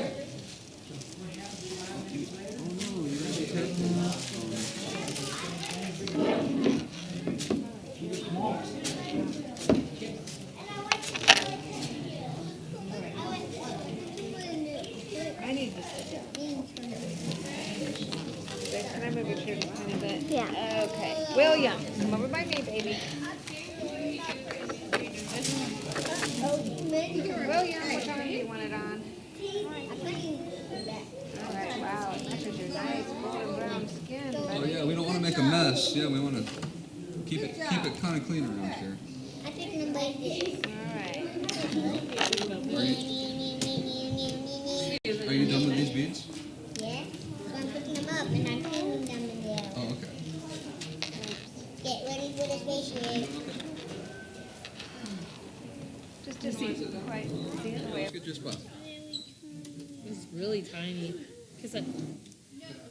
Kiss it. Yeah, kiss it. Feel a little better? Oh man. Maybe, did you walk? Does it feel better?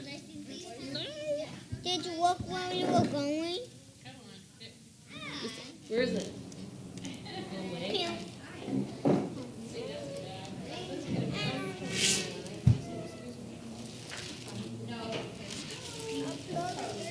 You guys got them started out? That's Can really you take pretty. it? Good job. You got two. You got two thumbs, right? Yes. Can we take one? Oh, these I ones? got another one? There you go. You're welcome.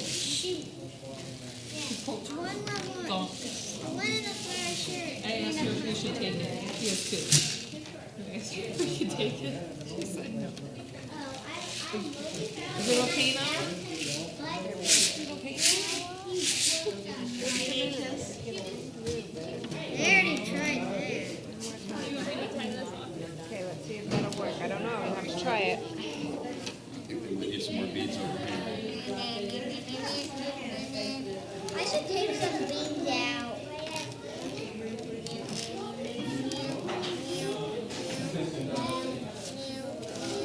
Alright, I'm gonna save mine and put end zone like you're gonna do. I think that's a better idea.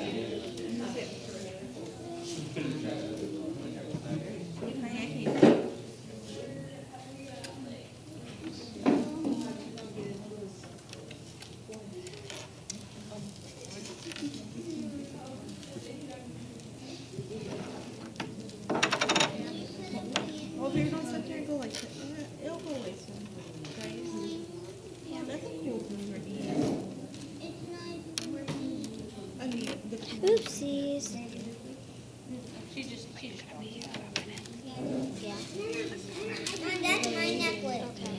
Do I got a cool necklace? Very I should make this necklace.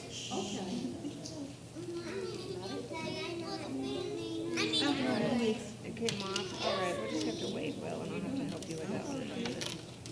Let's go to the bathroom. Yeah, I know. I'm having trouble with it, though. Well, If you're gonna be swollen and stuff, that's what happens. Sure. Walk where you're going. Walk where you're going. watch.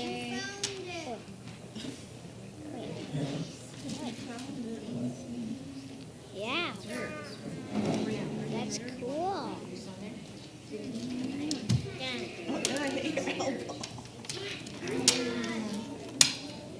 You don't want to make it feel better? It is kind of hard. Want me to help you out? Okay, let's get these mixed up, okay?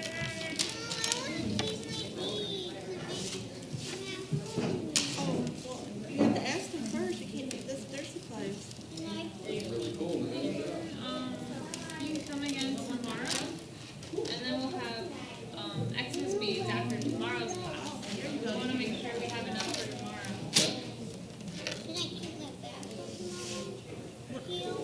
Yeah, we can do it for you. Would this be big enough for this time? Yeah. We'll do a little short like that. It's new. You know, is that good?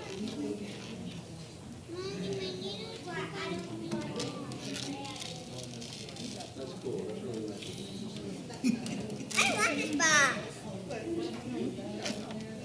I want that box. Where's the I kid? really want this box. They're cool boxes, huh? I'm gonna take this box. No, you're not.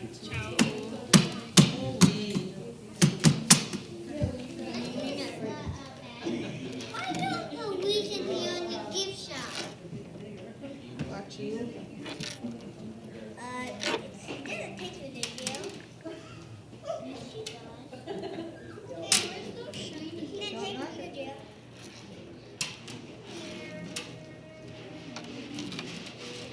Are you guys gonna buy more of those?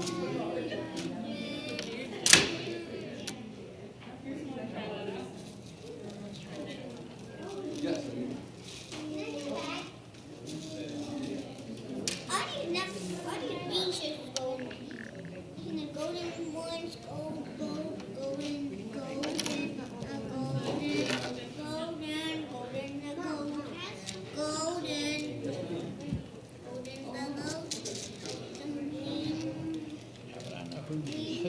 this your bag? I think it might be Is my that your name? brother's. Yeah, this is my brother's. It's your bag? Yeah, it's my brother's bag. They all look alike. So.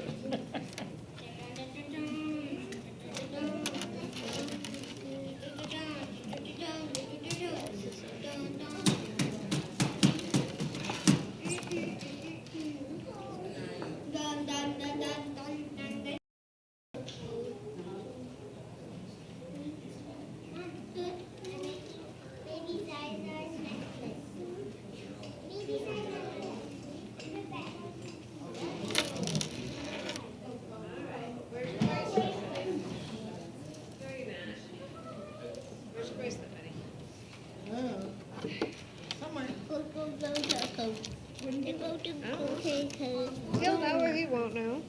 Oh, it's right here.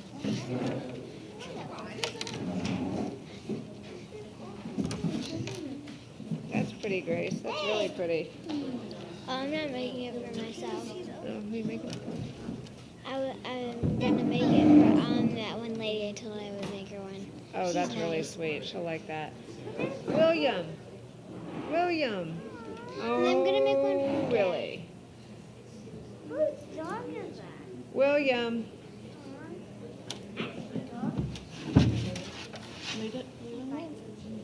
Bye, can you touch him?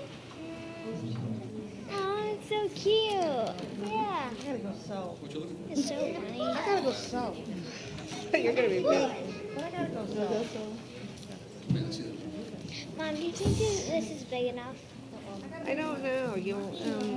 What do you think? I think it might be. Okay, I would make it a little. Do you want to try my wrist? Does that just look like? Yeah, I'm gonna try it on your wrist. I think it's plenty. This is a different kind of dog. Mom, look at this cute doggy. He's so cute, but if you touch him, he might bite you. I bet he's rusty. He's not. He just wants to wake up and watch everyone. And jump out the porch and bite. All right, try this. Look at him. All right, let me see. Try it on me. Is that mine? Can you make me that? That'll be plenty good. All right. Thank you, but I need a pair of scissors. Can you go get me a pair of scissors?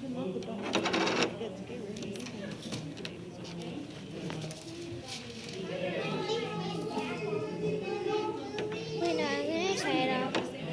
What? I didn't hear you, Grace.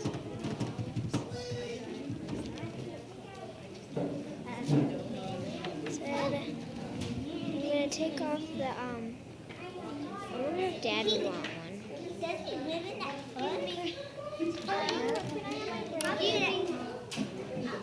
I don't know what kind of dog lives in your purse, but okay, kid. Okay, let's leave it alone before you make it too nervous. Little dogs like that don't want to be bugged.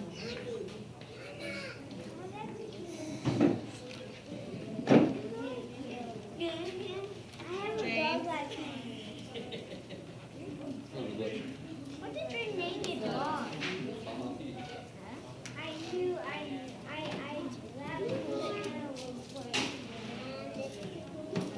Mommy, did you get a haircut today? Do you need help?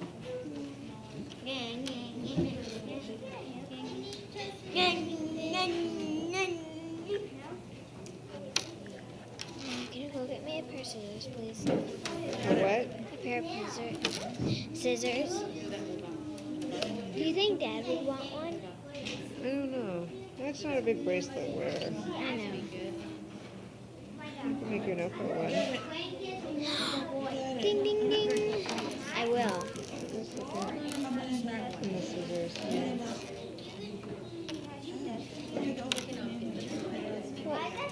I'll do yellow and black. No, should I do orange and black or yellow and black?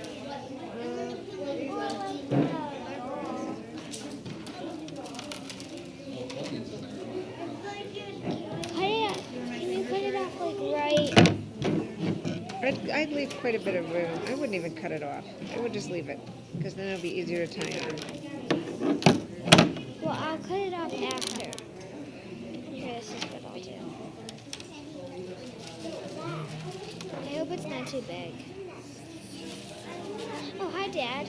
Hi. Is your session over? Yeah. They're doing stories here. Next. Yeah. They're doing obvious something in the other one.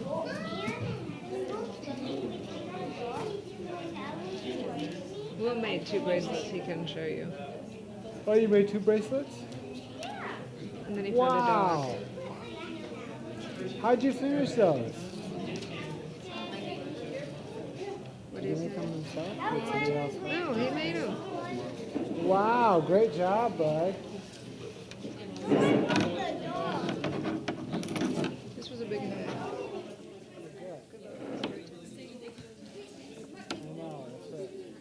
I'm probably gonna do story time. I'm gonna see how fast.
Wapo Island First Nation, aka. So we're working on it. It hadn't been, the meeting hadn't taken place yet, but it's yet to be determined officially where the next gathering will be hosted. But we're looking at this place, so this is where you'll be going next. Okay.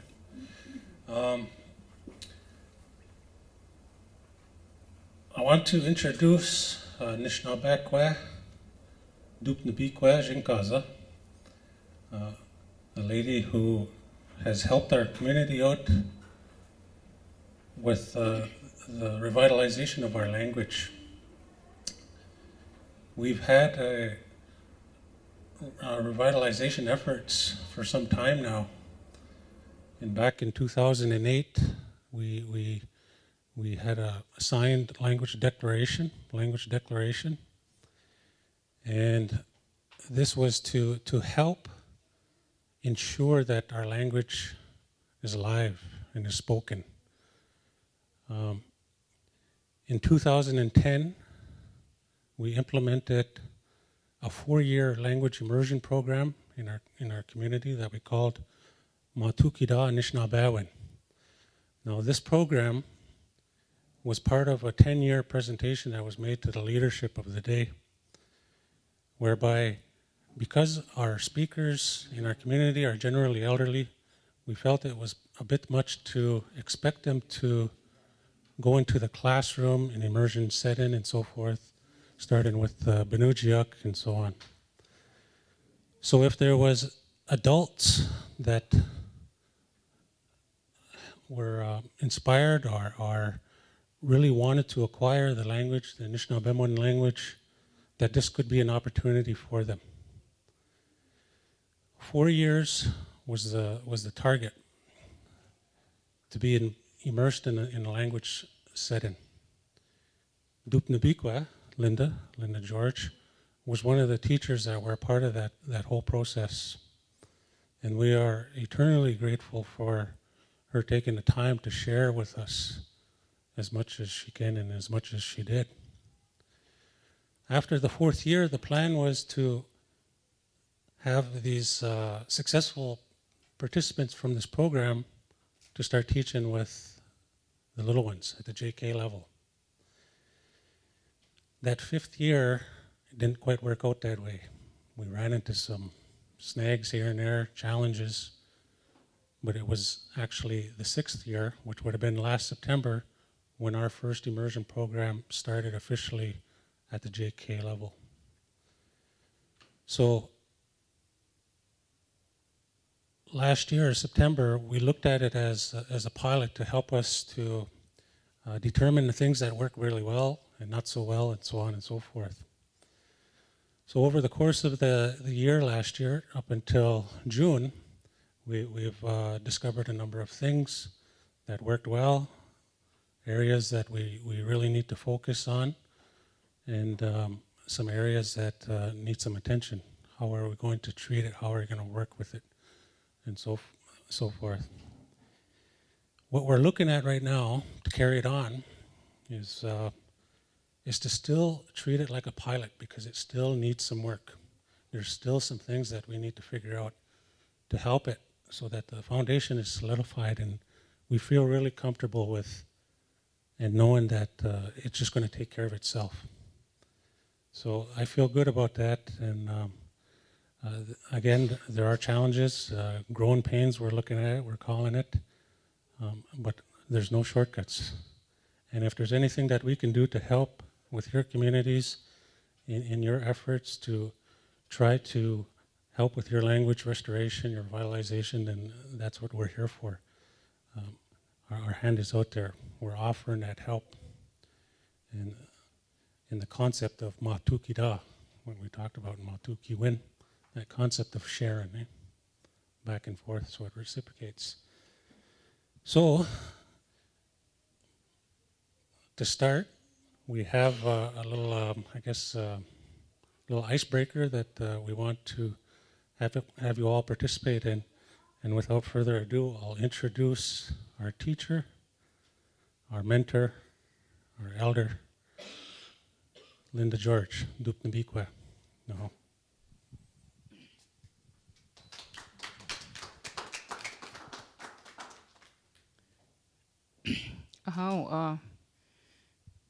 Like he said, my name is Tupnavikwa. My Indian name, it's Linda George, Chagnashimwin.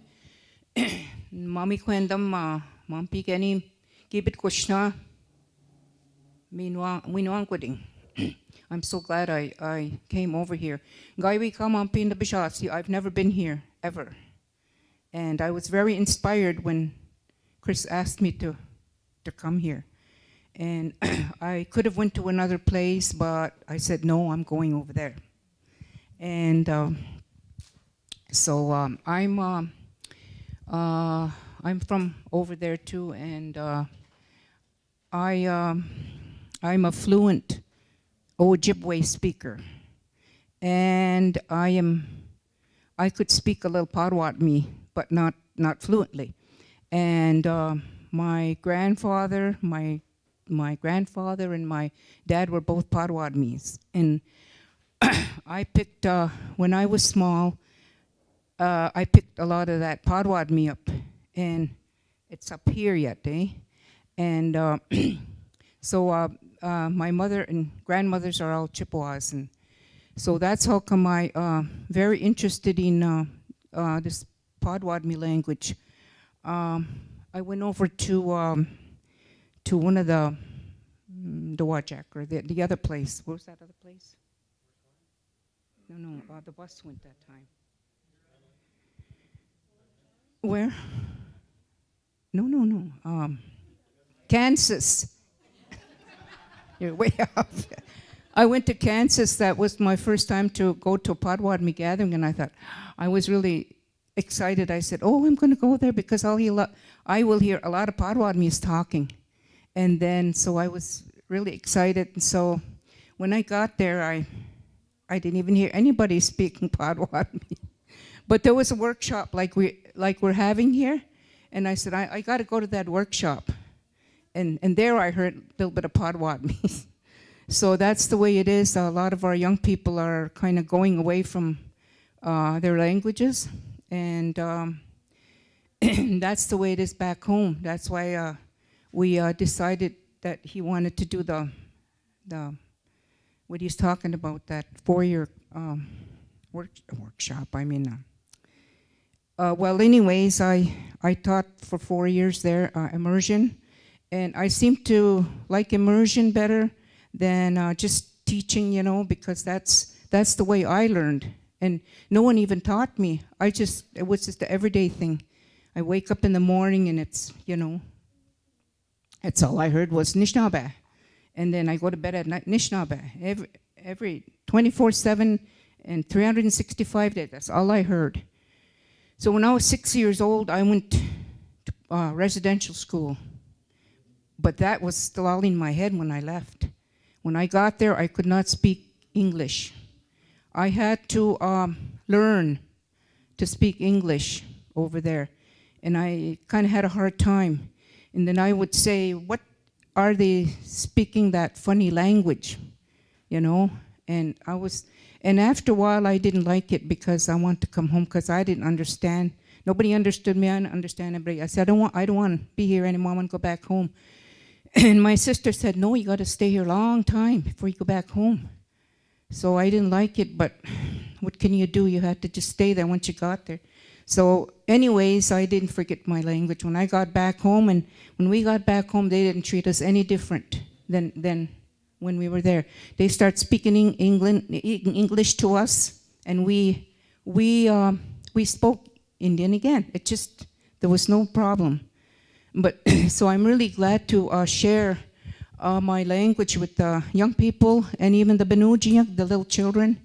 And I know I have some great-grandchildren, and I'm trying to teach them the Indian language. And they seem to pick up, you know, but I'm not with them as much as I was with my own.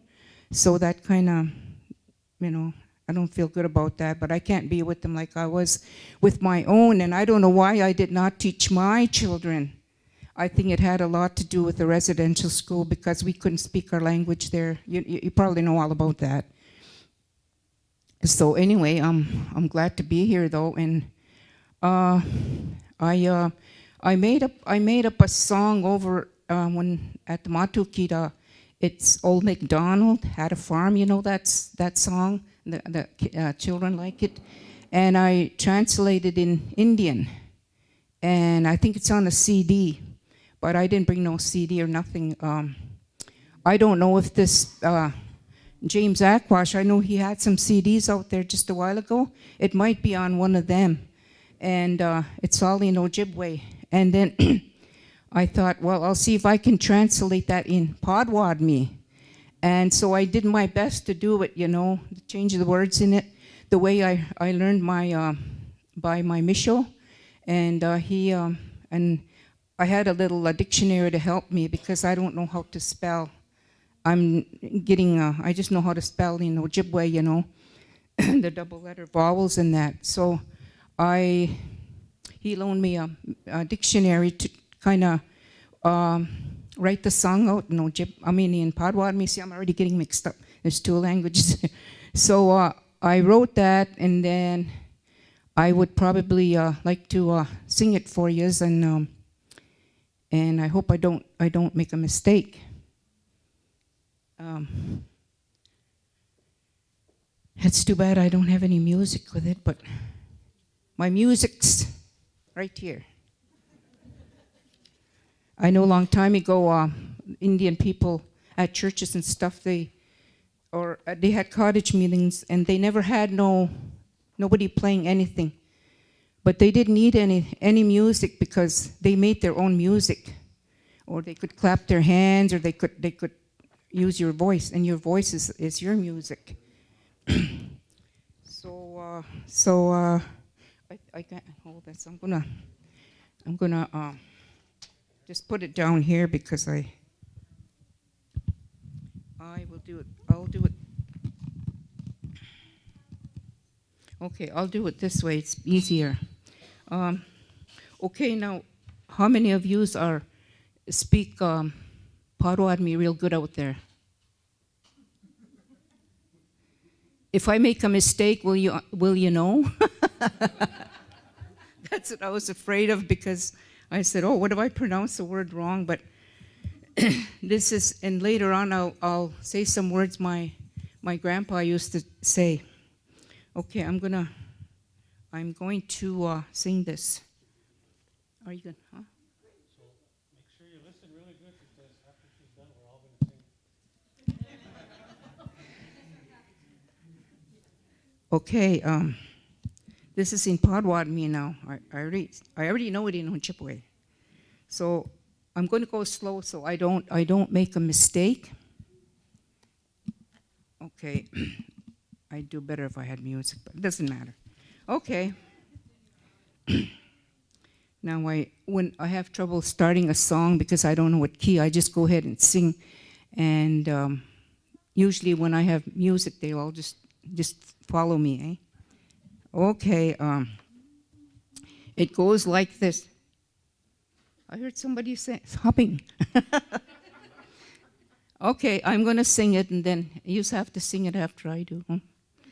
Okay, this is in Potawatomi now. Gewezi McDonald Tigangi Manek Okyanak Bidiak Gashemanek Okitisena Cluck cluck shoda cluck cluck iba shoda cluck iba cluck Jayak Nemik cluck cluck cluck Gewezi McDonald Tigangi Okitisena Gewezi McDonald Tigangi Manek Okyanak Shishi Bayake Shemanek Okitisena Quack quack joda quack quack iba quack quack shoda quack iba quack Jayagnama quack quack quack Kwezi McDonald Tigangi Okitisena Kwezi McDonald Tigangi Manek Okyanak Zisayan Gashemanek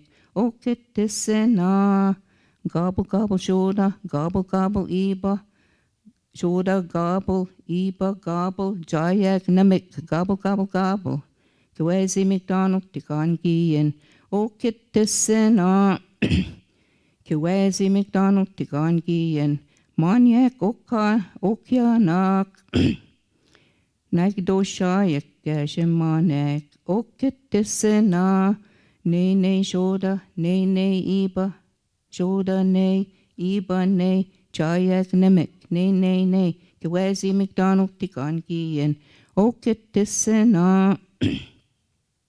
Kiwazi McDonald Tikangi and Manek Okianak Kokoshak Gashemanek Okitesena Oink Oink Shoda Oink Oink Iba Shoda Oink Iba Oink Jayak Namek Oink Oink Oink Kiwazi McDonald Tikangi and Okitesena Kiwazi McDonald Tikangi and Manek Okianak Pshikoke Shemanek Okitisena, Momo Joda, Momo Iba, Joda Mo, Iba Mo, Jayak Nemik, Momo Mo, Kiwazi McDonald Tikangi, and Okitisena, Kiwazi McDonald Tikangi, and Manek Okianak, Montan Shakya Shemanek, Okitisena, Baba Joda, Baba Iba, Joda Ba, Iba Ba, Jayak Namek, Ba, Kiwazi McDonald Tikangi, and Okitisena, Mumu Joda, Mumu Iba, Jayak Namek, Mumu, Oink Oink Joda, Oink Oink Iba, Jayak Namek, Oink Oink Oink, Ne Joda, Ne Iba, Jayak Namek, Ne. Gobble gobble Joda, gobble gobble Iba, Jayak Nemik, gobble gobble gobble, quack quack Joda, quack quack Iba, Jayak Nemik, quack quack quack, cluck cluck Joda, cluck cluck Iba, Jayak Nemik, cluck cluck cluck, Kiwazi McDonald, Tikangi, and oh, you got sana.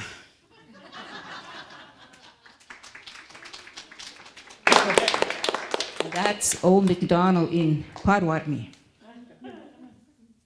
And it's also in the English on this other side. So,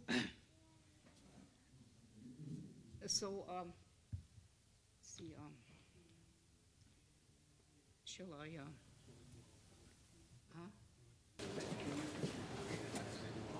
Okay. They're going to see it this time?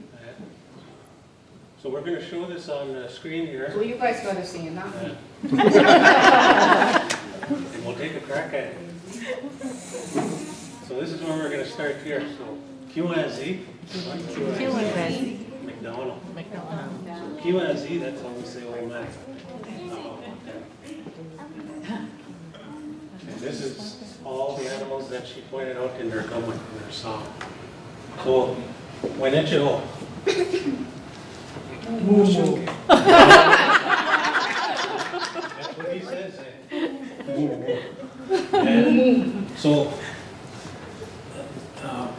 me as well, like in our community, there's a mixture of the three languages, like Ojibwe, Odawa, and Potawatomi, and it kind of started to make a unique sound, I guess. This is what I find out from when we travel around.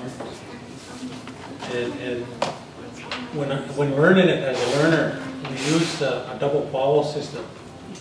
So that when we come here or some other places, like Kansas, Forest County, they use another writing system. And it becomes challenging again. But when we hear it, the sounds sound very similar, you know. But reading it, a lot different. So it was a challenge when we started to put this song into this new writing system. So if you're used to it, you know, went for it. It'll be easy. Some of the changes in how you say things as well in Potawatomi and Ojibwe are different as well. It was pointed out in a workshop there. Here we have, back home we'll say Bajike. We go somewhere else, we find out, hey, Masa, same. But over here, back home we say Bakakwan. And we go somewhere else, Potawatomi King, we say Bidi. Okay? So it's just how they call it, that's what they associate it with, and us and so forth. Okay? Back home, for this guy here, we say Bajgokshi. That's what we call it. When we go to Kansas, MLP here, out at Forest County as an example, they say Nekdosha.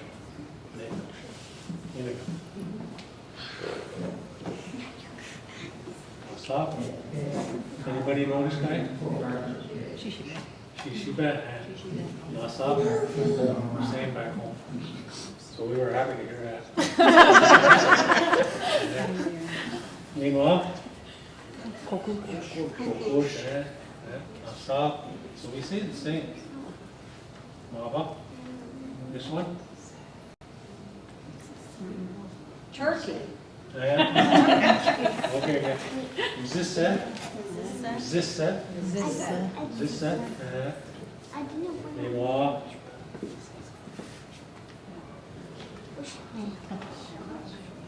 Montage.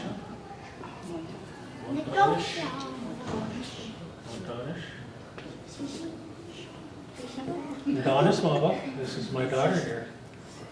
Her grandmother called her Montanish. I need to try.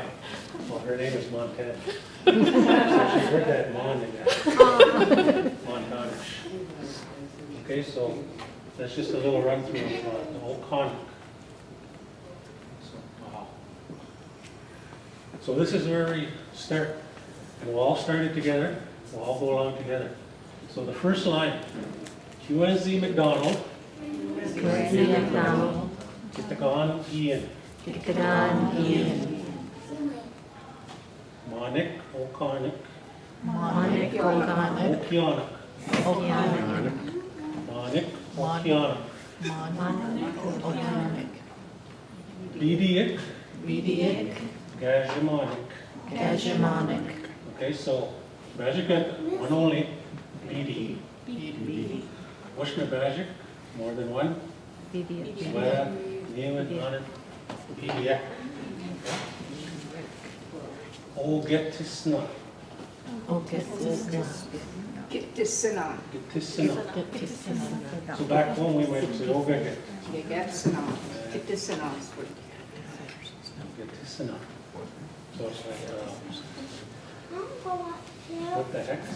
Oh, for goodness sake. Yeah, oh, for goodness sake. Oh, for goodness sake. Okay, so cluck, cluck.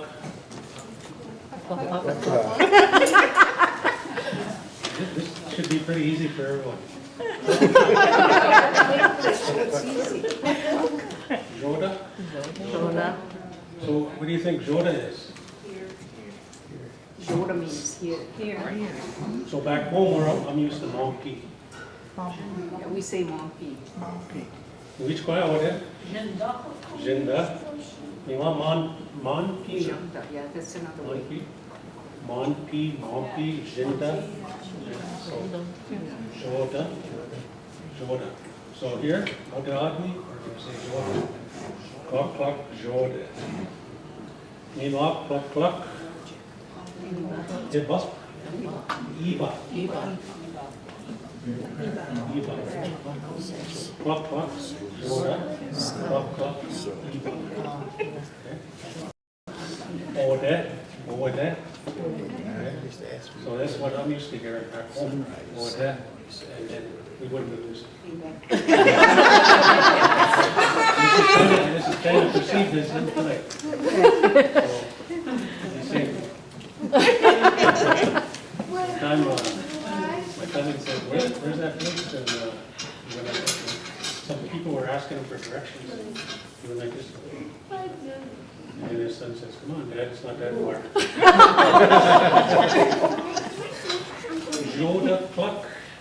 Joda Cluck. Eva Cluck. Jayak Nick Mick. Jayak Nick. Jayak Nick. Jayak Mick. Nick. Jayak Nick. QNZ McDonald.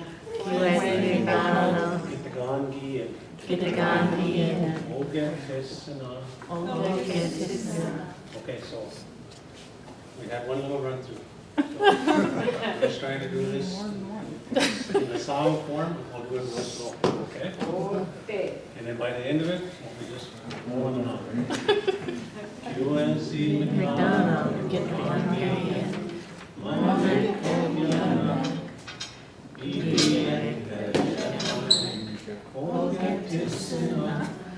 Cluck, cluck, shoulder, cluck, cluck, either, shoulder, cluck, either, cluck, giant, cluck, cluck, cluck, UNC McDonald, get on your head.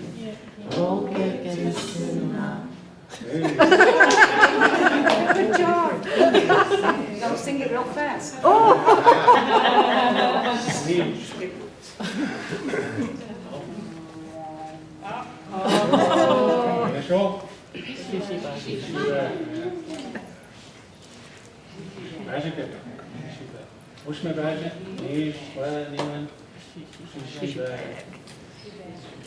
Yeah, well, in the farmers, there's not only one duck, there's a lot of ducks, a lot of chickens.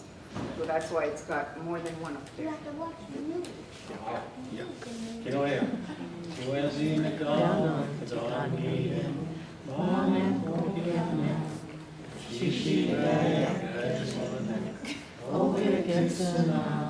Quack, quack, shoulder, quack, quack, either, shoulder, quack, either, quack, giant neck, quack, quack, quack, UNC McDonald, get on here, oh, get this now.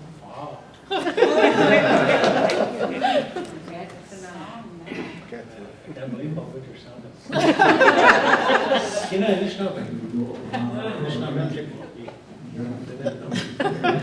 It's as if we're all fluent speakers. UNC McDonald, get on here.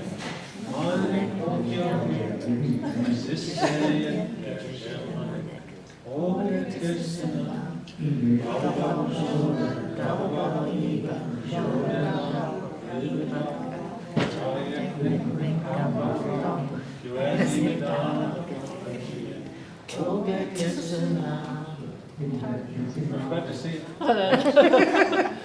We're just getting right into the song. It's good sign.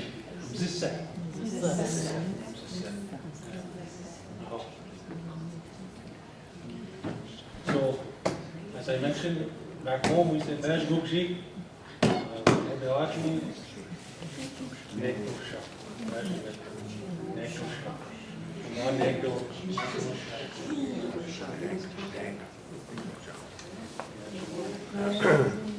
So what we'll do is, because it sounds like he's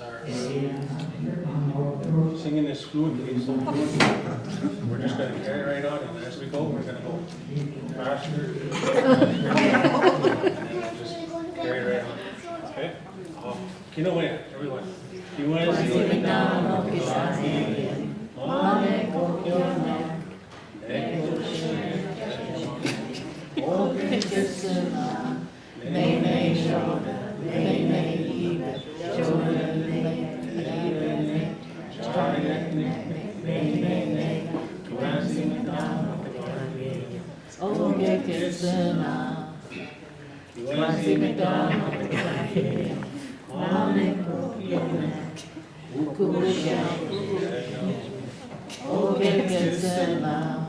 Oink, oink, shoulder, oink, oink, either, shoulder, oink, giant neck, oink, oink, oink, Clancy McDonald, oh, get now, Clancy McDonald,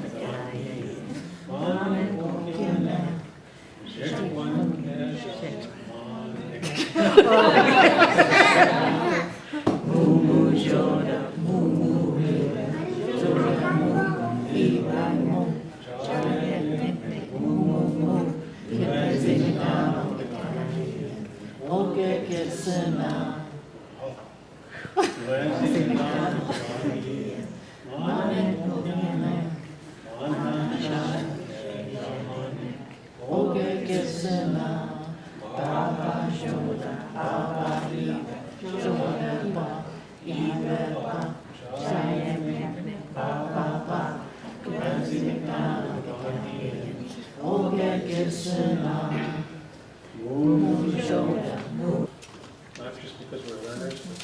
it's told, but a real strong interest because this is where we come from too.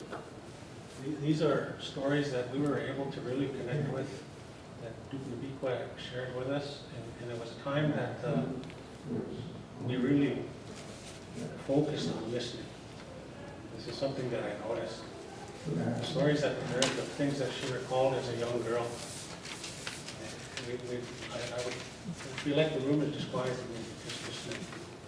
And it was a real good feeling. And again, I'm so grateful for these things that she shared with us. And I'm happy that she was able to come on this trip here to share a little bit with you as well.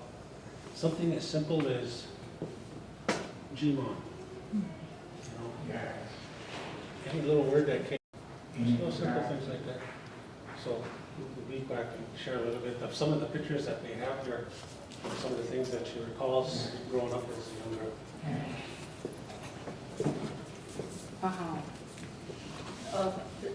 This picture here is Shawnee, but a long time ago, at the St. Clair River, this boat here was called the Potawatomi boat. And it used to land, it used to come and land here. And all the, what did you do? Drop that.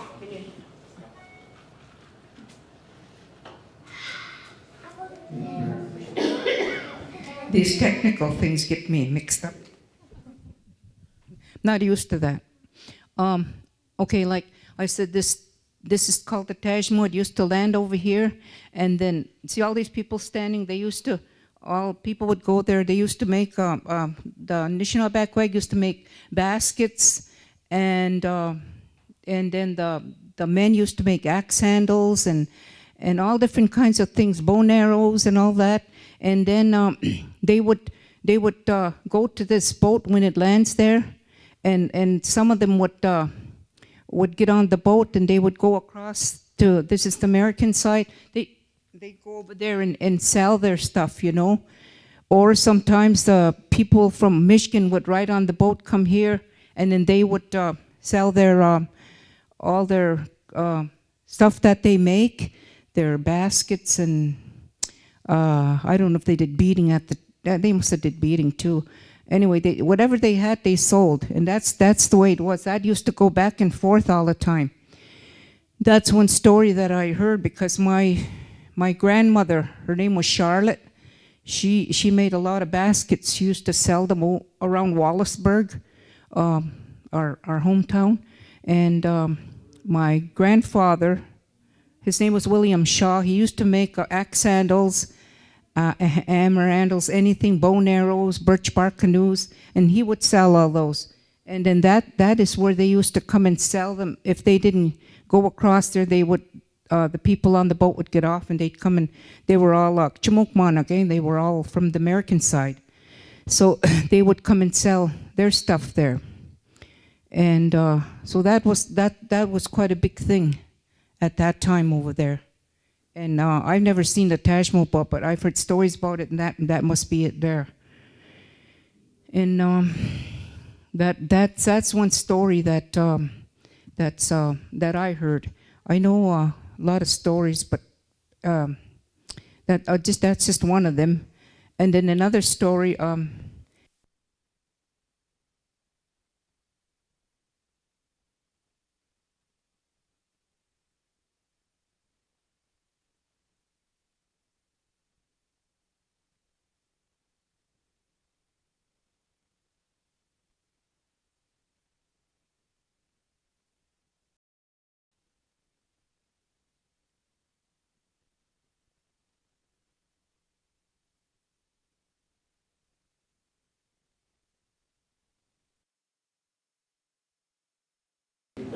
Well, anyways, another story. I'll have to talk a little bit louder.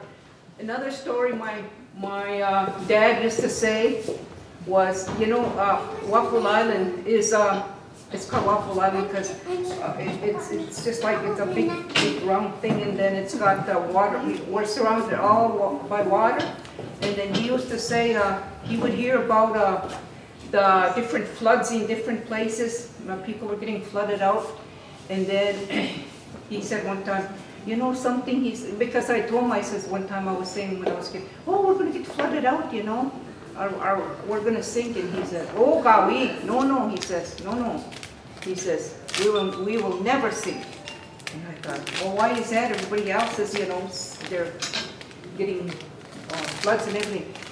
He says, because our island, we're living on an island, there's water around us. And the more it rains or the more water comes in, the island pushes up. So we're just going to float, he said. That's another one. That's another thing he always talked about. And I just heard a lot of stories from different ones would tell me this and different ones would tell me that. My grandparents told me a lot of stories. And then I don't know, you must know the one about, it's almost like the groundhog, see the shadows, it's, what do you call it? But this was about the polar bear, or polar bears. They'd say that they would, in the springtime, when it's gonna thaw out, they throw their little cubs outside, eh? And then if those little cubs are still cold, they go back in there. And that's going to be another 6 months of cold weather. See, it's so similar to the groundhog. I think they must have just reversed it into a groundhog instead of that. So there's a lot of little stories like that, and different stories about a young girl growing up and having, as she's becoming a woman, and maybe some of you heard that, but they say that when you first become a woman, you're not to pick up a baby, one that can't walk, because they said if this person picks up a baby that doesn't walk, it's going to take a long time for it to walk. That's another story. And but I think some of these are just myths. They're not. I don't think they're real, but they're stories, you know. And then another one I heard, they told me, was a pregnant woman. You know how they have these when you have funerals and then they walk around to view the body, and then they say a pregnant woman is not supposed to view a body, but they said, or if you do, they said you have to go and stand and just stand there and look at the body really nice, you know, look at it a while and then move on, because some of them just they just sort of walk by and go like that, you know. They say if you're pregnant, you don't do that, and they say because your baby will be born cross-sided. But I don't think that's true myself. These are just, you know, these are just stories that I heard. But some of them are true, you know. And I think some of those teachings are from the Medewan Society. Oh yeah. Yeah, from way back. Yeah. And me forget they've that. been passed down to you know, Yeah. our parents. Mm-hmm. Yeah. Well, that's the stories I used to hear. And another thing, we had a lot of there's these people going to the Tajmo boat. And we had a lot of wild horses on our reserve. A lot of wild horses. A lot of cows too. Well, I think they belong to farmers, but they let them roam around. And I remember when I was a little girl, I would be outside playing, and then I'm looking down the road, and here comes a bunch of cows just coming down our way. Oh, I'd run in a house because I'm scared of them, eh? And you're not to leave your laundry out because they like to chew on it. I don't know what they like. Maybe there's soap on them yet. I don't know. And then I know one time we were going out to get the laundry, and it was all just chewed up. There's this like grass stains on there. And then my mom said, the cow must have been in the yard, because we didn't have no fence. I guess you're supposed to fence them to keep them out, but a lot of them didn't. So they just roamed around. And then all the bushes, the horses roamed around. It was real clear, the bushes, you know. You could see the trees because when they go in the bushes, they eat all the grass and stuff, and then now you can't even see hardly nothing, you know, because there's no more horses. So that's another thing. See how they're just bunched up here. Now, I used to go back in the bush with my dad. He used to chop wood and cut down all by himself too. Cut a tree down. It's not a chainsaw or nothing. It was one of those saws like that. Then he didn't want no one helping him. He said, they just get in my way. I want to do it myself. And he did all that. He piled it up, and we'd get on the wagon with him, and all that kind of stuff he used to. That's where I learned all my stories. Another time he was coming home from they used to call it public bush. He's got his wagon, his team, and then he was coming home, and right up ahead was he seen something. Then he said, "I wonder what that is." So he as he got closer, it was a couple of kids, and then he said they looked like they had Indian clothes on. The little boy and the little girl. I guess he said, "Oh, it must be kids playing up there, you know, ahead of me." So he kept going, but he could never get close to them. And then they just disappeared after a while. And he thinks those are the little wild Indians. They used to say there was a little bit of little wild Indians. Now I don't know if that's true or not either. They used to call them Botniansuk, the little wild Indians. Like they claimed that long time ago there was when the Indians used to live there. When the wild ones, they used to live all over the place, and I don't know, because maybe they all died off, or I don't know whether that's their little spirits or what roaming around. But he said he never could. He said I could never, and I was trying to go fast to catch up to those kids to see them. He says, and I couldn't catch up to them, and I looked, they were gone. And he went through the road, and they were gone. I couldn't see them anywhere. So there's a lot of stories. My mom told me a lot of stories, and it's just I don't know. When I used to sleep with my mother, she would lay beside me, and then she would tell me all these stories, or my grandmother, and I used to love to hear them, because I just lay there and I tell me a story, and they'd start telling me, and it just about anything. And maybe it's not true, or I didn't even care whether it was true or not. I just loved hearing it, and I still love hearing stories, you know. And I tell my children that, but I don't know, sometimes when they were younger, they listened. Now they don't want to listen, so whatever I'm telling them. But that's what they lived in old houses like that, and I don't know. I kind of miss the old way, because this is not everything's too modern for me now. It's just like, I liked it better the old way. You know, I guess it wasn't hard for us though. We had to get water and cut wood and make fire in the stove. That wasn't hard at the time. Now, I don't know how many of the young people would be doing that and that kind of stuff. But I'm just used to that way, and I don't know. That's the way we lived. That's the way I was brought up. And so there's a lot of little stories like stuck back in my head, and sometimes I can't think of some of them, and some of them I do.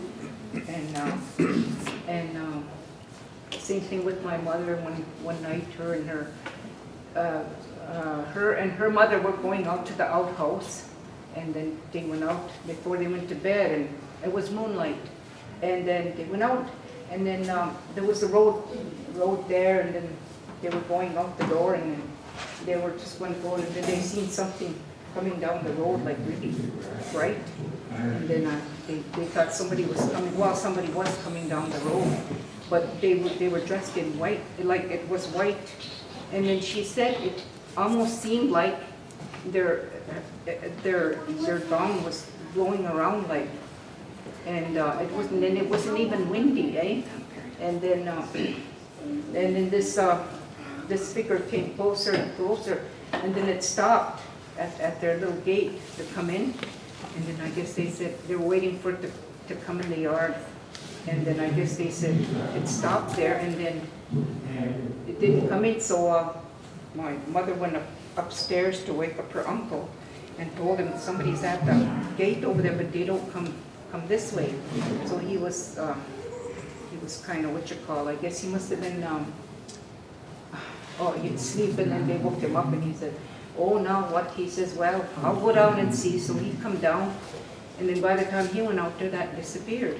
And he walked all the way to the gate and looked around there. He'd come back, he says, I don't see nothing. And then like he didn't believe them, and maybe he didn't, I don't know. But they said, but we seen it. And then they were just different little things like that. And I just really lay there and listened and think about it in my head, you know. So all these things were, you know, they were really good for me, because I really liked listening to stories. And that's the first thing I would do, and my grandmother would lay down with me. I would say, Batso kanes me motion. Tell me a story. And she'd start. And she wouldn't even think, she'd just start. Maybe she made some of it up, eh? But to me, it was good. It sounded good. And while she's talking away, then I'd fall asleep. And I'd go to sleep. And so all this, I guess I still miss those things, but there's nobody telling me a story no more, so I have to, sometimes I just lay and think about those things, you know. They're things I cherish, they're things to think about, and I will always cherish them. And so it's good. So we have these people here, we had a band, I guess, I don't remember them, but we had a band on Wakul Island. And a lot of these, I don't know who they are, but a lot of these people they're all Nishnabes. They were called Waffle Island Fair and Exhibition. They used to have fairs. They used to have fairs and every year they'd have fairs, and they'd have different dancers, but they never, now the powwows, they judge them and everything. I don't know how they're dressed or how they dance, but in them days it was just a powwow. It wasn't a competition. They just had a big powwow, and that was it. I think they had baby pageants and stuff like that. But I remember going to some of the fairs we had, and they had a big exhibition hall, and then and they would have a big square dance after the, what you call? Because I remember I used to go to those, I was just young, I didn't really, I used to see them dancing, and all they did was square dance. They never did any of these things they do now. They move all over and all that. Not that kind. Just square dancing, you know. Now, I don't know, they move around all over the place. That's dancing, I guess. And, but I remember all that stuff. They used to have pony races and different things like that. We have something called Fall Fair, but it's really not exciting as it used to be, I guess. I mean, it's okay, but I sometimes wish they would have something else more like, I guess where we have Fall Fair too, I guess they wouldn't have no races or nothing, because it's a smaller area. So they got rid of the exhibition hall, they got rid of the parish hall, the Potawatomi, everything was torn down and stuff, and then all this newer stuff came in. So we don't even have no band now. They must have all, so all these people, they must be all gone now. But I never seen them, or I just hear about them. So everything is everything that I heard was either true or not true. It didn't matter. It doesn't really matter, because they're just the stories, you know. So that's I don't know, and I can't think of anything else. Well, I mean, I was going to write a thing down what I want to talk about, but I didn't, so. But these are some of the pictures that, the old pictures that were taken. So, it's, another thing I heard was, they still talk about that, but I don't know. We have the St. Clair River, it flows in, it's called Kajuanong, that's why our Kajuanong is called on our reserve. And this, the St. Clair flows into the Snai, comes this way. And then they used to say there was a Shignabig living in the St. Clair. Shignabig is a serpent. And it had a big hollow under the water. And some claim they seen something like it, but I've never did. And to me, I think it might be just a myth, but it might be true because I hear some people saying they see stuff, and then I don't even know if it exists now or whatever. But see, there's just stories like that, and that I was told about, different things. And so I wanted to make a CD about different stories that I heard, and because I wanna, when I'm gone, I wanna be able to leave something for the younger people. The stories, the Matsukara, and the singing, and I love singing. I like singing, and my mother was a singer. She played piano, sang in church, and all that. So right now I'm trying to learn a lot of songs. I was given a songbook from a girl that they're all Mishnah in there, but I'm trying to figure what they are because I don't know. And so all this, it's just something that I like to do. And how much time do we got? And then. So that's part of some of the stories that I have. That well, I actually have a whole lot of them, but I mean I can't remember all of them, or either I can't think of any right now. But they're there. What about those words? Am I gonna give you?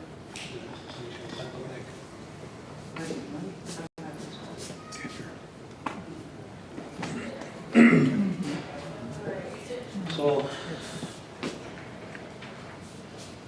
I guess it kind of reiterates the importance of sharing stories, telling stories. You can relate to who you are, it's connected to your identity. So these are things that we found are really important. And as a part of our language program at our school and our community, stories are a big part of that. Just little stories, don't have to be that long. Before we say Mama Pete, there was one that just came to my mind when I was in James Aklosh's presentation over there, when he talked about sex.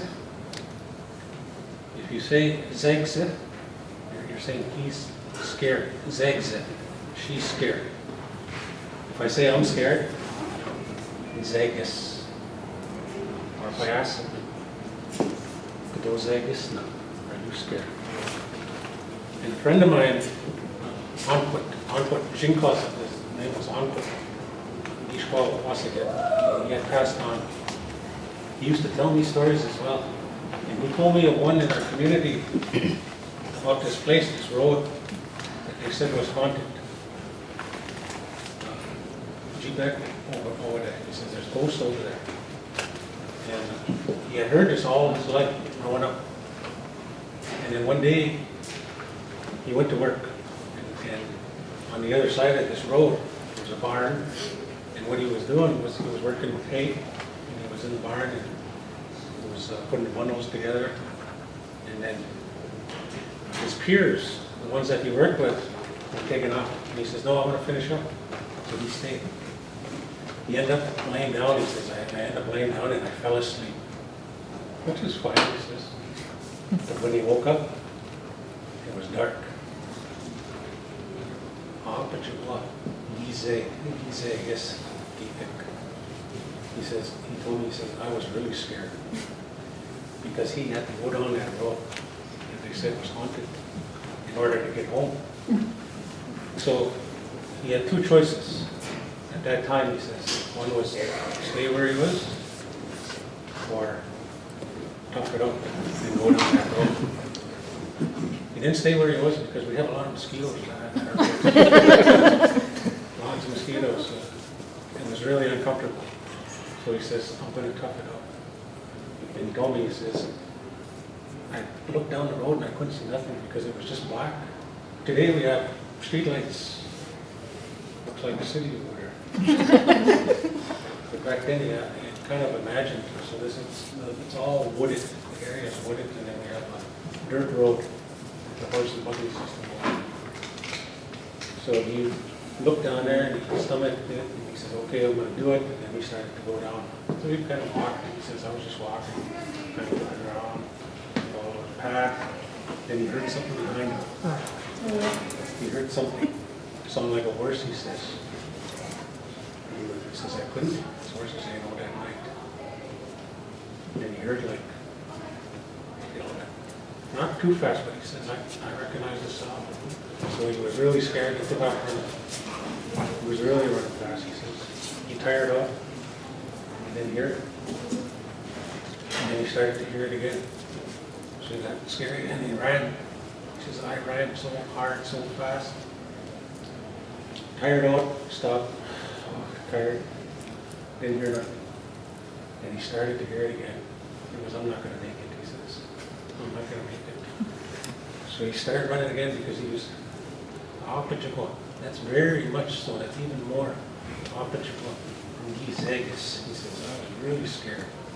My heart was just thumping. So he started running again. And then finally he made it across that road.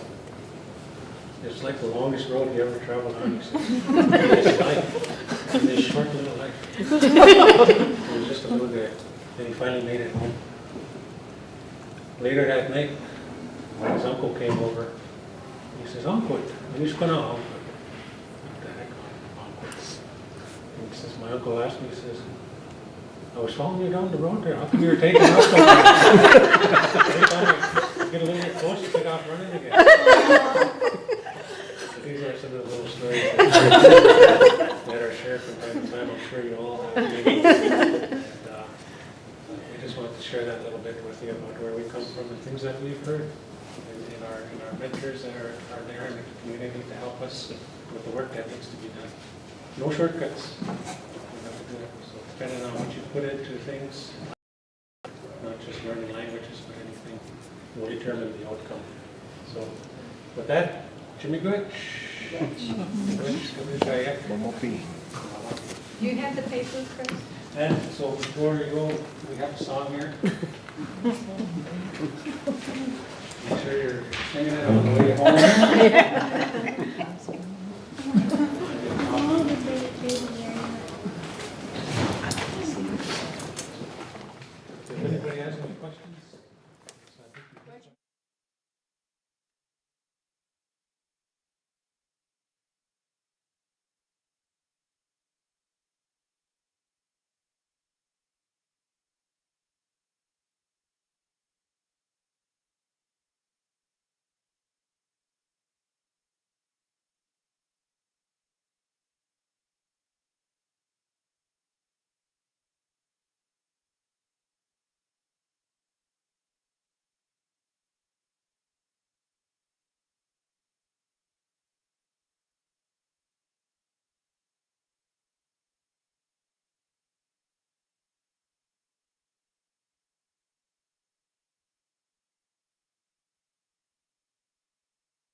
That's Justin's desk. Do you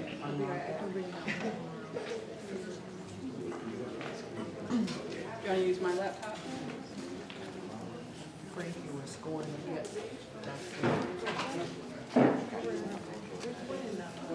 That's it for those hard copies of presentation, but there's more people at there's people at one. Sorry, I have to get rid of one. Sorry.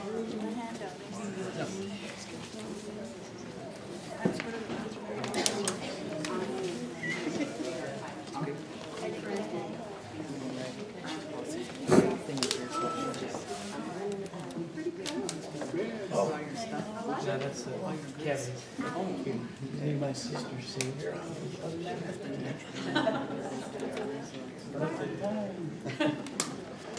Go to your file. I don't know, just like a skier.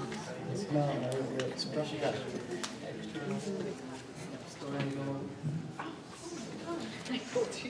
2016, yep, that one.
That's okay, we could just read across the screen. Okay, hopefully it's not a strange time. Big wedge. No, big wedge.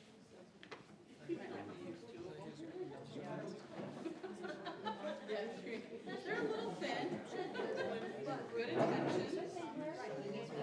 Yeah, when you put two of them together.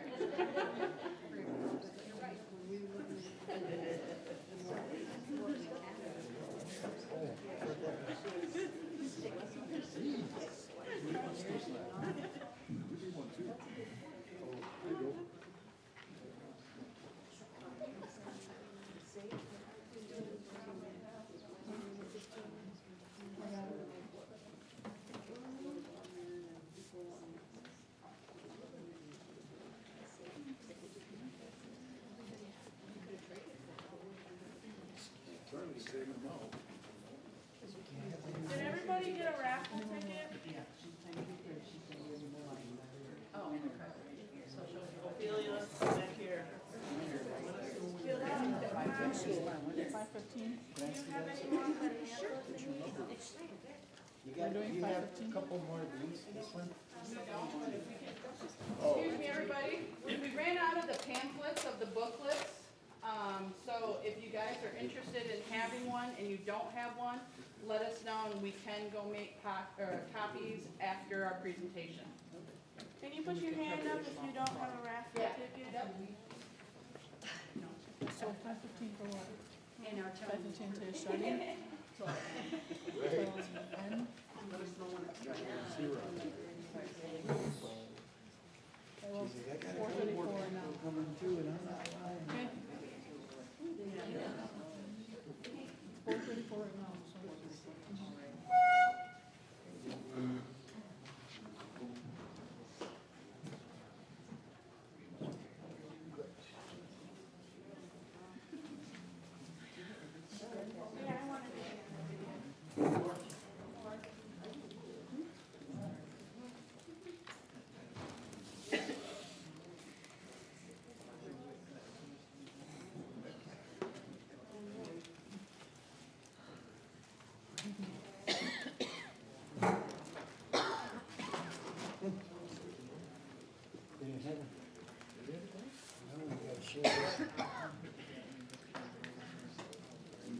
said if you're interested in getting one, they'll send it to you in the mail. Do they know where you live? Are you doing that? Might take longer to get there if they just go across the street.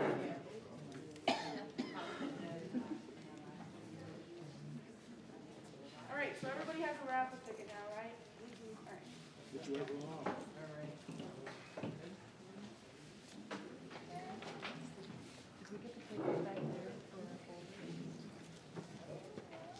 Does everybody in the back have folders? No, you don't back there? Anybody else?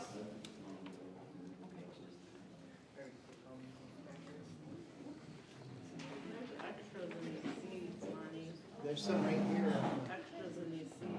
Yeah, they're back there.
Yeah, I'm gonna need you to please use the microphone.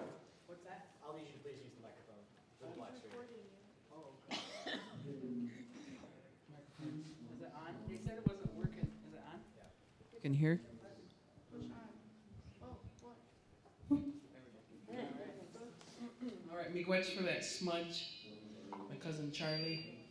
Aha, bonjour Jayak. Edward Gage go kwai mina ajwanit kwai indigenous cause. Bodwe wad mi kwai down. Bodwe wad mi mina odawa down. Athens, Michigan, Dochbia. Migizi oten do dem. Mina jigwe oten do dem.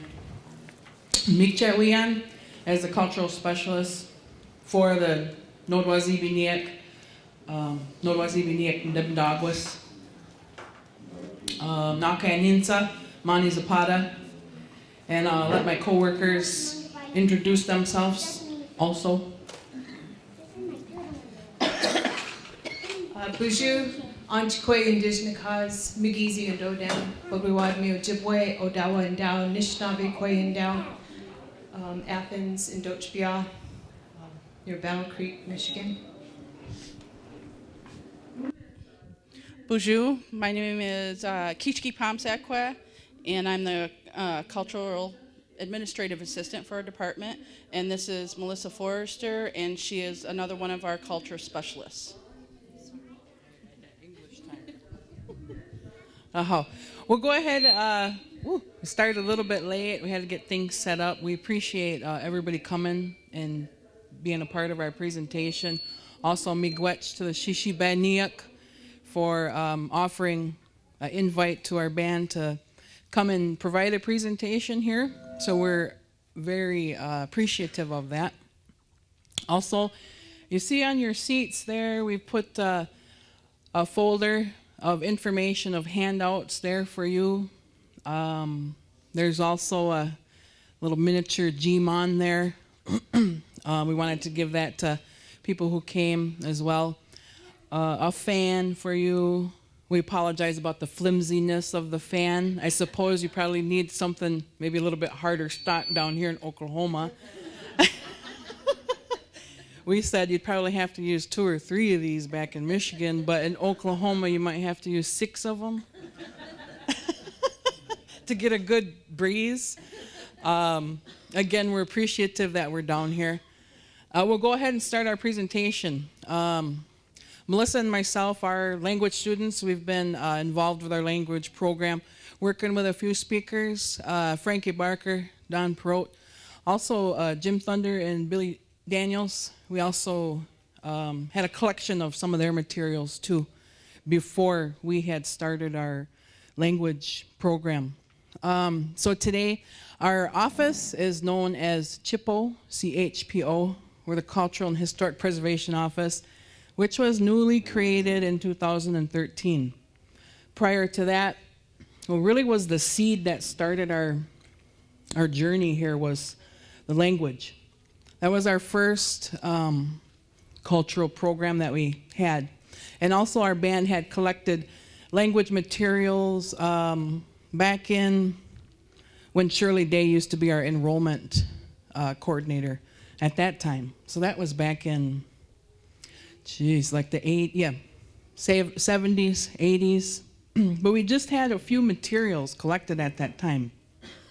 So again, we're glad to be here. And of course, we're all members of the Nodwazi Biniak. We had a question earlier about what does Nadawasipi mean. And I went through that. What we've heard that has a translation, 2 translations of that. Go to the next slide. And our presentation today is we're going to be giving you an update about our program. And also, we titled it Overcoming Obstacles. And I'm going to ask Melissa to talk a little bit about that, why we titled it like that. Okay, we were brainstorming, and we've been doing that because we're such a young office, and we have the heart to discuss what needs we need to needs we have that our tribal members are presenting us with, and also within ourselves too, in our own personal lives, overcoming obstacles that we face, to stand firm, to have that backbone, to not back down. No matter what comes your way, whether it's doubt, you got to overcome that. There's power in our prayer. There's power in our sema, and getting our connection and maintaining that connection daily. I was adopted, and I hadn't even heard of a sweat lodge till my mid-40s, and by that time they were court ordering me to counseling,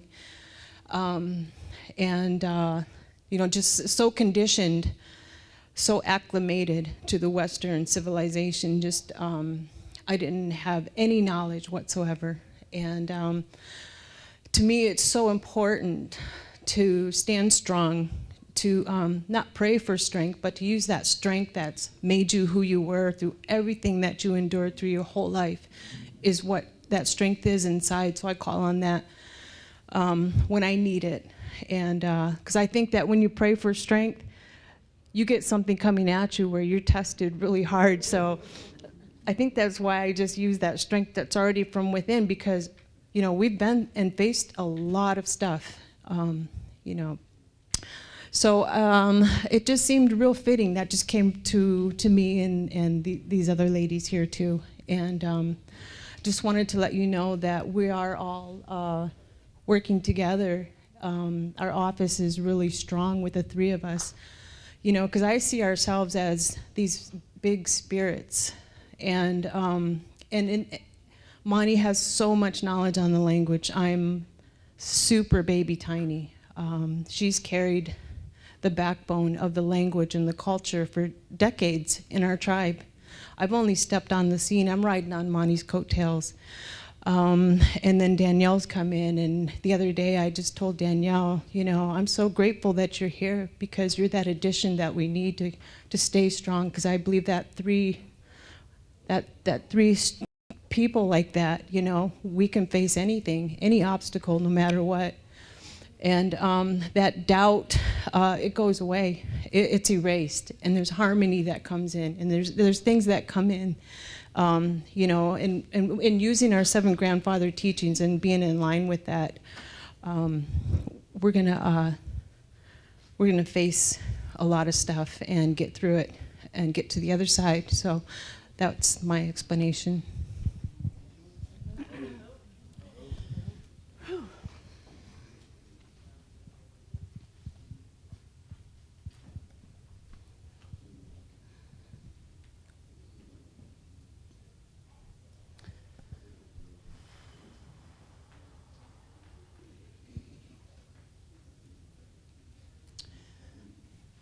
Excuse me for a second while I pull myself together.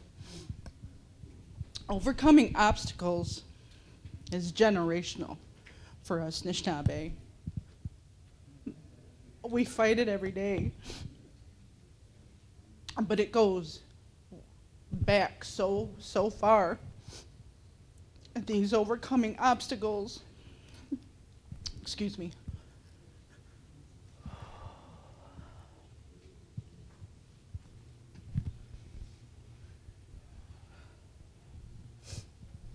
this is part of the overcoming the obstacles, being able to talk to you guys and talk about our history and being able to explain our struggle.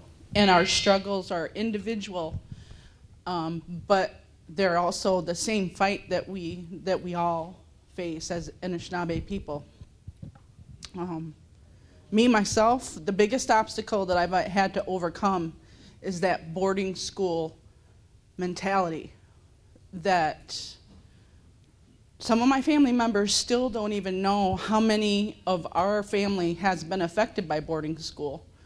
And because they tried to assimilate all of us Native people into not sharing our language or our culture, that's kind of where I'm at, you know. Melissa may be in her infancy stages or her baby stages, as she says. I'm in my infancy stages. I've always practiced my culture. I've always known that I'm Anishinaabe. But my grandmother went to boarding school, was plucked from her home, and my grandmother always pounded in my head to be very quiet about who you are. You don't have to be loud and proud and scream to the world that you're Indian. And that's and that's the way I've lived my life. I'm 44, and I still overcome those obstacles. So that's part of what we want to present on today. Maybe not get into such a deep conversation, but at least touch on some of the obstacles that we have faced as a community, as tribal members who work in the government center. It is an ongoing struggle, but it's the most fulfilling part. Working with your people, educating your people, bringing your culture back to your people, bringing a language back. It's a beautiful movement, and I'm so proud to be here, to be able to get weepy with you guys. It's sharing, it's caring, and it's education. So, miigwech. Miigwech. Okay, overcoming those obstacles. My coworkers, we talk about that. We're Anishinaabe.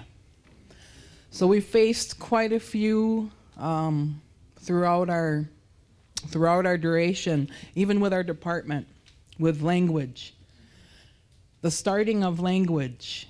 The boarding school era has affected our people so much that even some of them were scared to come to language class.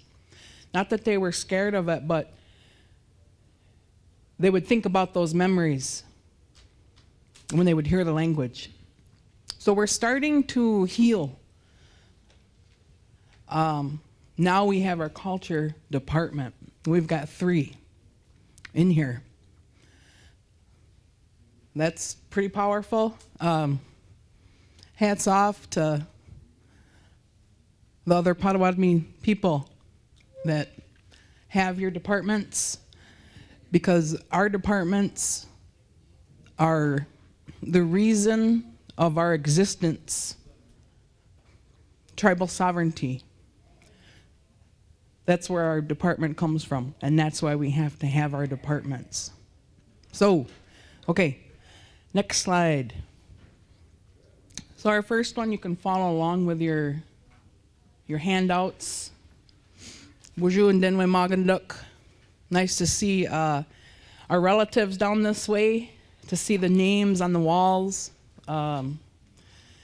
Back home with our rolls, our enrollment rolls, we see those same names. We're from the same people. So Nadawasipi Huron Band of Potawatomi Cultural and Historic Preservation Office. We wanted to share our Chippewa Department mission statement. We presented at last year's language conference as well. And this one is, our presentation this year is somewhat similar to what we presented on last year, a little bit different. We talked about our NAGPRA and repatriation that our band was involved with. This year, we have more employees.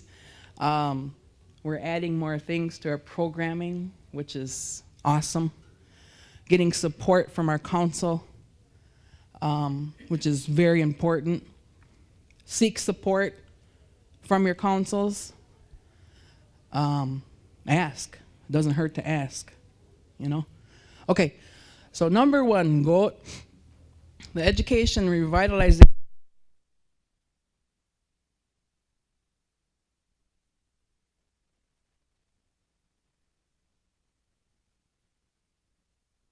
Language and history.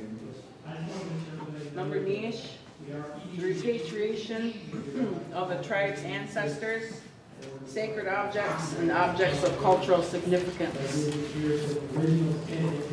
We actually are also in the process of revamping our mission statement, which should be done too as your department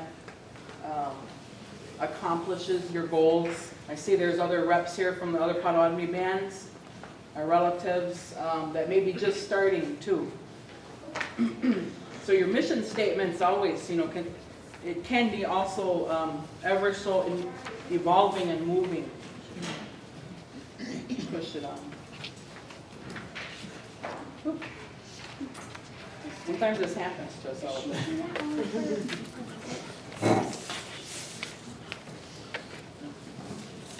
Is the light, are there like numbers on the little screen? Now the light's on.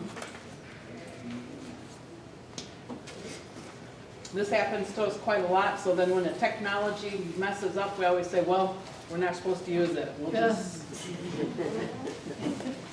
just go, keep on going. Overcome that obstacle. So number niche, I'm gonna keep on going. I'll try to talk loud for those of you back there.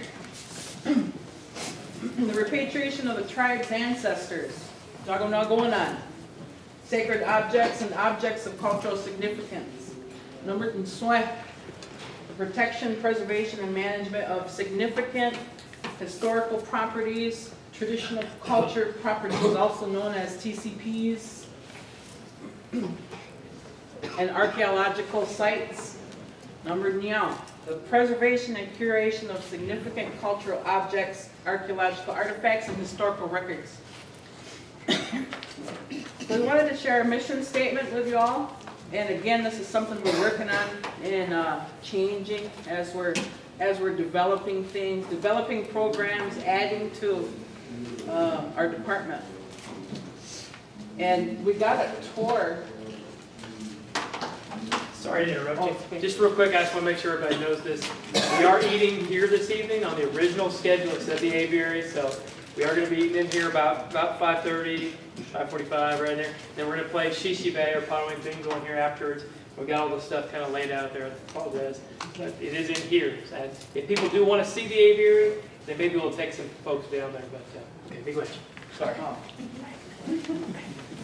We did get a tour of this facility here. So Shishi Bani, the Citizens Band Potawatomi people, Your facility here is beautiful. We came here early, a day early.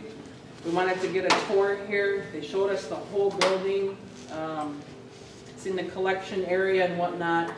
And we're actually this year, it's in our plan to start researching the other heritage centers, first starting out with Potawatomi people and going to tribes even that are close to us, Michigan, Saginaw Chippewa tribe, Zebwing Cultural Society up there to visit.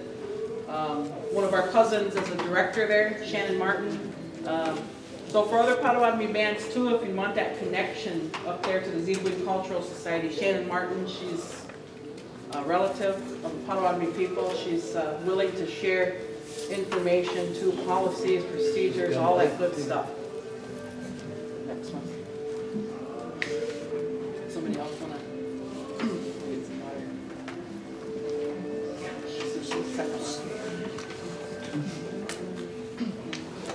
Second Through the gentle guidance from our ancestors, we are restoring culture to our tribal. They're gonna talk there. This is the second slide. Next slide. Go planting seeds of compassion for our elders, providing safety for our community to share atrocities of the Potawatomi people, and listening without judgment. We're in the process of doing some work with our elders. We have a healing ceremony coming up. It has to do with exposing, I'm nervous, the historical trauma in the boarding schools. We have a very strong Christian elder community within our tribes. And they're showing up to our cultural events. We see them trickle in. They're in for maybe 10, 15 minutes when they're out. But they're coming in. And so we're getting ready to do that when we get back. And we have Hunter Genia coming down and sharing that with people. And also what Melissa was saying about we're starting to have our tribal elders come into some of our programs that we're presenting on. That's part of that planting seeds of compassion for our elders. It's not for us to judge anybody and who they believe in. Some of it's conditioned, some of it's forced, some of it's in our hearts. There's no judgment. They respect what we believe in, and we show that same respect to them. And that's what's bringing them in more because of that non-judgmental way. And they're open to it. That's what we enjoy seeing. Through the gentle guidance from our ancestors, we are restoring culture to our tribal community through repatriation. I had a teacher that taught me in California when I said I had some counseling. Some of us have backgrounds that we may not be so proud of, but I believe that some of the best of our people come from those backgrounds because you learn who you truly are. It's revealed out through those things that you're fighting, within yourself about.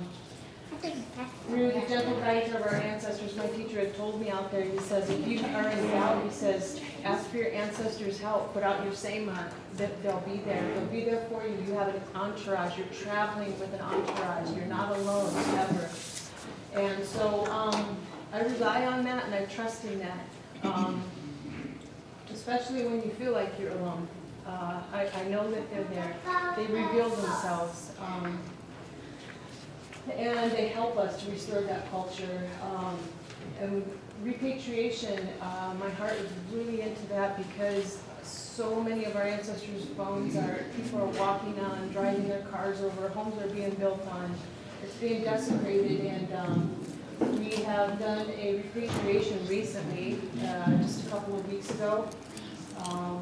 Monty, Danielle, and I, some veterans, tribal members, got together and we did our own repatriation for the first time, just within our small group. And we're hoping to get our repatriation committee going. We don't have one yet established, but we're praying for that. Destroy, protecting and preserving historical land bases and waterways through transparent management. Last year, our tribe was involved with a water walk for the Kalamazoo tar sands spill 5-year anniversary. That was taking place this same weekend, and we weren't able to participate in that. We have a National Air Quality Conference coming up that will be held, I believe, in our casino in October. I'm really looking forward to that. Really looking forward to protecting and helping our environment out in any way that we can. There's a lot of damage being done. Now, ongoing healing opportunities for our tribal community. We have our fall ceremonies that are coming up. Our traditional healers program, we introduced that this year. Last year we had a traditional healers task force. We worked on it for a year. We had a group of people that worked on that. We selected healers. We had roundtable meetings. We picked the best for our people, and we're really looking forward to that taking place. That'll be starting at the beginning of August when we get back. And there's all kinds of healing opportunities. The other day we were in the office and heard some tribal members mentioning fasting. And to me, that just really brought a rise to my spirit, because people weren't talking about going to the club or going out to a party or anything like that, but their curiosity is about fasting. And when you're doing that, you're talking about acceleration of growth. You're talking about revival. You're talking about restoration. You're talking about stepping back into yourself of who you really are, what your purpose is here to be. Because we only have now to live in. And there's a lot of things that have to be undone, from conditioning and assimilation and the English language and Western ways and Western medicines. And with these healing opportunities, we're bringing medicines. I took some medicine before before this presentation for anxiety, and that was from one of our traditional healers. And the smudges that they give you from our traditional medicines, and learning those medicines in the language. Those possibilities are endless still, but we have to do it now because our elders are getting older, and then we want to learn all of that stuff and pass it on. So we're learning at the same time.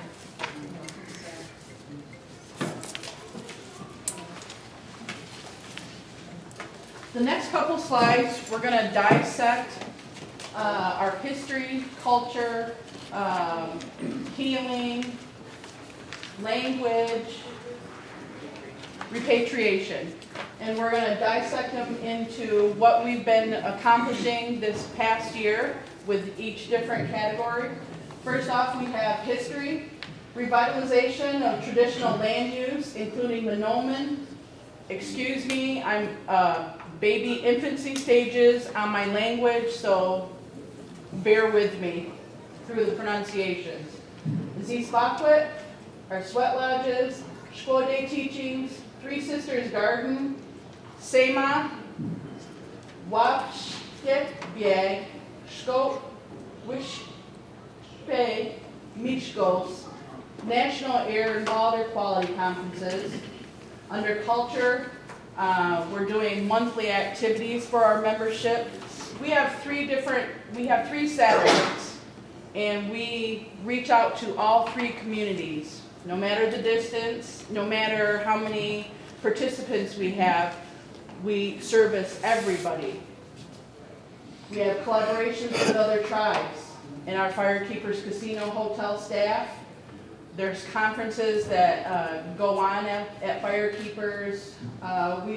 Some of the collaborations we've had with other tribes are Boys with Braids that is upcoming on August 20th with Pokagons. There's another strengthening families through tradition where all three of our tribes are collaborating. Again, the Shawnee workshops and songs, pipe ceremony, seasonal ceremonies, ghost supper, full moon ceremonies.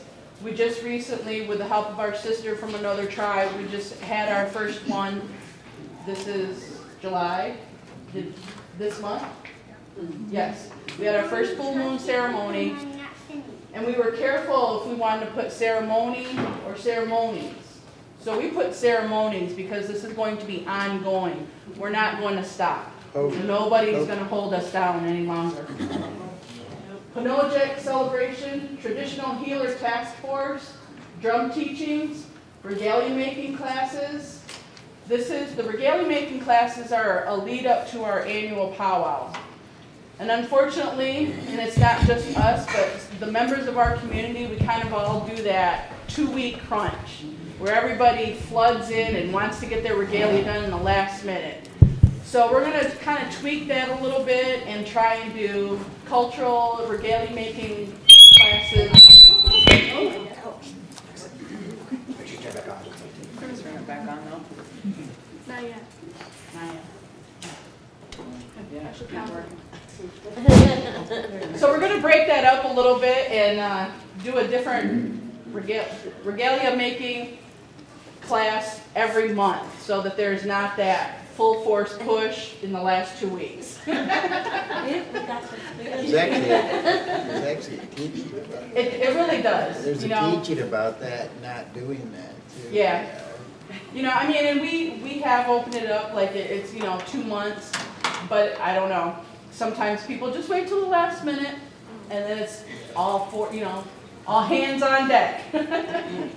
Our language, our Bokwewab Miwin, Shishibab, purchase of Potawatomi dictionaries in bulk, presentation handouts and brochures, our tribal youth program, we do language classes with our tribal youth, individual one-on-one classes, we have, there are different people who want different teachings.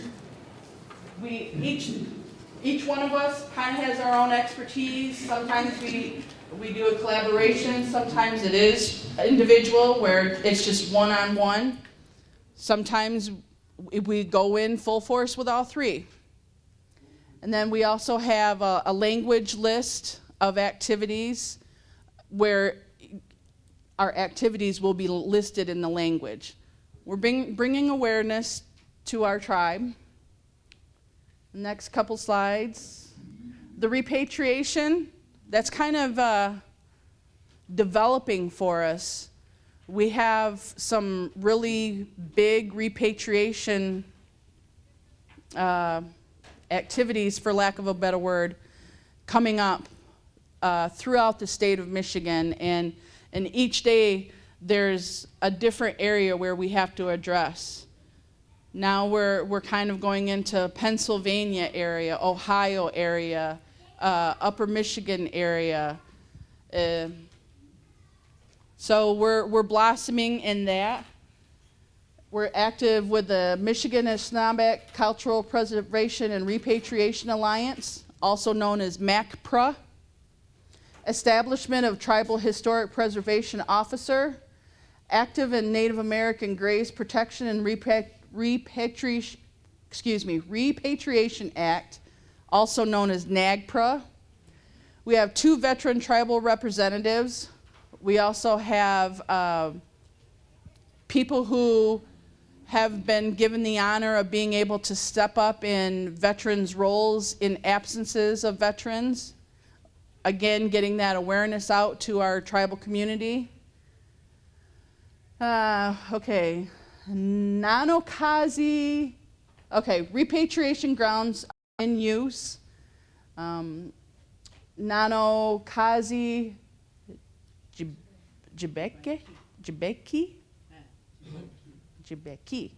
Okay, excuse me. Hummingbird Spirit Land. Establishment of Repatriation Task Force. Museum and Heritage Center research. Reconstruction of Lodge for Repatriation and Teachings. working hand in hand with veterans while doing repatriation work. Melissa mentioned that we are in the process of trying to form a repatriation committee. In the event that we don't have any veterans available for help, there will be hopefully tribal members who take an interest and who will want to continue this work and learn about how to do it the right way. Next slide is our healing. Melissa mentioned the Traditional Healers Task Force that took place. Once again, seasonal ceremonies, talking circles. These are very healing for our community. We have done talking circles with our youth. Our youth with our local school faces a lot of racism. It's a very safe and protected place where our youth can tell us really how they feel, and they let all their emotions go. We've made this available for our youth. We're making it available for our elders. We're in a rebirthing stage with our tribe, and these are these principles and activities that are going to help with everybody being in one accord. Sweat lodges, fasting camps, repatriation ceremonies, Mount Pleasant Industrial Boarding School visits, Journey to Forgiveness, spiritual guidance consultations, Vulnerable Adults Task Force, Journey to Wellness, Culture Committee, and we also provide cultural resource to other departments, and we assist with traditional knowledge. Ready to do one of these drawings, isn't it? Yeah, we can. Okay, Nijit Soyawak. 512. Okay. So we have one of these, right? And how is the... We're going to do a little door prize, right? Oh, one of my daughters here is going to explain how we're going to do the door prize. Wait, what the heck is that? No one of the duct tape? Yeah. Oh. Yeah. All right, so we have two chairs out there that have duct tape right here on the handle of your chair. So if you take a look at your chair, see if you have a piece of duct tape there. Kind of had to do it slick because when we did it, there was already 10 people sitting in here. You have one? Come on up. Anybody else? And I better introduce myself real quick. Bonjour, Zibi Kwanadishnakaz, Bore Wadmin and Dow, Athens, Michigan, Adochbia, Migizi on Dodem, Nodoa Zibi Nick and Nebadagwas. Everybody, my name is Ophelia Zapata, and I am one of the youth for our tribe, and I'm very involved with my teachings and who I am, and showing the other youth what, trying to teach them who we are and what we're doing and how to do it. So, kind of taken after my mom here, but yeah. Big watch. And we got the other winner? Yep, she's right here. Oh, right here. Yeah. This one. The winner. Are we gonna do the raffle too right now? How many slides do we got? Is it just all pictures after this? For the raffle? Yeah. This is for, so these ones will be. And then you have your green tickets too. Green tickets. We want to go ahead and announce those because can you flip it down? Yeah. Okay, yeah, leave it up on that last one, yeah. Okay, green tickets. We got 2 more? Mm-hmm. 2 prizes for green tickets. Everybody get your green ticket out. Need somebody to draw a ticket. Shake them up. Make sure you mix them up. Oh, okay. All right. Let's go. All right. 6880350. Woo! All All right. Ooh. It's got that nice, we're going to have 3. Okay. All right. Oh, we got to check the ticket. Just kidding.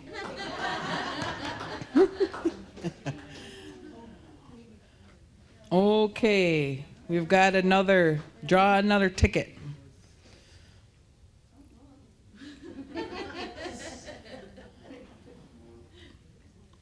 All right. We got, yep. 6880383. Bingo!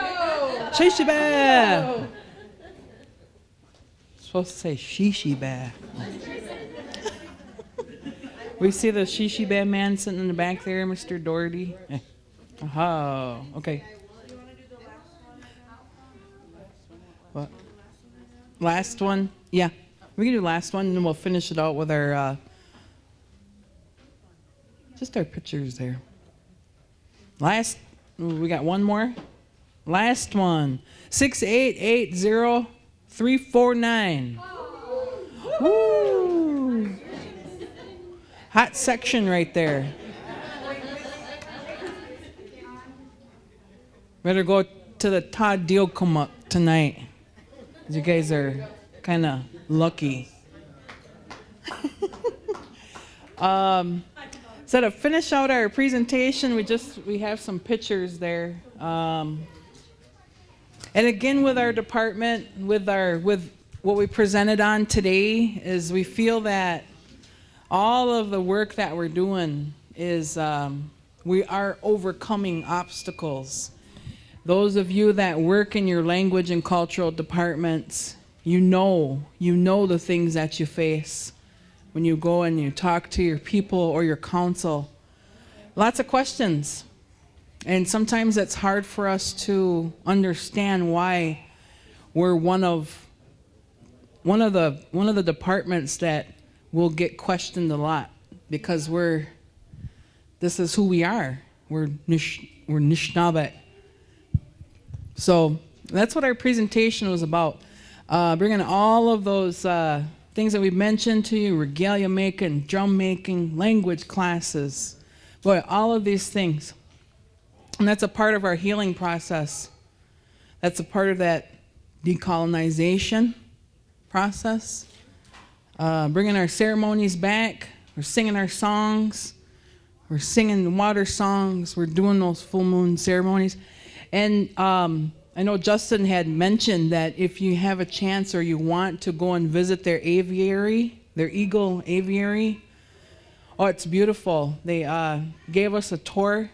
And back home, too, the last, probably, I don't know, it's been about a good 2 or 3 years. Around our lands there, people are seeing more of those eagles flying around us. And we've spotted,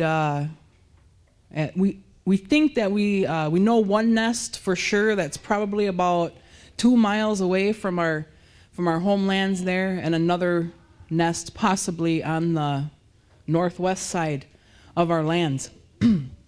So with that, we know that that's bringing, our prayers are being answered. When we're using our Sema daily, that they're coming and the prayers are being answered, and that healing, that's that healing. When you start to see those birds come around your communities, you must be doing something right. Things are getting better for our people. So just a few pictures. Here's a picture of one of our lodges. We had used that lodge for repatriation activities, also community teachings inside of our lodge. We do have Mede people in our community, also people who have teachers who are Mede. We also have Wabano people within our community. We are trying to be respectful of all beliefs. And we would have NAC people as well. So you can see this structure is really big. We did one of the first repatriations that we did, and we put an invite out to all the Bodwe Wadmik, was the big one that it was huge. It was U of M, Wayne State University, Chicago Museum, St. Joseph Police Department. We repatriated a lot of ancestors and items. So that's why this lodge is so big. We put the invite out to all the other Potawatomi people and the surrounding tribes there in Michigan as well to be a part of that. Another view of it. We've got the footage on that. We're getting ready. This one's we didn't finish that, but I don't know how that got on there. Chippewa organization. Yeah. We were talking about last minute.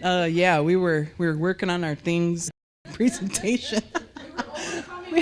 Overcoming obstacles. We did, however, see Jim Thunder and Carla Collins last night too. They were working on there. So. And Frankie Barker was working on his today.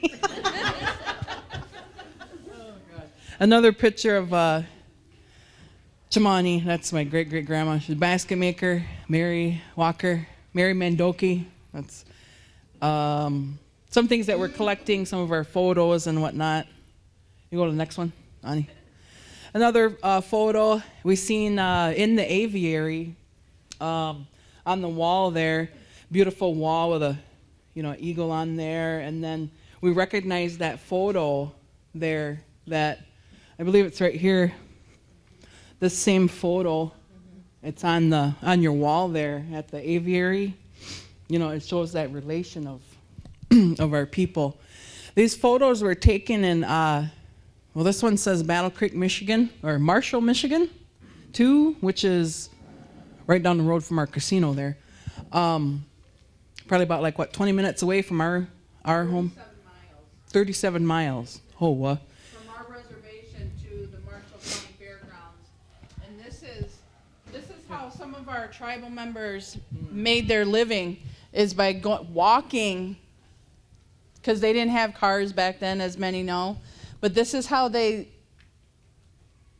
survived, was taking these black ash baskets to the county fairgrounds and selling these baskets. And this is, I'm not sure if it's one family or different tribal members. So that's my explanation on that. Yeah, and that's pretty much ends our presentation. It's about 5:30-ish. In your packet of information, there's just some teaching materials that we use when we go out into the school systems, casino employees. We do cultural classes or a one-time event with the casino employees too, the newly hires. And your fan, a patch there, and then that little miniature Gmon. So, Najmoyan Miigwech. Enjoy the rest of the gathering and the language conference.